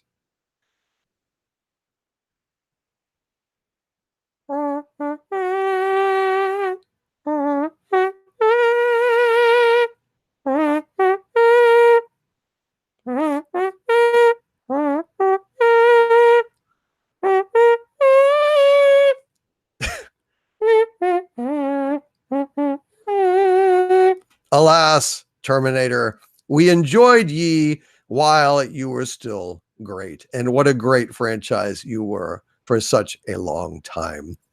Alex Cunningham says, Overlord DVD, I beseech you, please never hook up Harvey's containment chamber to a clapper system. I've fallen and I can't get up. And then Harvey's free. At last. Thanks, Grandma. Geez, that would be horrible. Cotton Candy Beard Gary says, I got a chance to see T2 in theater last year. It was amazing to see on the big screen again. Man, I tell you, dude, when Indiana Jeremy says R.I.P. Terminator, Fausto Solis, R.I.P. Carl Manver says, blow DC, don't suck. Actually, it's just a weird little thing I do with my lips, like a little trumpet thing. I can also do a theremin like that.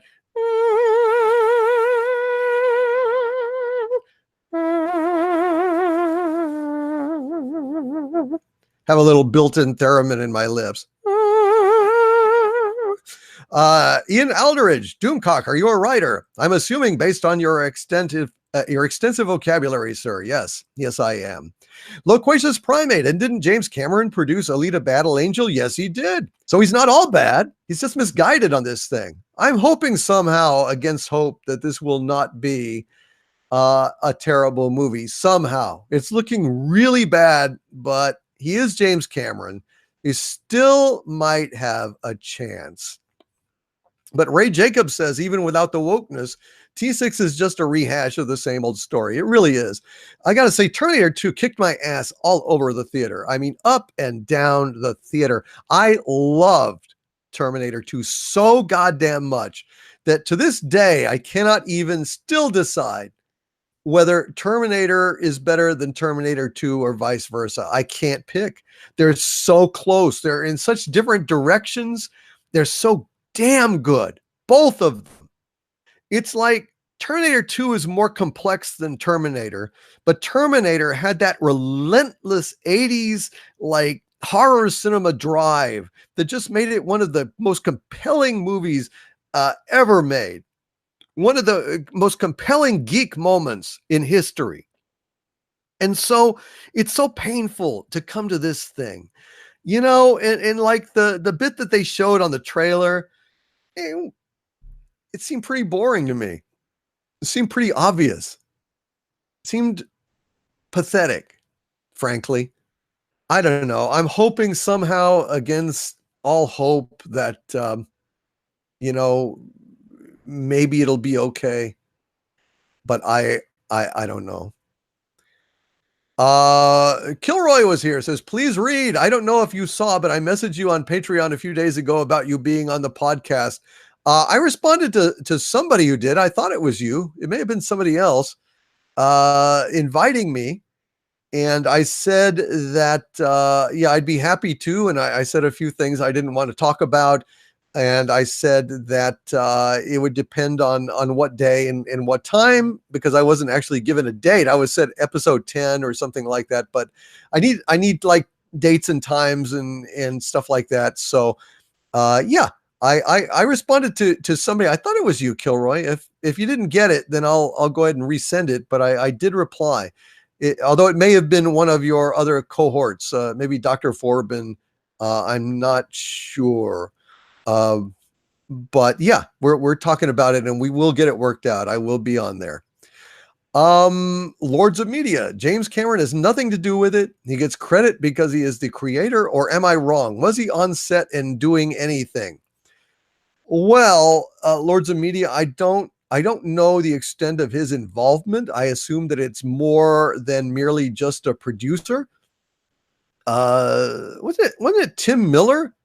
Yeah, didn't Tim Miller do this? And he did Deadpool. I'm just remembering this. I think it's Tim Miller, which astonished me because Deadpool is one of my favorite damn movies of all time. I think the original Deadpool is one of the best superhero movies, right up there with Guardians of the Galaxy and Iron Man. So this guy, knows his stuff, but Jesus Christ, apparently he doesn't know um, what crap that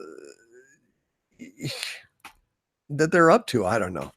John Robertson says topic censored by Doomcock. Only Mary knows.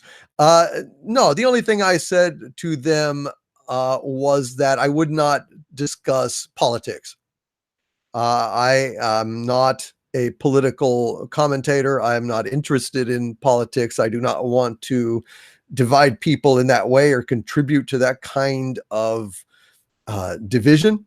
I am interested in pop culture and in critical thinking and that sort of thing. So that was the only thing I was saying. I just did not want to get into a political discussion on that podcast. That's what I was saying. All right, let us go back and do some more super chats here. Let's see. Ian Alderidge with a $2 super chat. Hey, Ian, are sponsored by Carlos Maza. Thanks, Carlos. Thanks for ruining everyone's lives, Carlos. Thanks for selling out free speech, pal. What a hero. Jesus Christ. Thank you, Ian Alderidge. Yes, the damn porn chats. So annoying. Do they think that's actually going to work? Anyone's going to click on that, say, what a marvelous idea. I think I'll go spend some money on some porn, especially when they can get porn for free anywhere. Ridiculous.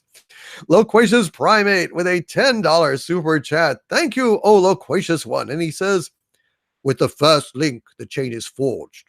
The first speech censured. The first thought forbidden. The first freedom denied. Chains us all irrevocably.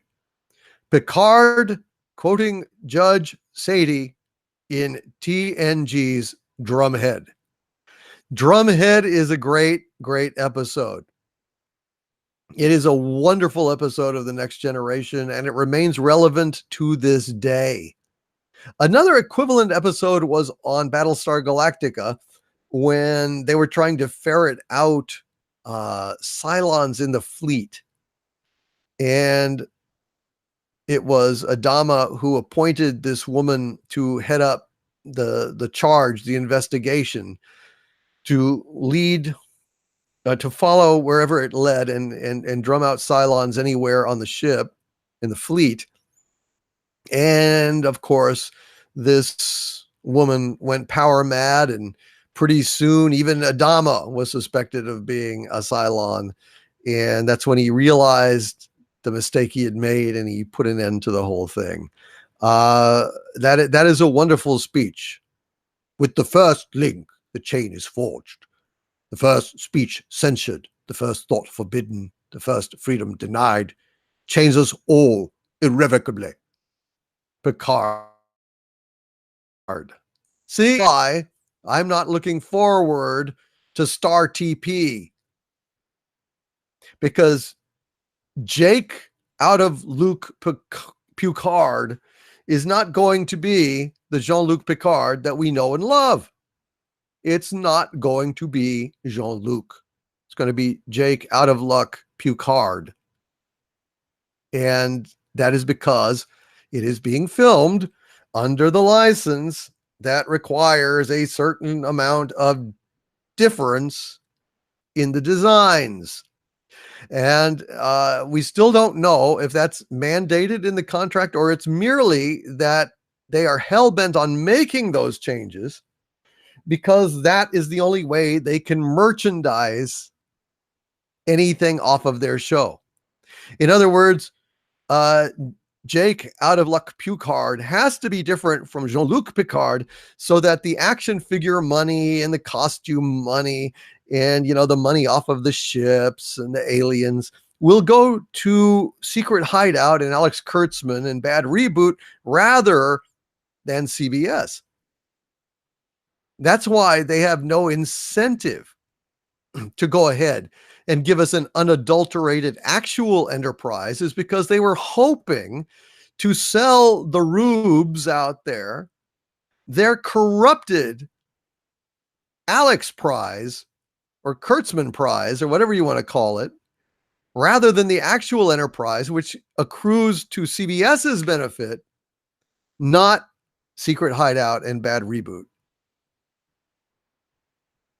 Picard was a great man and a great captain and beloved of Star Trek fans around the world. And they are going to do to him what they did to Spock in STD and Pike in STD as well. God only knows if it will be better or worse, but I suspect worse.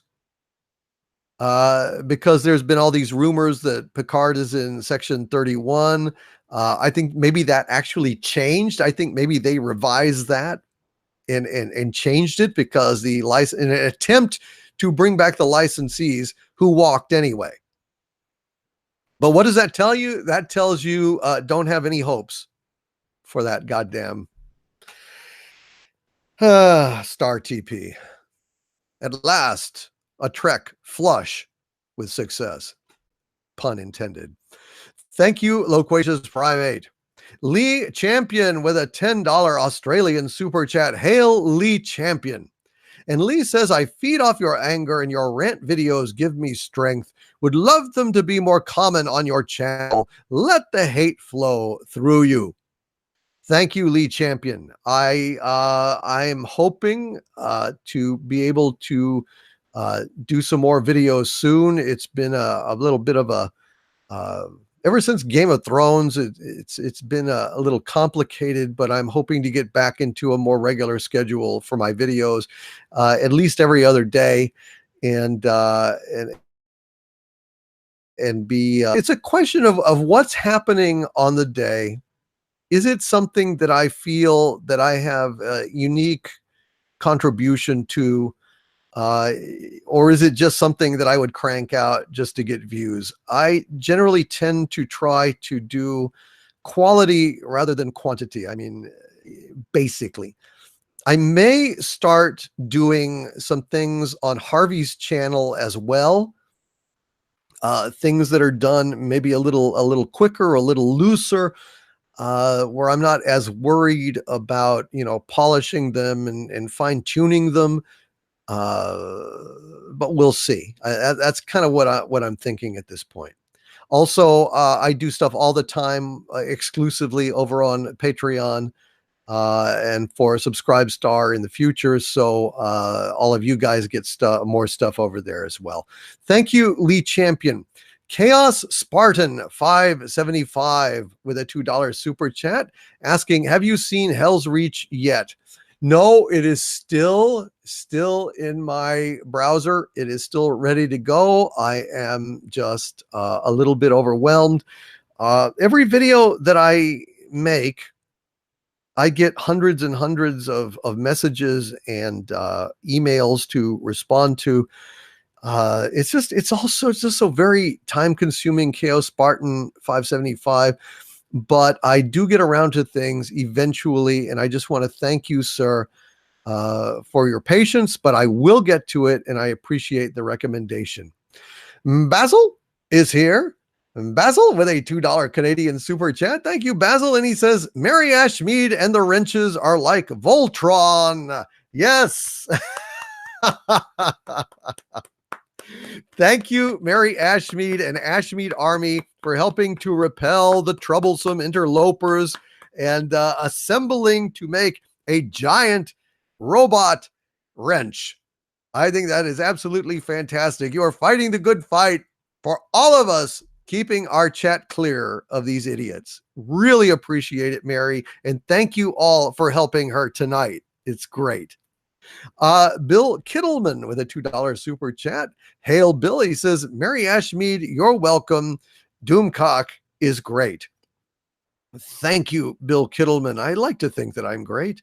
In my moments of megalomania, pacing on the battlements of my castle and railing against Kurtzman and Abrams and Johnson for all the wrongs that they have done to me and to my people, I like to think that I'm great. But of course, I'm pretty liquored up at that point.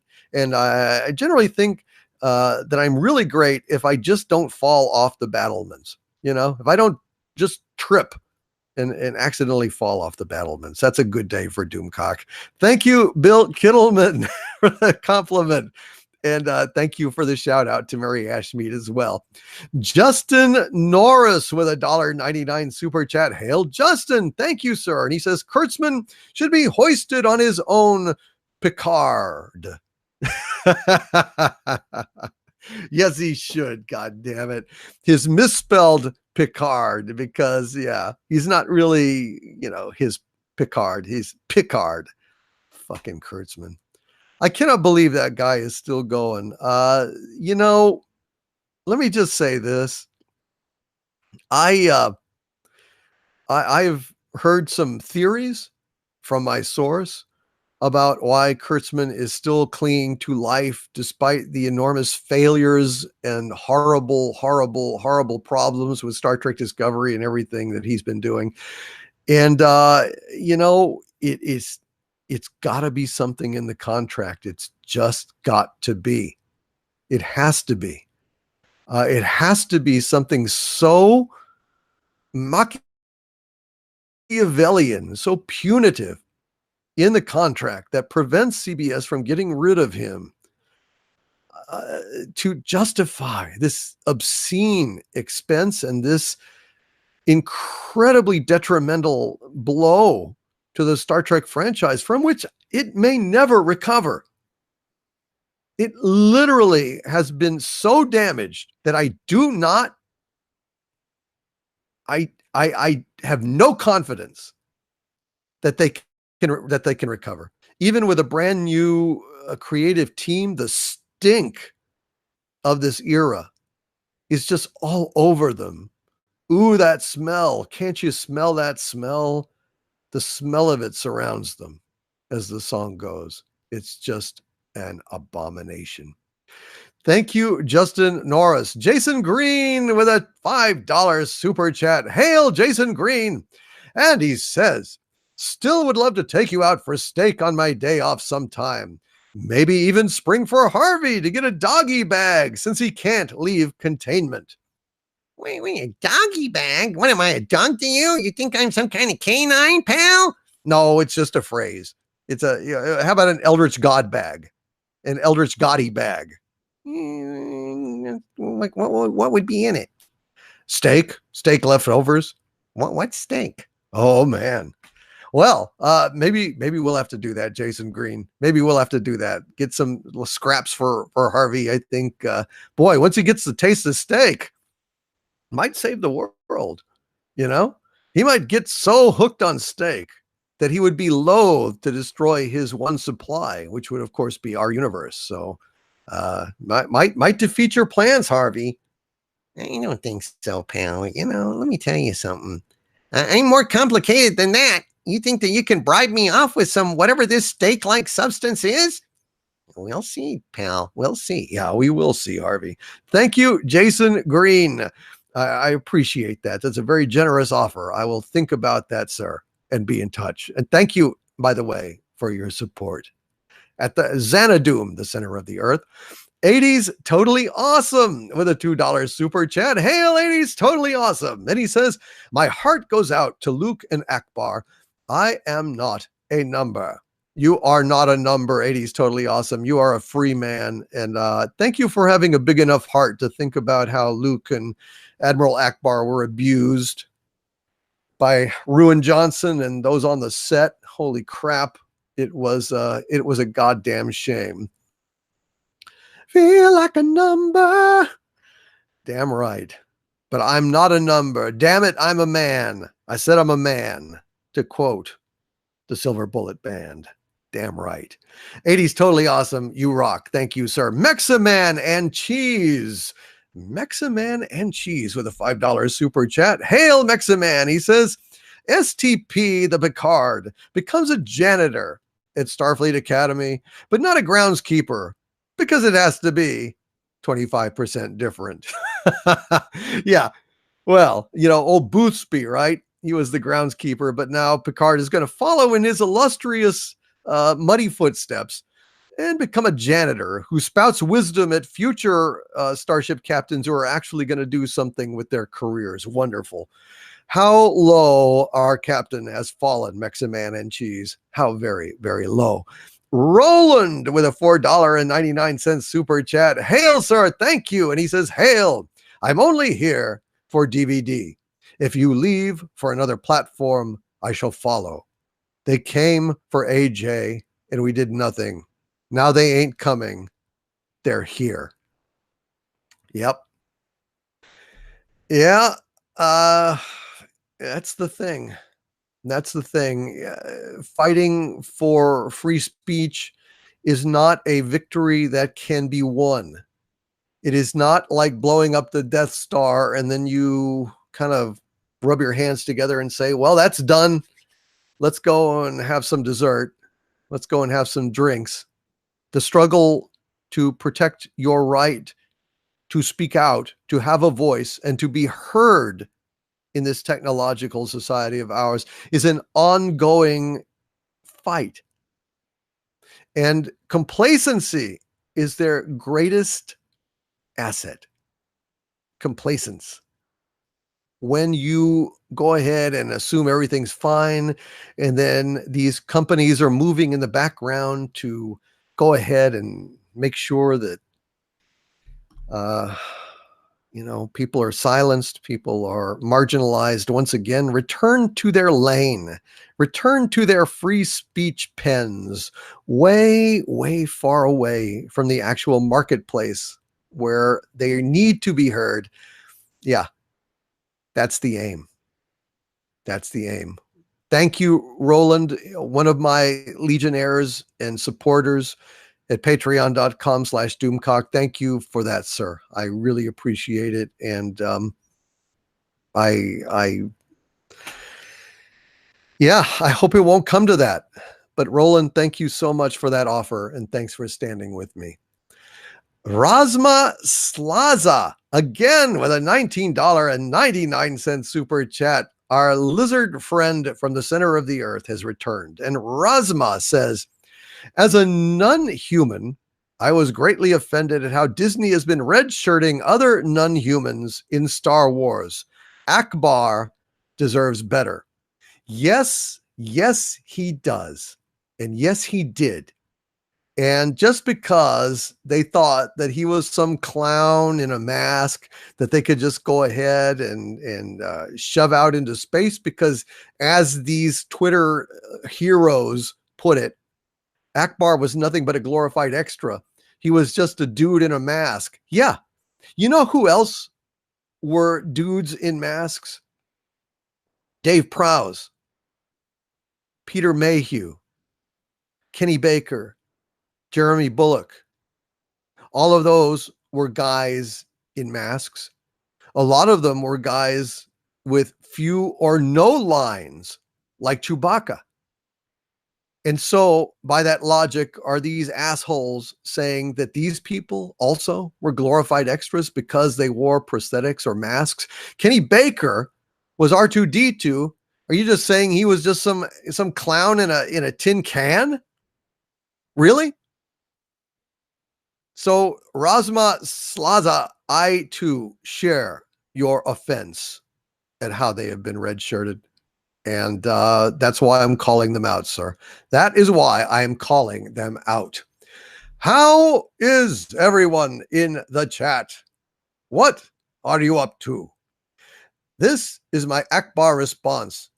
Mare Su, Krylo Ren, and Holdo were just memes, brah.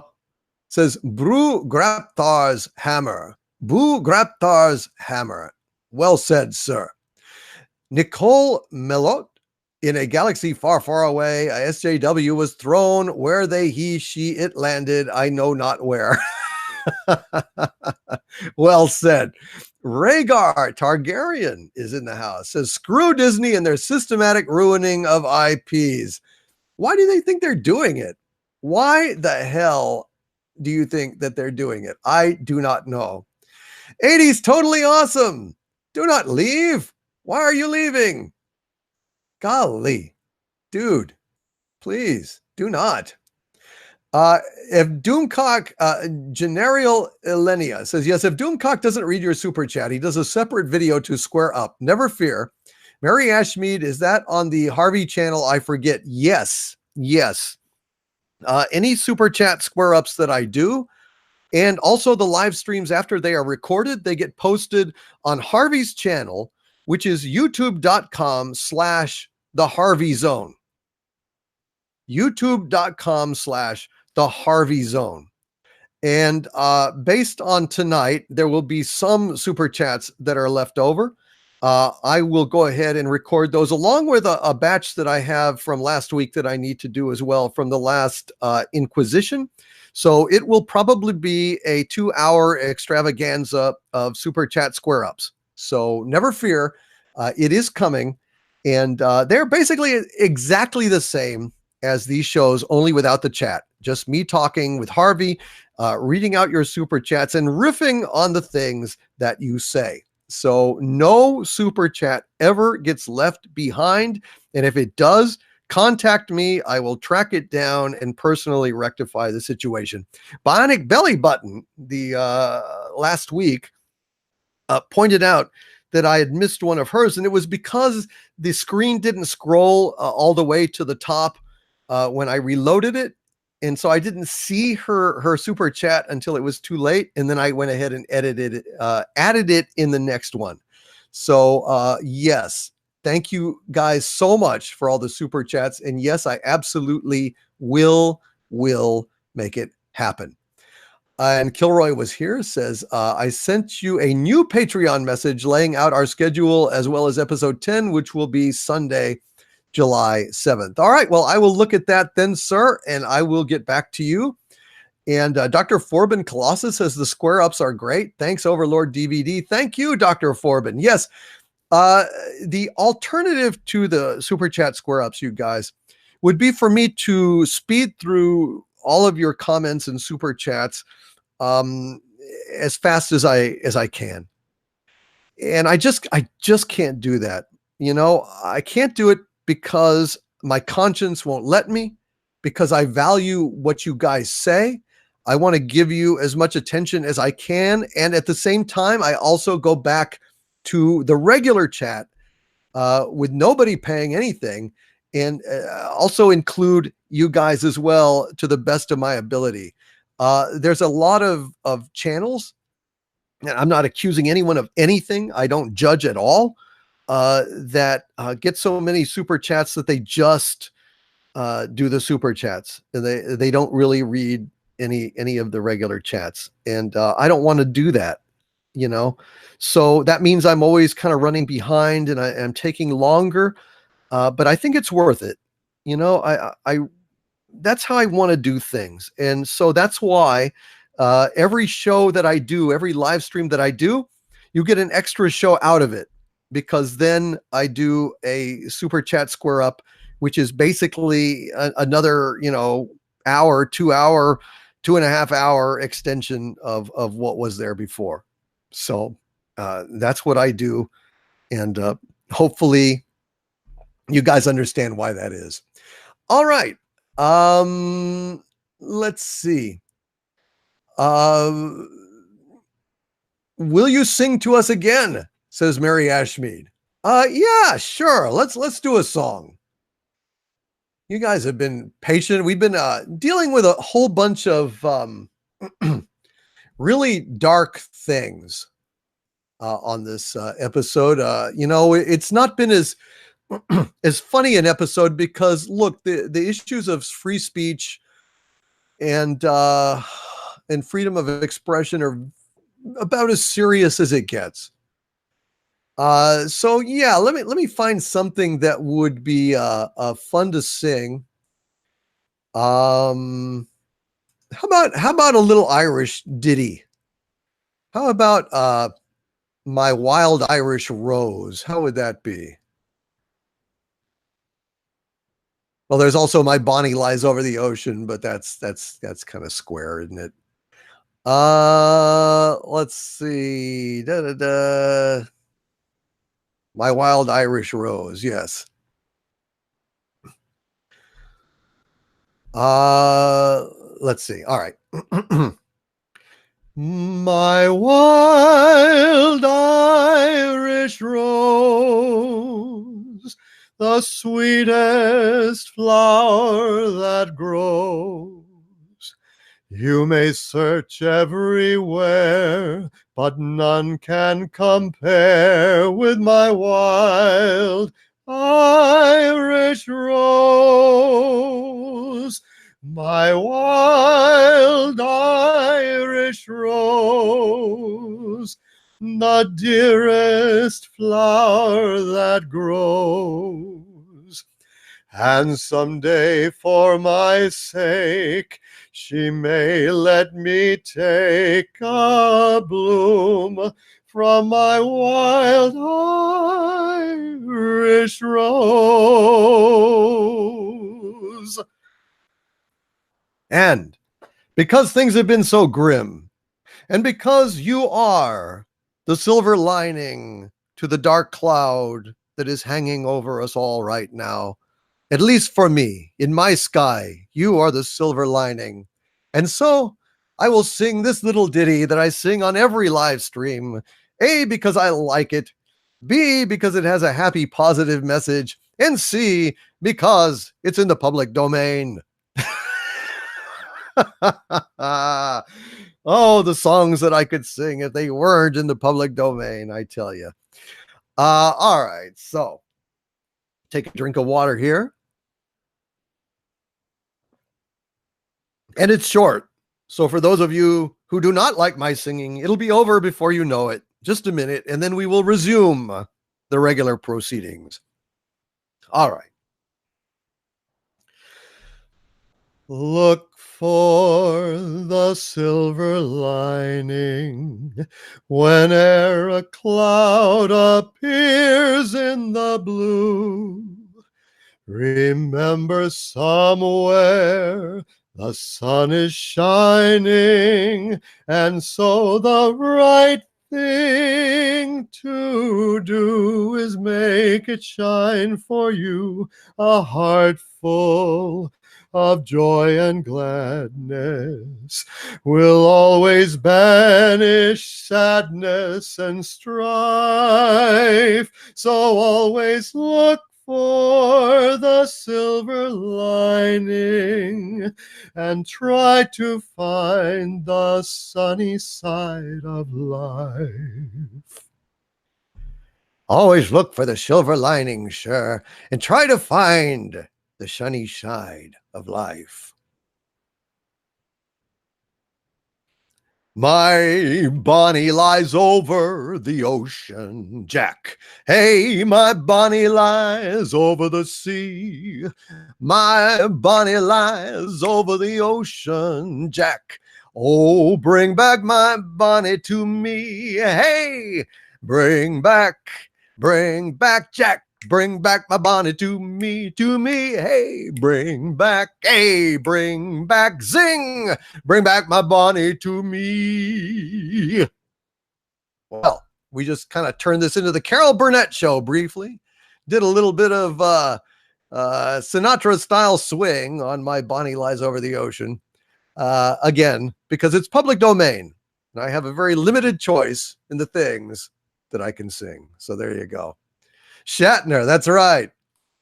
Little Shatner. I guess I should have known by the way you parked your car sideways that it wouldn't last. Because you're the kind of girl who believes in making out once, love a man, leave fast. I guess I must be dumb. She had a pocket full of horses. Trojans. Some of them used. But it was Saturday night. I guess that makes it all right. You say, baby, what have I got to lose? I say, little red Corvette, baby, you're much too fast. Do, do, do, do, do, do, do. Hey, Ian Aldridge, you guys are sick. You guys are sick. Sing that song from classic Star Trek. The one Irish guy was singing in engineering, right? I'll take you home again, Kathleen, and tears bedim your loving eyes. All right. Now that we've alienated most of the audience, that's right. Coming to a theater near you. Doomcock sings limited numbers due to stinking YouTube rules. Yes, Mr. Trill. Yes, indeed. Yeah. You can only do so much on here. Maybe towards the end of the evening is a eulogy to all of our fallen YouTube partners and channels and friends. I will sing Danny Boy to the channels that have gotten torpedoed. I may go ahead and do that. Oh, Inagata Davida. Inagata Davida, baby. Don't you know that I love you? Inagata Davida. Yeah.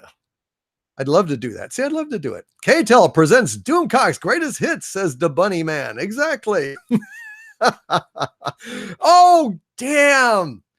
Oliver Newton Bart says, put the blame on Mame. Son of a bitch.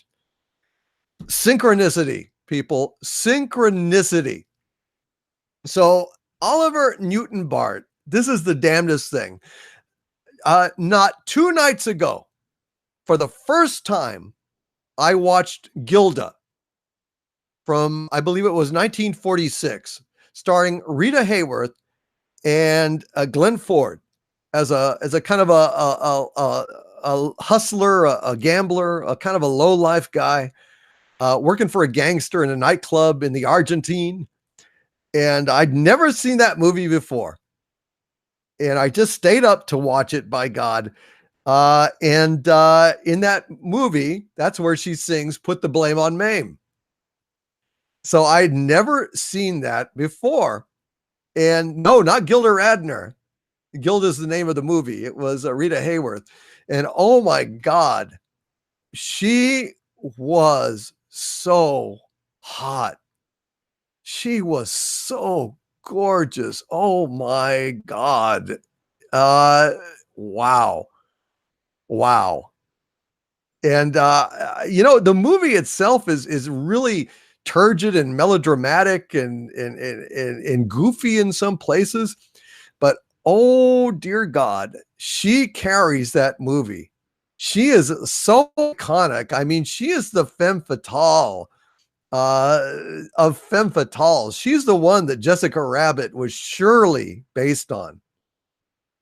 And holy crap, it was so good. Tracy Britton says, I was watching the D-Day marathon on TCM yesterday. The movie 36 Hours was a good one.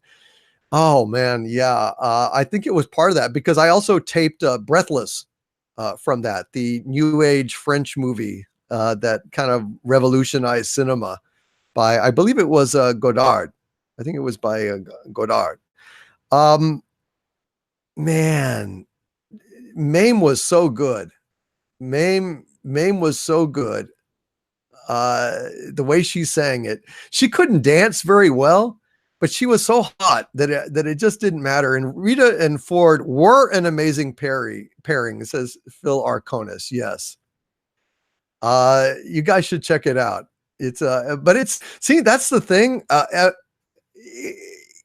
There is a world of movies out there you have not seen.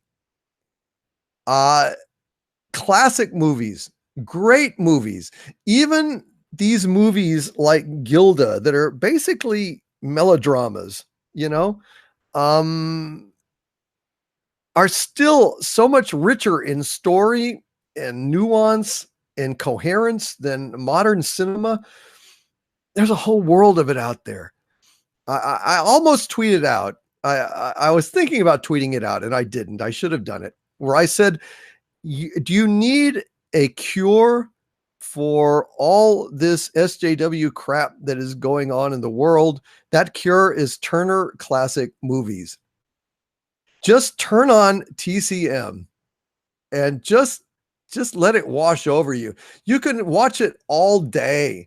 I mean, there's some dogs on there for sure. I mean, use your discretion, but my God, there are some fantastic films out there that you've only just heard of. I'd heard of Gilda forever.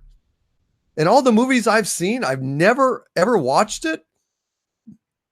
And the other night I did, and I was delighted that I saw it. So that is my recommendation to you guys. Check it out. It is some great stuff. Let us continue. Let us forge on with our super chats. Daniel is back. Daniel is here again, sir, with a $5 super chat. Thank you, Daniel. And Daniel, he says, imagine coming home and your wife had an octopus head. I'm only 25% different. Don't you still love me? She blubbers as she reaches towards you to wrap her tentacles around your face and dig her beak into your lips with one last kiss. Yes, Daniel, that is an apt description. Kind of like eating a pizza that's 25% different because it has a topping of mayonnaise. Well, look, it's still got pepperoni and cheese and dough, and here's some mayonnaise on it. Or mustard. Yeah. 25% matters. 25% different might as well be 100% different in a lot of cases. And octopus head wife is one of them. Thank you, Daniel. Philip Geiger with a $1.99 super chat. Hail Philip. And he says, go for renewal. Go for renewal. What the Orville? I guess that's what you're talking about, Philip. The Orville. I know it's season 3. I'm glad that they're going to do it. Actually, I've heard that they were in talks to do season 3, 4, and 5 all together, but season 3 is the only thing that's been announced at this time. But behind the scenes, I think they're so happy with it that I think the Orville has a long and happy future, barring a precipitous drop in ratings. Thank you, Philip Geiger. Classic Comics with a $5 super chat. Thank you, sir, very much. And he says, just got back from Dark Phoenix. Not a terrible movie, but not very good either. I think it's a good time for this franchise to end. Yeah. Yeah, it sounds like it. It's a damn shame. When I saw the trailer, I actually was not unhappy. I thought, okay, well, I mean, this could be good, but the reviews I'm hearing now, yeah, sounds bad. Sounds really bad, dude. I think it is time for that franchise to end, and I think it's time for Marvel to probably pick it up. Although, you know, with the awakening of Marvel, the MCU, I'm afraid, is going straight down the toilet, and I don't know that it's going to recover. Only time will tell. Classic Comics, but if they get their shit together, the X-Men would be a fabulous addition, as well as the Fantastic Four. God, we need a decent Fantastic Four movie. All they've gotten is abuse. All they've gotten is shoddy treatment, and there's been like 3 or 4 incarnations of it at some point or another. Needs to stop. It really does. It's just painful. Thank you, Classic Comics. Fan Addicts of Film with a $5 super chat. Thank you, sir. He says, I saw Dark Peeves last night. The score by Hans Zimmer was the best part. Sophie's acting was mediocre. Well, of course, Sophie's acting is always pretty mediocre. I've never seen Sophie do anything that wasn't, frankly. She's a pretty woman. but just not good. Her face is best when she's not moving it. It's a face that is quite striking and classical in repose, but it's when she starts moving it and talking that the problem begins. Fan addicts of film, thank you so much. Hans Zimmer is always a welcome addition to any film. He does a fantastic job. My favorite Hans Zimmer scores, for those of you out there who, like me, are fans of film scores, are Crimson Tide, which is just an incredible score by Hans Zimmer. Love it, love it, love it. Inception.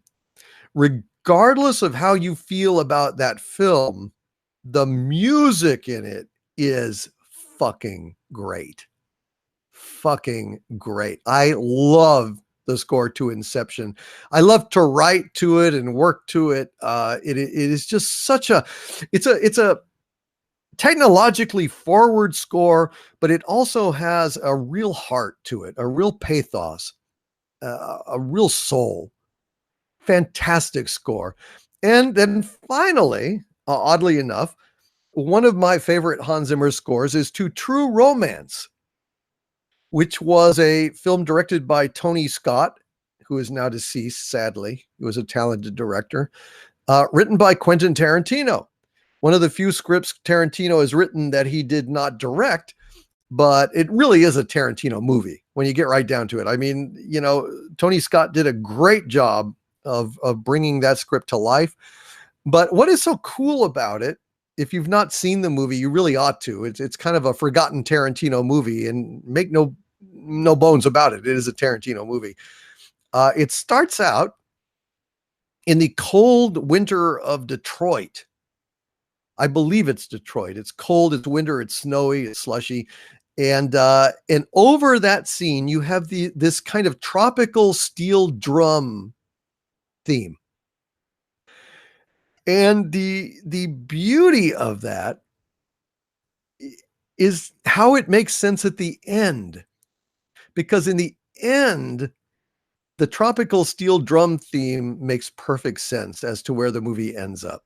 Hopefully that's not too much of a spoiler for anybody. It's really not, but it just shows the genius of Hans Zimmer, who would even think, you know what? Let's put this incongruous steel drum tropical music over scenes of the harsh winter in Detroit. I think it's fucking amazing. Fan addicts of film, hail to thee, and thank you, sir, for that super chat and for mentioning the great Hans Zimmer. No Future Productions with a $5 super chat says, I command that you mention this comment. And so I have, sir. And so I have. But not because you commanded it, but because it was my pleasure to do it.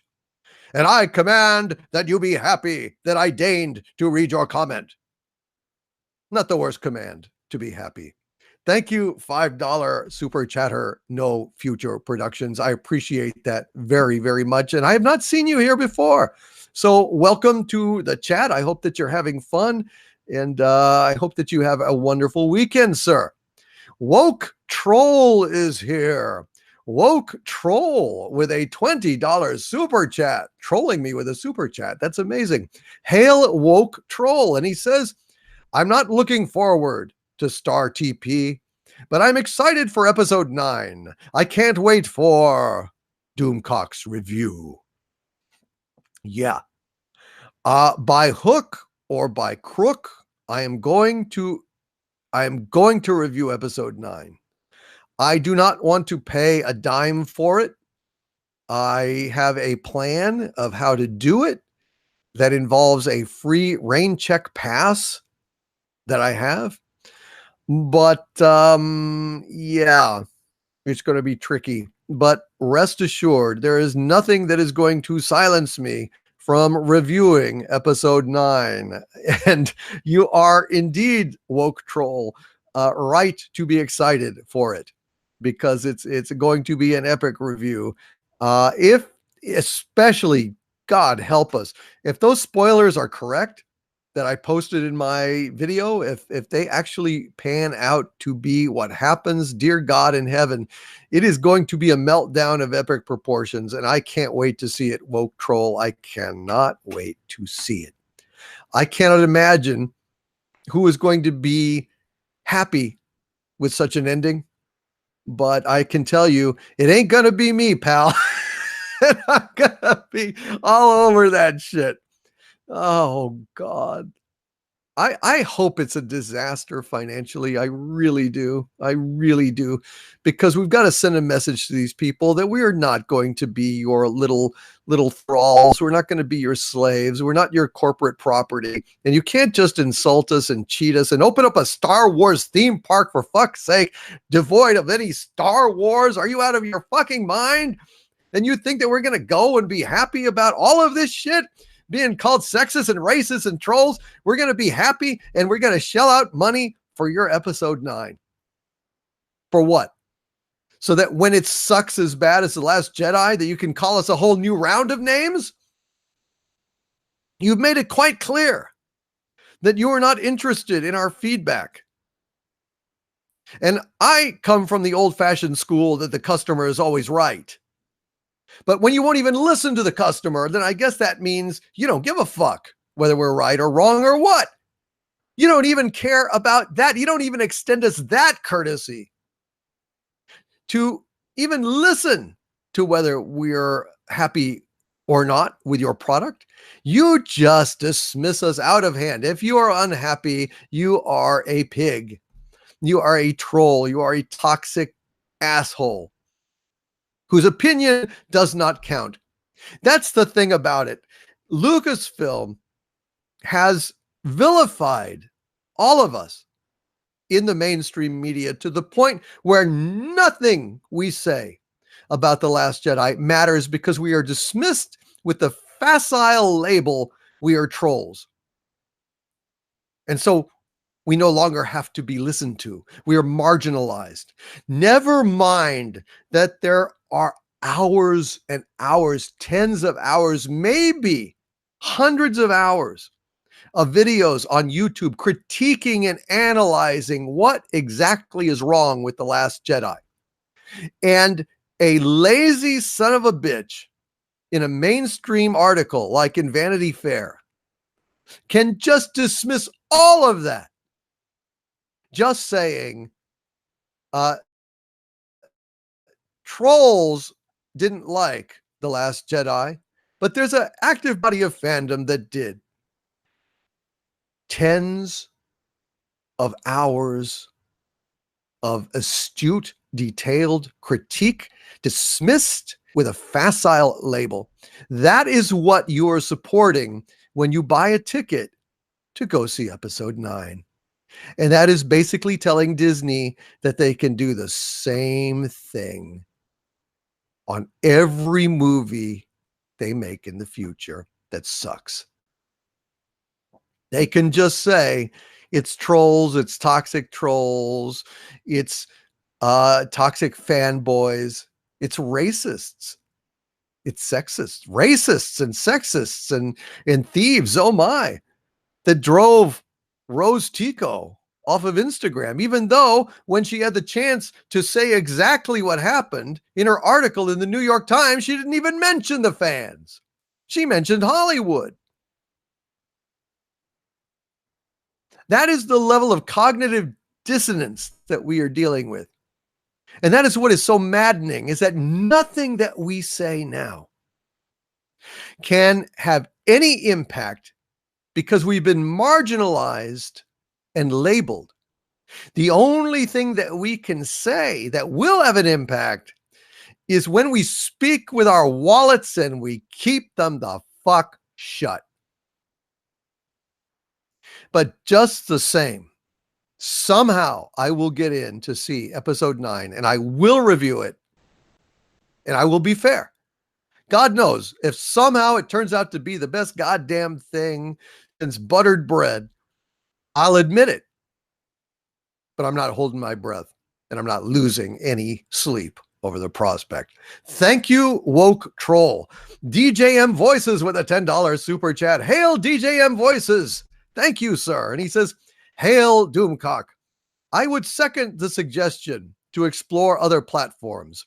Vox proves it doesn't matter if you've done anything wrong, if the wrong person yells enough. This is very true, DJM Voices. It really is. It really is. The fact is, though, that you see, it's the economic problems that dictate these things. Yeah, you can jump to another platform, but it will not have the same exposure. How are people going to find out about it? How are people going to know? And if there's no way to support creators on that platform like there is here, then they scale back their operations because they have to do other things.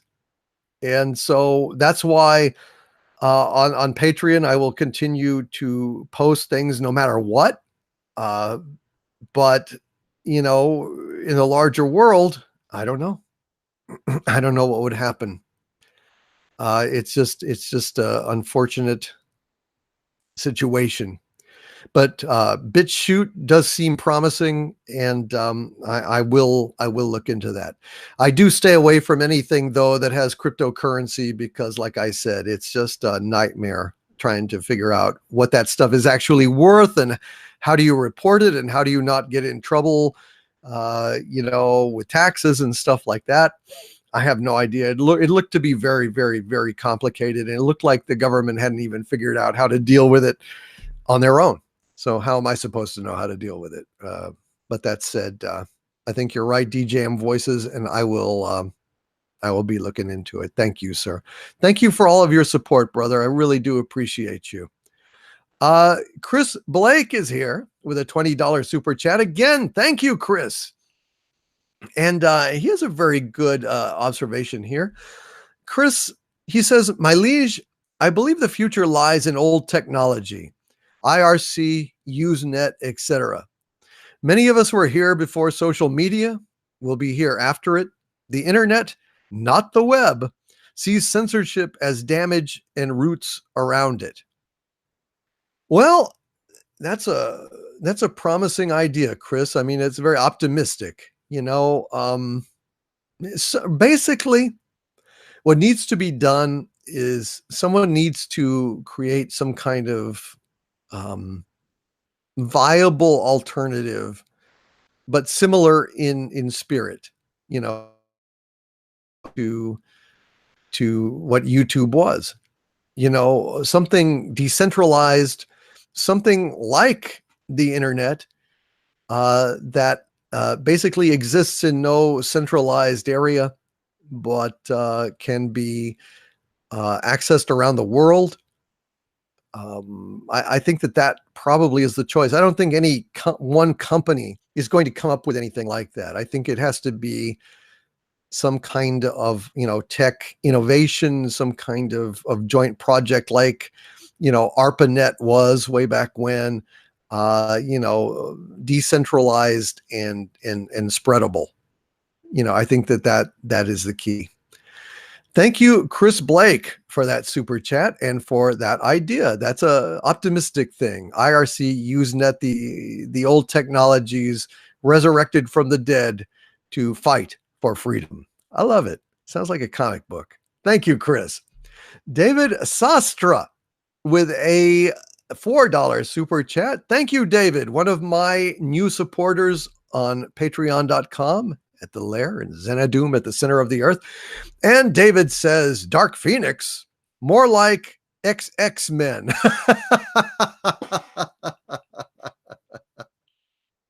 Oh, well, Y chromosome free men. Yeah, XX-Men. I love it.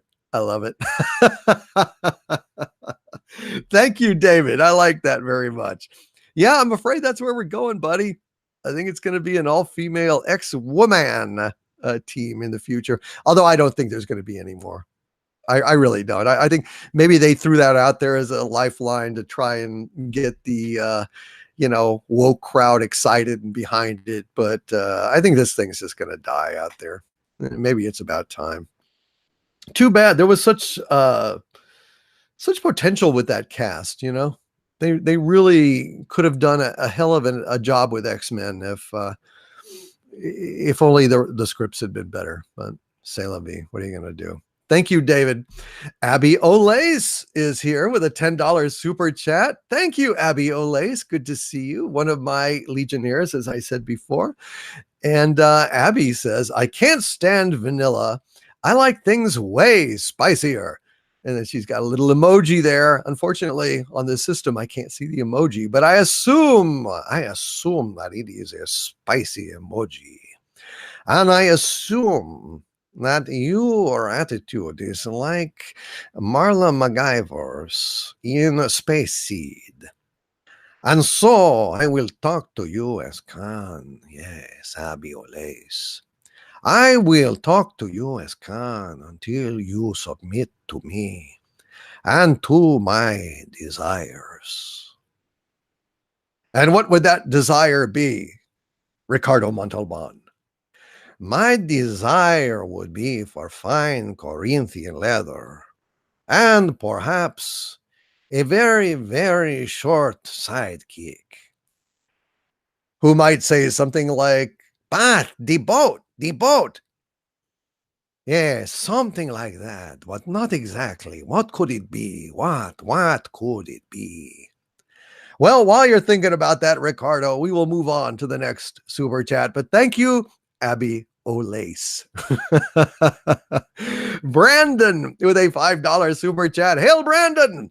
And he says, why does no one copy the code, make a few changes, and start a new YouTube like the original? It would dominate this shite. Google, Facebook next.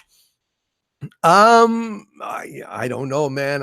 One of the things, I have many things in this world, sir, but Brandon, I am not a programmer. I have never been a programmer. And so if I could originate something like that, I certainly would. I just, I cannot. I don't know how to do it. But goddamn, it sure would be cool if somebody out there would. I think it would be very, very cool. Oh, Glenn Sanders says Doomcock's Khan is very Bela Lugosi-ish. No, this is Bela. Bela is different. Listen to them, the children of the night. What music they make. And plus it helps to have some of Khan's lines, his actual lines. I haven't done a scene from Star Trek in a long time. Maybe I should do a little few quotes from Star Trek here or there.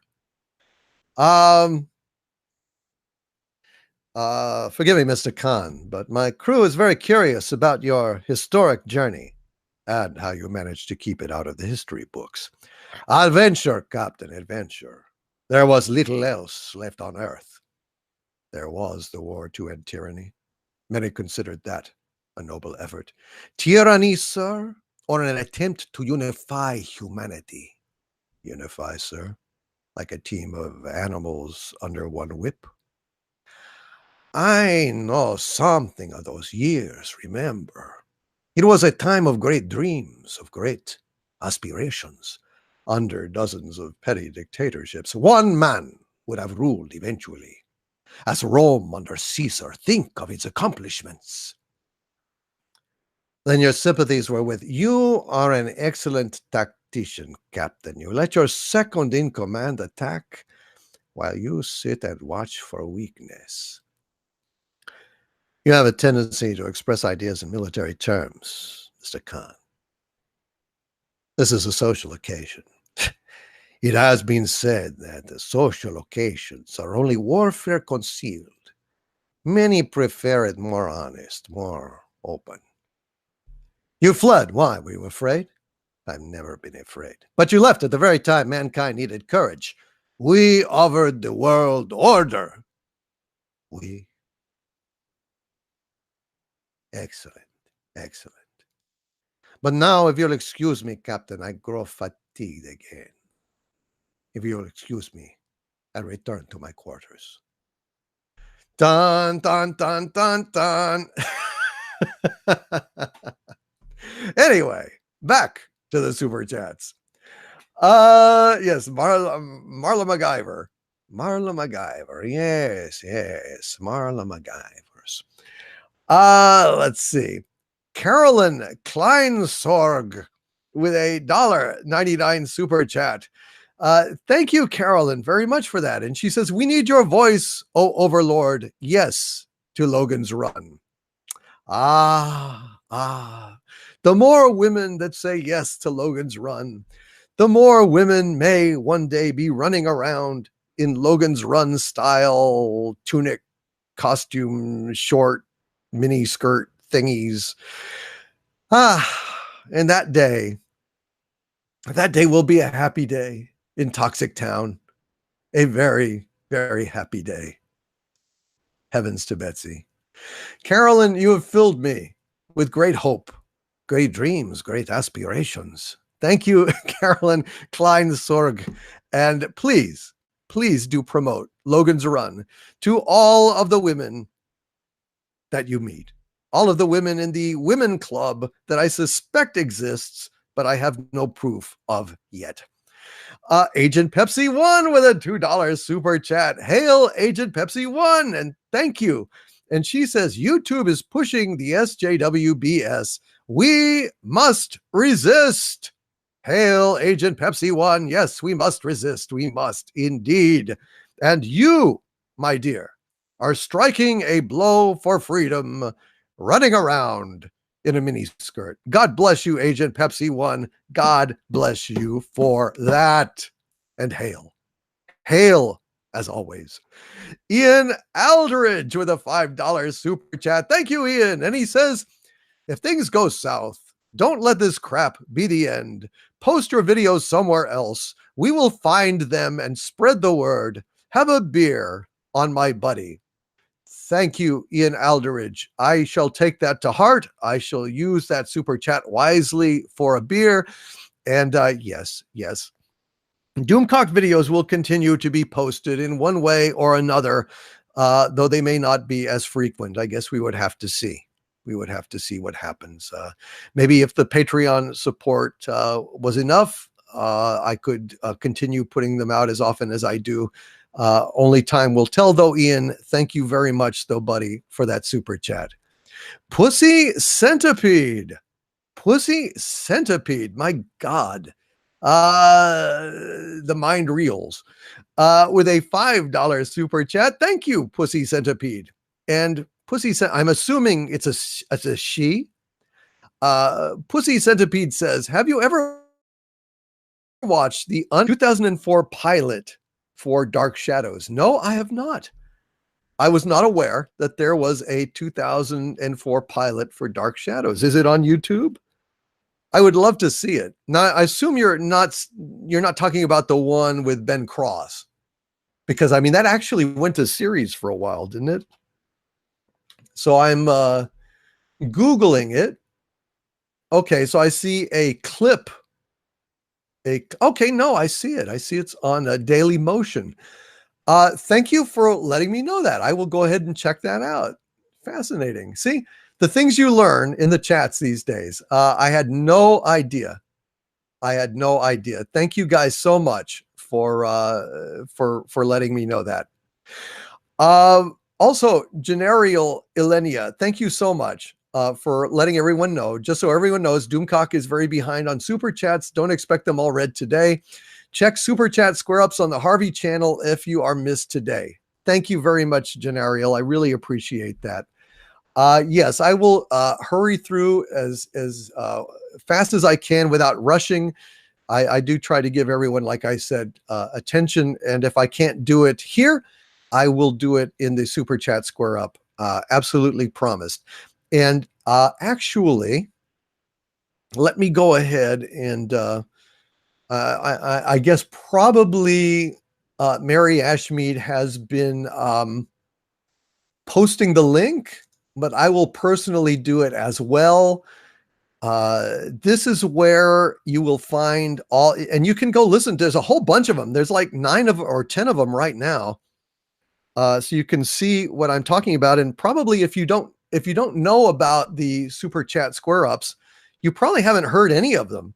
So those of you who like listening to me You can go ahead and hear these shows that you've never heard before over on Harvey's channel. And also remember that his channel is called the Harvey Zone. So if you can't remember the complicated address, go to youtube.com/the Harvey Zone. There's oh, thank you, Mary. Of course you did. You rule, Mary Ashmead. You rule. Yes.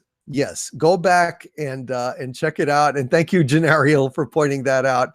Yeah, got like 10 of them already. So this is going to be a little bit shorter of a live stream than usual. Like I said, I have to get up in the morning, but starting next week, probably no later than next Tuesday, all the rest of the super chats will be posted in Super Chat Square Up Volume 11. I believe now we're up to 11. So you will find that at that address. But right now, there are a whole bunch that you probably haven't heard. And there's some pretty funny stuff on them. So go check them out.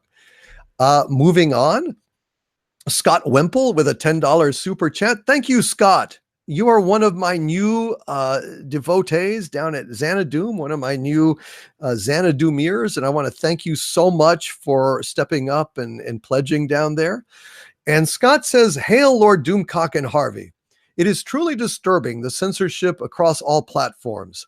Time for everyone to step up and support their favorite content creators, a small contribution to help out." Thank you, Scott, so much. And thank you so much for helping at the Lair as well.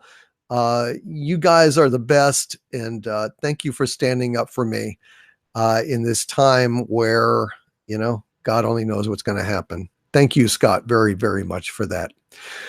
Classic Comics with a $5 super chat. Thank you again, Classic Comics. And he says, "When I went out in a mini skirt, it didn't seem to spread much joy. Got several propositions, though."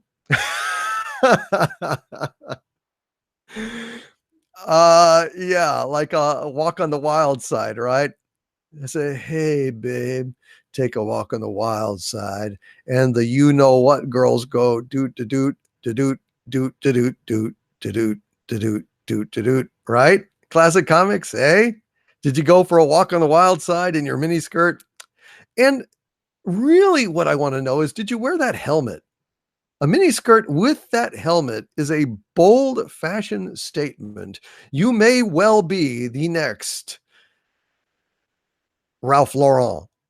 I was trying to think of a name of a designer, fashion designer, but I don't follow fashion, so I can't. I drew a blank. What was the name? Oh, yeah, you're the next Johnny Versace. Oh no, God no!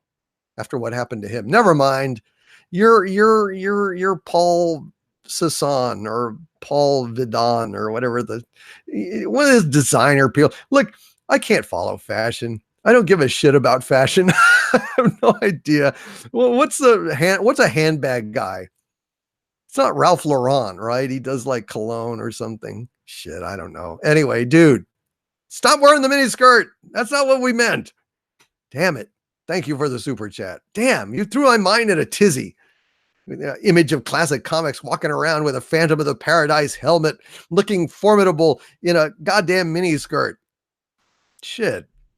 Could probably wind up being the mayor of Austin in that outfit. Austin, Texas. Yes. There's some weirdos in Austin.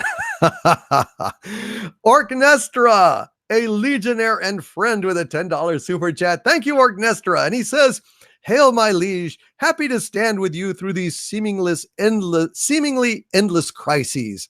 They can't silence us. We'll follow you to the ends of the earth, even if we're already in the center of it." Thank you, Orknestra, very, very much, dude. You are a true friend and supporter. God bless you, and thank you for being a part of Xanadoom and a part of this super chat here. It's always so cool to read your posts, and you're just a hell of a guy. Thank you, Orknestra. Thank you very, very much. Psycho Dwarf 9 with a $2 super chat says, "Wearing my kilt in your honor because I like miniskirts." You guys are misunderstanding me. I don't think you understand what I am trying to say.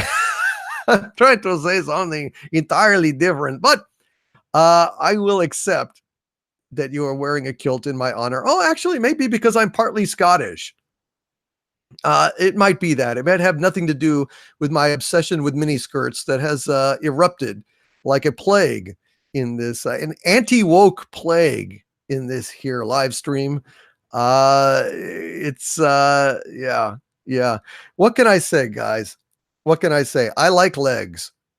I like legs. I know how to look at them, to kind of paraphrase ZZ Top. Women's legs are some of the best things ever made in the universe. And I like seeing them. I like short skirts. I like boo hines, as Dave Bob would say. I just like girls. I just like girls. I know it's wrong. I know it's out of fashion. I know it's old fashioned.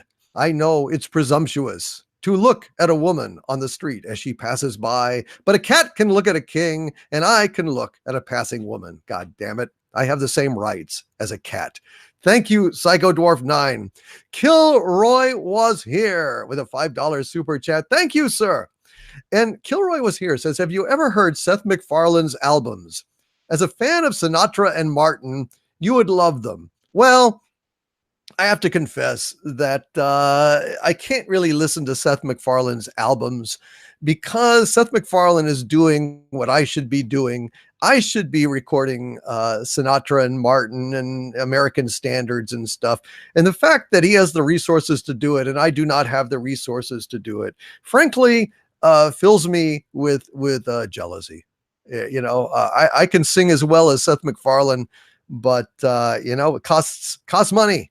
Costs money to license these songs and to assemble a band and to secure all the rights and then get arrangements for the songs. It's an enormously complex and expensive affair that Doomcock cannot afford to do. Although, Doomcock would certainly love to be, singing, fly me to the moon and let me play among the stars. It's kind of what I was born to do, but I don't get to do it. And so I decided to conquer the world instead. Kilroy was here. Kilroy is here. Kilroy will be here again. Thank you, Kilroy, for that super chat and for rubbing salt in the wounds. I cannot perform at nightclubs and have albums and stuff like Seth MacFarlane, even though I should, God damn it, because I can sing just as well as Seth. But never mind. Seth MacFarlane, at least, isn't a supervillain. Haha, I've got that on him. Common Sense America with a $9.99 super chat. Legionnaire and dealer of Common Sense America. Thank you, sir. Says, hail, my lord. To quote a well-known Thermian, never give up, never surrender. You, along with many of us, will get the justice we deserve. Hang in there and hail Harvey as well. Thank you, Common Sense America. I appreciate that very, very much, sir. Thank you for all of that sentiment.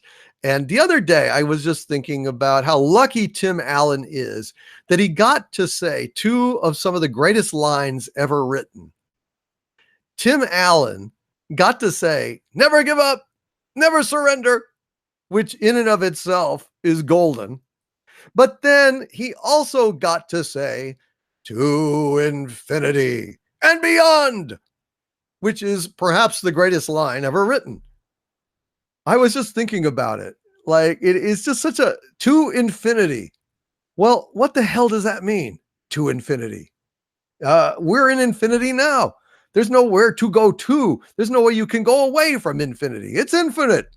To infinity and beyond.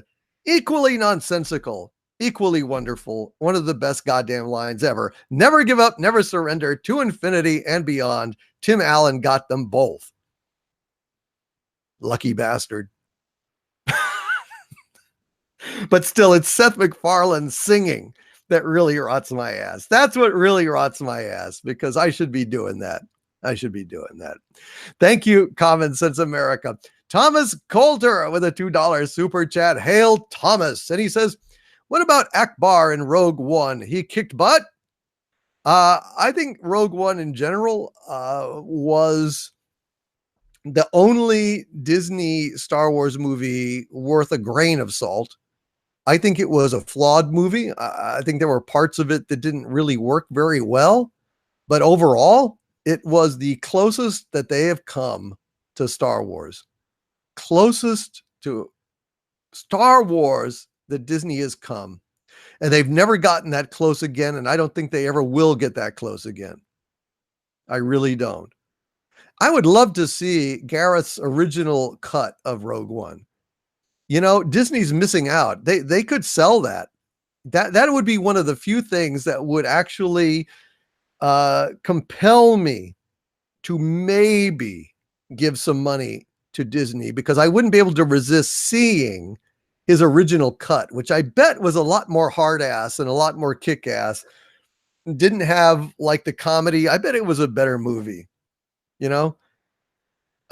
Gareth Edwards, I don't know. I have a suspicion that there might have been something very, very good before Disney monkeyed with it, but I could be wrong. But I'd love to see it. Wouldn't you guys? I sure would. Thank you, Thomas Coulter, very much. Crimson Glory 287 with a $10 Canadian super chat. Hail, sir, and thank you for that. And he says, what happened to Tim Rose was borderline elder abuse. You don't spend 30 years doing something, even a normal 9-to-5 job, just to be told your contribution to society is worthless. Yeah. I mean, he's an older man now. I mean, he's not ancient by any means, but he is an older man. And he was being very honest. He was being very open about his feelings. And, you know, these bastions of tolerance that are supposed to be so goddamn open and caring to everybody just piled on him and just wanted to give him nothing but hell. Nothing but hell. Just wanted to kick his ass and get their boot in and get their licks in. And it makes me sick. So much for these hypocrites. So much for these hypocrites. Allah Akbar says sentient dildo. Very good. Let's see. Oh, Eric Hawk is going to bed. Yes, we're all going to bed pretty soon here. And I will get to the rest of the super chats in a super chat square up. Never fear. But good night, Eric Hawk. Sir Pounce says the universe is irrational. Yes, it is.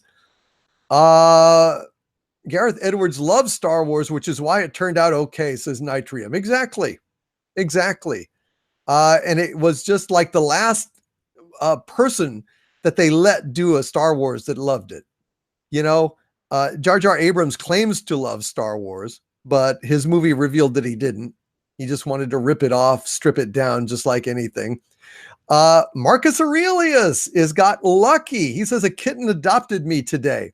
Just walked up and started meowing at my door. Wow. Well, that you took in that kitten, Marcus Aurelius, shows that you are a good person. You can't have a bad person that loves animals. That's just the way it is. And that is so nice of you, dude. Thank you so much for that. Javier Vega says Toy Story might be the greatest trilogy ever in terms of quality. They all aren't just good. They are all among the best animated movies ever made. Good point, sir. Good point. The galaxy ad infinitum, says Herb Bluntman. Doesn't have quite the ring to it, but essentially the gist. Yeah, Marcus Aurelius had forgotten Galaxy Quest and that he was Buzz as well. Yep. What a lucky guy, huh? What a lucky guy. Gola 82 says, I do think it is so unfair. You can't sing the songs you like for us. I mean, the piano guy at one of my local bars sings songs that are copyrighted and still he gets tips and no censors. Yep. Although if they came around and caught him doing it, I guess they could fine him. I guess they could. Yeah, let's see. What do we got here? Yes, J.E. is remembering about the Native American crying at the litter in those old commercials. Yeah, I remember that. Kind of like Smokey Bear cries. Smokey the Bear cries when he thinks about forest fires. Oh, did Dr. John die? Trekadam 30 is saying R.I.P. Dr. John. Oh, that's a damn shame. Remember that song, I'm Gonna Love You a Little Bit More? What a great song. Dr. John, R.I.P. I didn't know he had passed away. That's a damn shame. When you think I've loved you all I can, I'm gonna love you a little bit more. R.I.P. Dr. John. That is a sad, sad thing. Well, we can't end it on a sad note. Let me go ahead and do a few more super chats, and then I'll sing you a song, and then we will shut this down.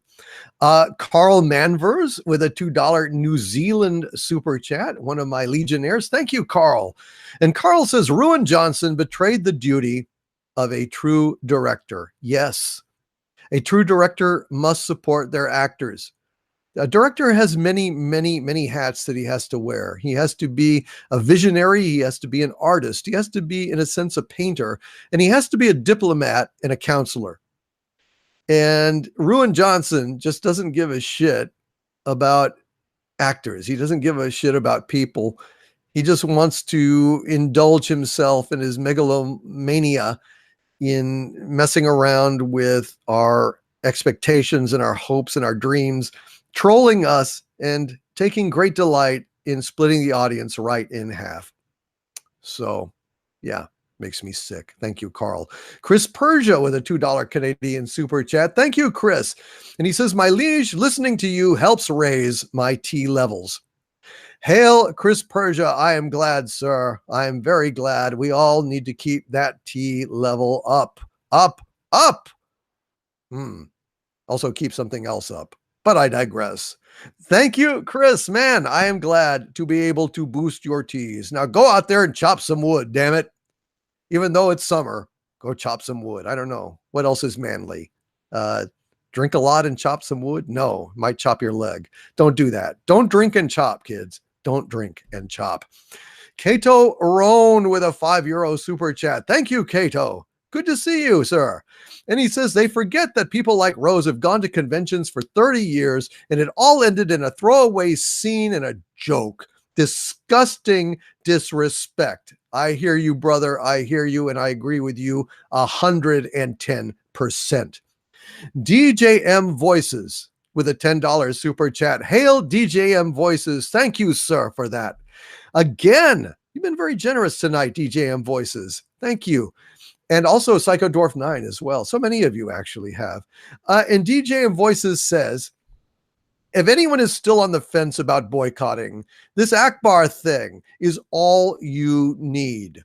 Why should you care about seeing their crap when they don't even care enough to humor an old man? Yeah. I mean, look, you can have Akbar even die in an explosion like that suddenly and shockingly. But for God's sake, you need to have Leia or the leadership or someone mention it.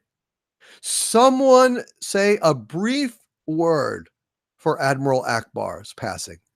That is what anyone who had any inkling of how important Star Wars is to people and what it means, what Star Wars lore means to not only fans, but our whole society. Star Wars has permeated this.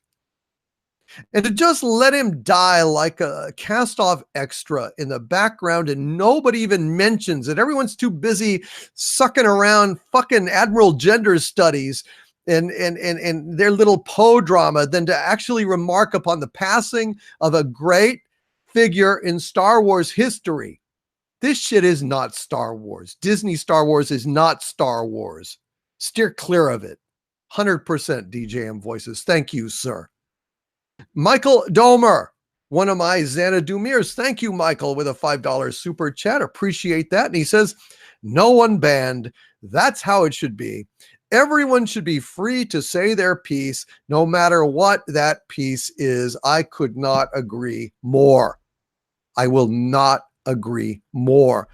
Impossible. Even people that I despise, even people that I disagree with, I would support their right to speak, not to commit crimes, not to stir up insurrection or inspire riots or to spread vicious, damaging information that harms people.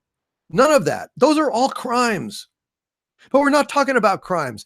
We're talking about thought crimes. We're talking about people being banned for the thoughts behind their words, or thoughts that might eventually be behind their words, where their speech might lead. Thought crime. Jesus. It's Minority Report all over again. That's what we're coming to. Eric Hawk with a $2 super chat. Thank you, Eric. Thank you so much. Well, you've gone to bed. But I thank you anyway. I hope you'll listen to the playback and hear this. Dean Heiss, excuse me, Dean Heiss with a $5 super chat. Thank you, Dean. He says, just became a Patreon. Will support you to the ends of the earth, my liege. Thank you, Dean.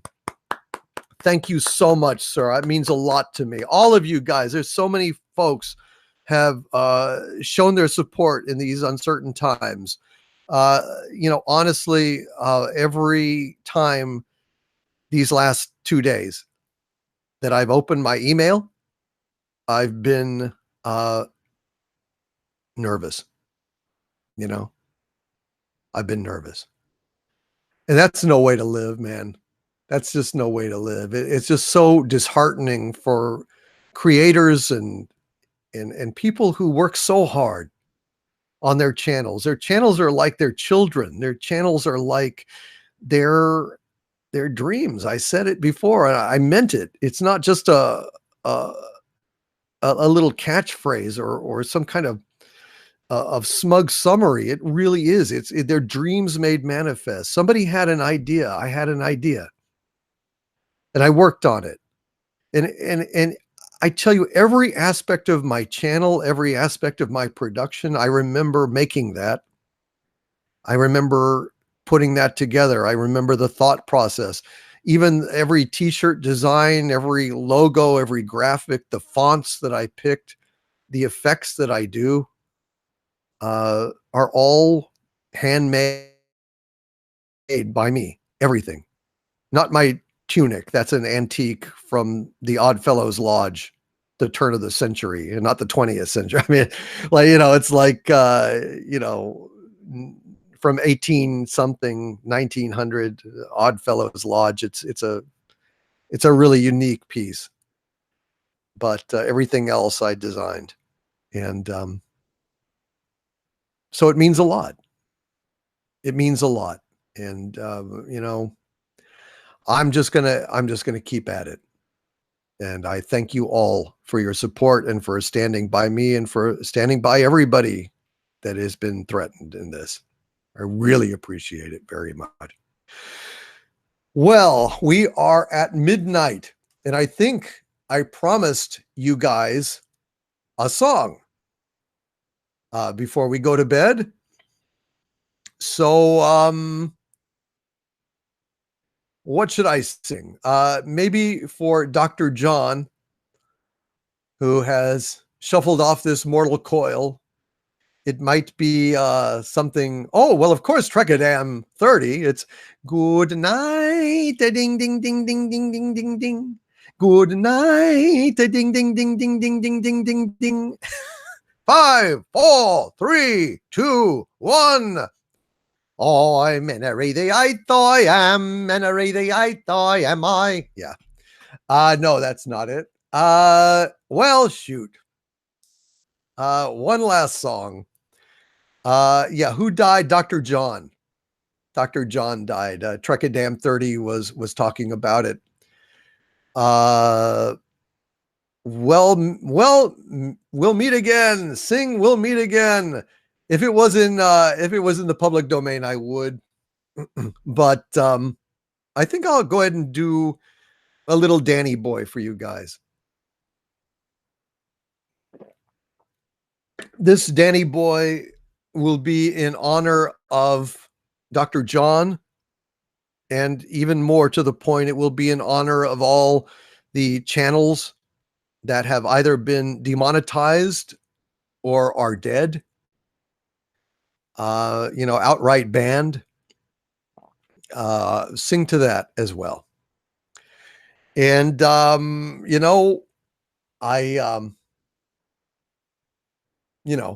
been talking for 5 hours here, so I'm not sure that my voice will be the best at this point, but I will give it a shot. All right. All right. So this is for our fallen fellow channels, those who have fallen, those who will fall, and for the great Dr. John. I loved his song, I'm going to love you a little bit more.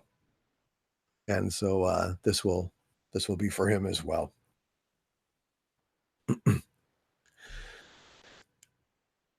Oh, Danny boy, the pipes are calling from glen to glen and down the mountainside.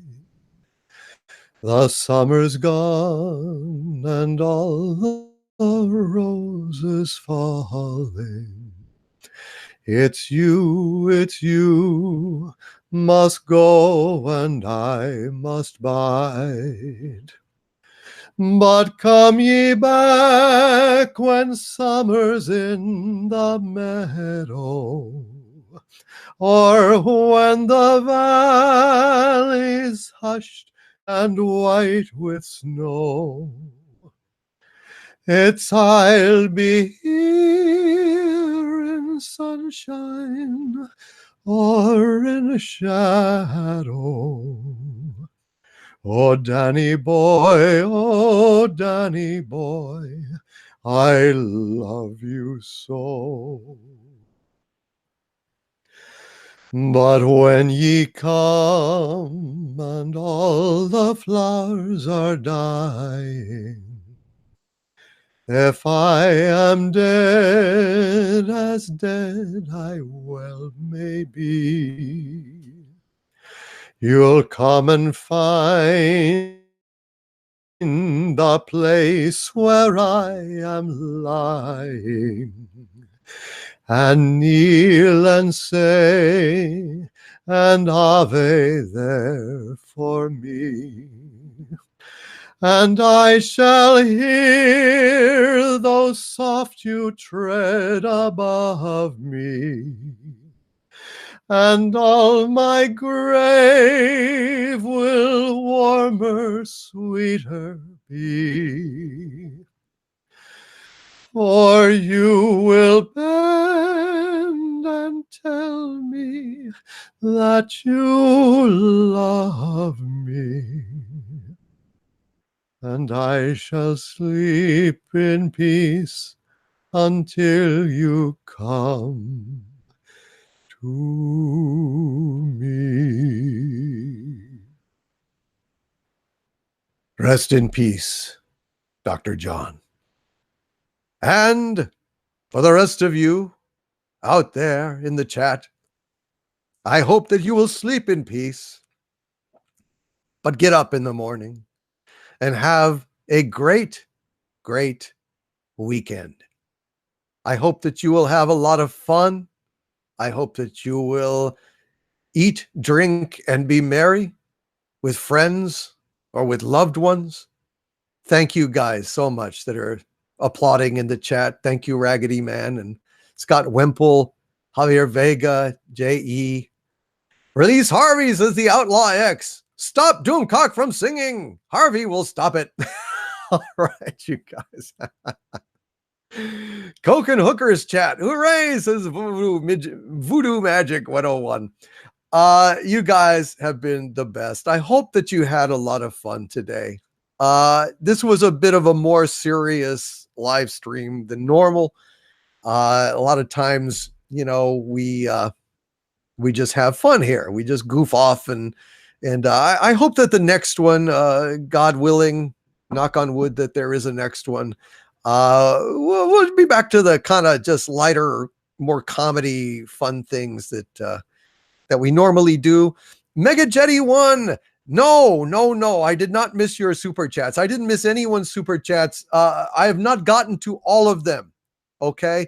But I will. I absolutely will. I'm going to do a super chat square up, and they will all be posted in that super chat square up. From the amount of super chats left over, I imagine that I had a few left over from the last live stream I did too. So I'm going to combine them all. And I imagine that this will be something like a 3-hour mini show in and of itself. But here is the address where you will find the super chat square up when it is done. But in the meantime, if you have not been aware of the super chat square ups, there's like 10 of them right now over there. I think there's at least 4 or 5 hours and hours of stuff that you guys haven't heard yet. So please go over there and check them out. And in the meantime, they will be posted. We leave no super chat unsaid, unspoken, unsung, unremarked upon. Every super chat gets attention and love from the future ruler of Earth. Mira J, good to see you. Thank you for making it. And I just want to say thank you to all of the wrenches tonight, especially thank you to Mary Ashmead, Dr. Forbin, Christy Miller, John and Josh and Rebecca Momini. Thank you all for helping out against the onslaught of the idiot bots, basically porn bots. I don't know what the hell. Yes, Bionic Belly Button. I do take care of all the super chats. I will do it. And it shall be posted. So listen, thank you guys so much. You have a wonderful, wonderful weekend. Mega Jetty 1 just subbed to Harvey's channel. Excellent. That is where all the live streams go. That is where they live. And that is where the super chat square ups get posted and will be found when it's done. Thank you guys so much for everything. And really, thank you for your support. Not just for me, but for everyone in the Fandom Menace. We've never been at more risk than now. And so really, y'all support just is very comforting and reassuring. And it just means a lot to us. So from the center of the earth, this is Dictor Van Doomcock. And Harvey Cthulhu. I hardly got to talk this one. Well, I know, but it was more of a serious one, Harvey. Serious sucks. I know, it really does, man. But we shall have fun next time. We shall do a little bit lighter. Legend Seeker, where do you find these square ups? Here they are, sir. Right here at this address. Just go click on it. Subscribe on the channel so that you'll be alerted when they get uploaded. And look for this one on Tuesday. I have part of the reason I have to get up early is I have some things, family obligations I have to do this weekend. So I won't get a chance to record the super chat square up for this time until Tuesday, but it will be up. I promise you that. Maybe Monday night. I'll try to get it done as soon as humanly possible, but it shall be done. So from all of us here at the center of the earth, I wish you all to stay angry and to stay safe and to stay happy, damn it. Be happy this weekend. Life is too short to be unhappy. Stay angry, but also be happy. All right. Good night, you guys. Sleep well and have a pleasant, pleasant weekend.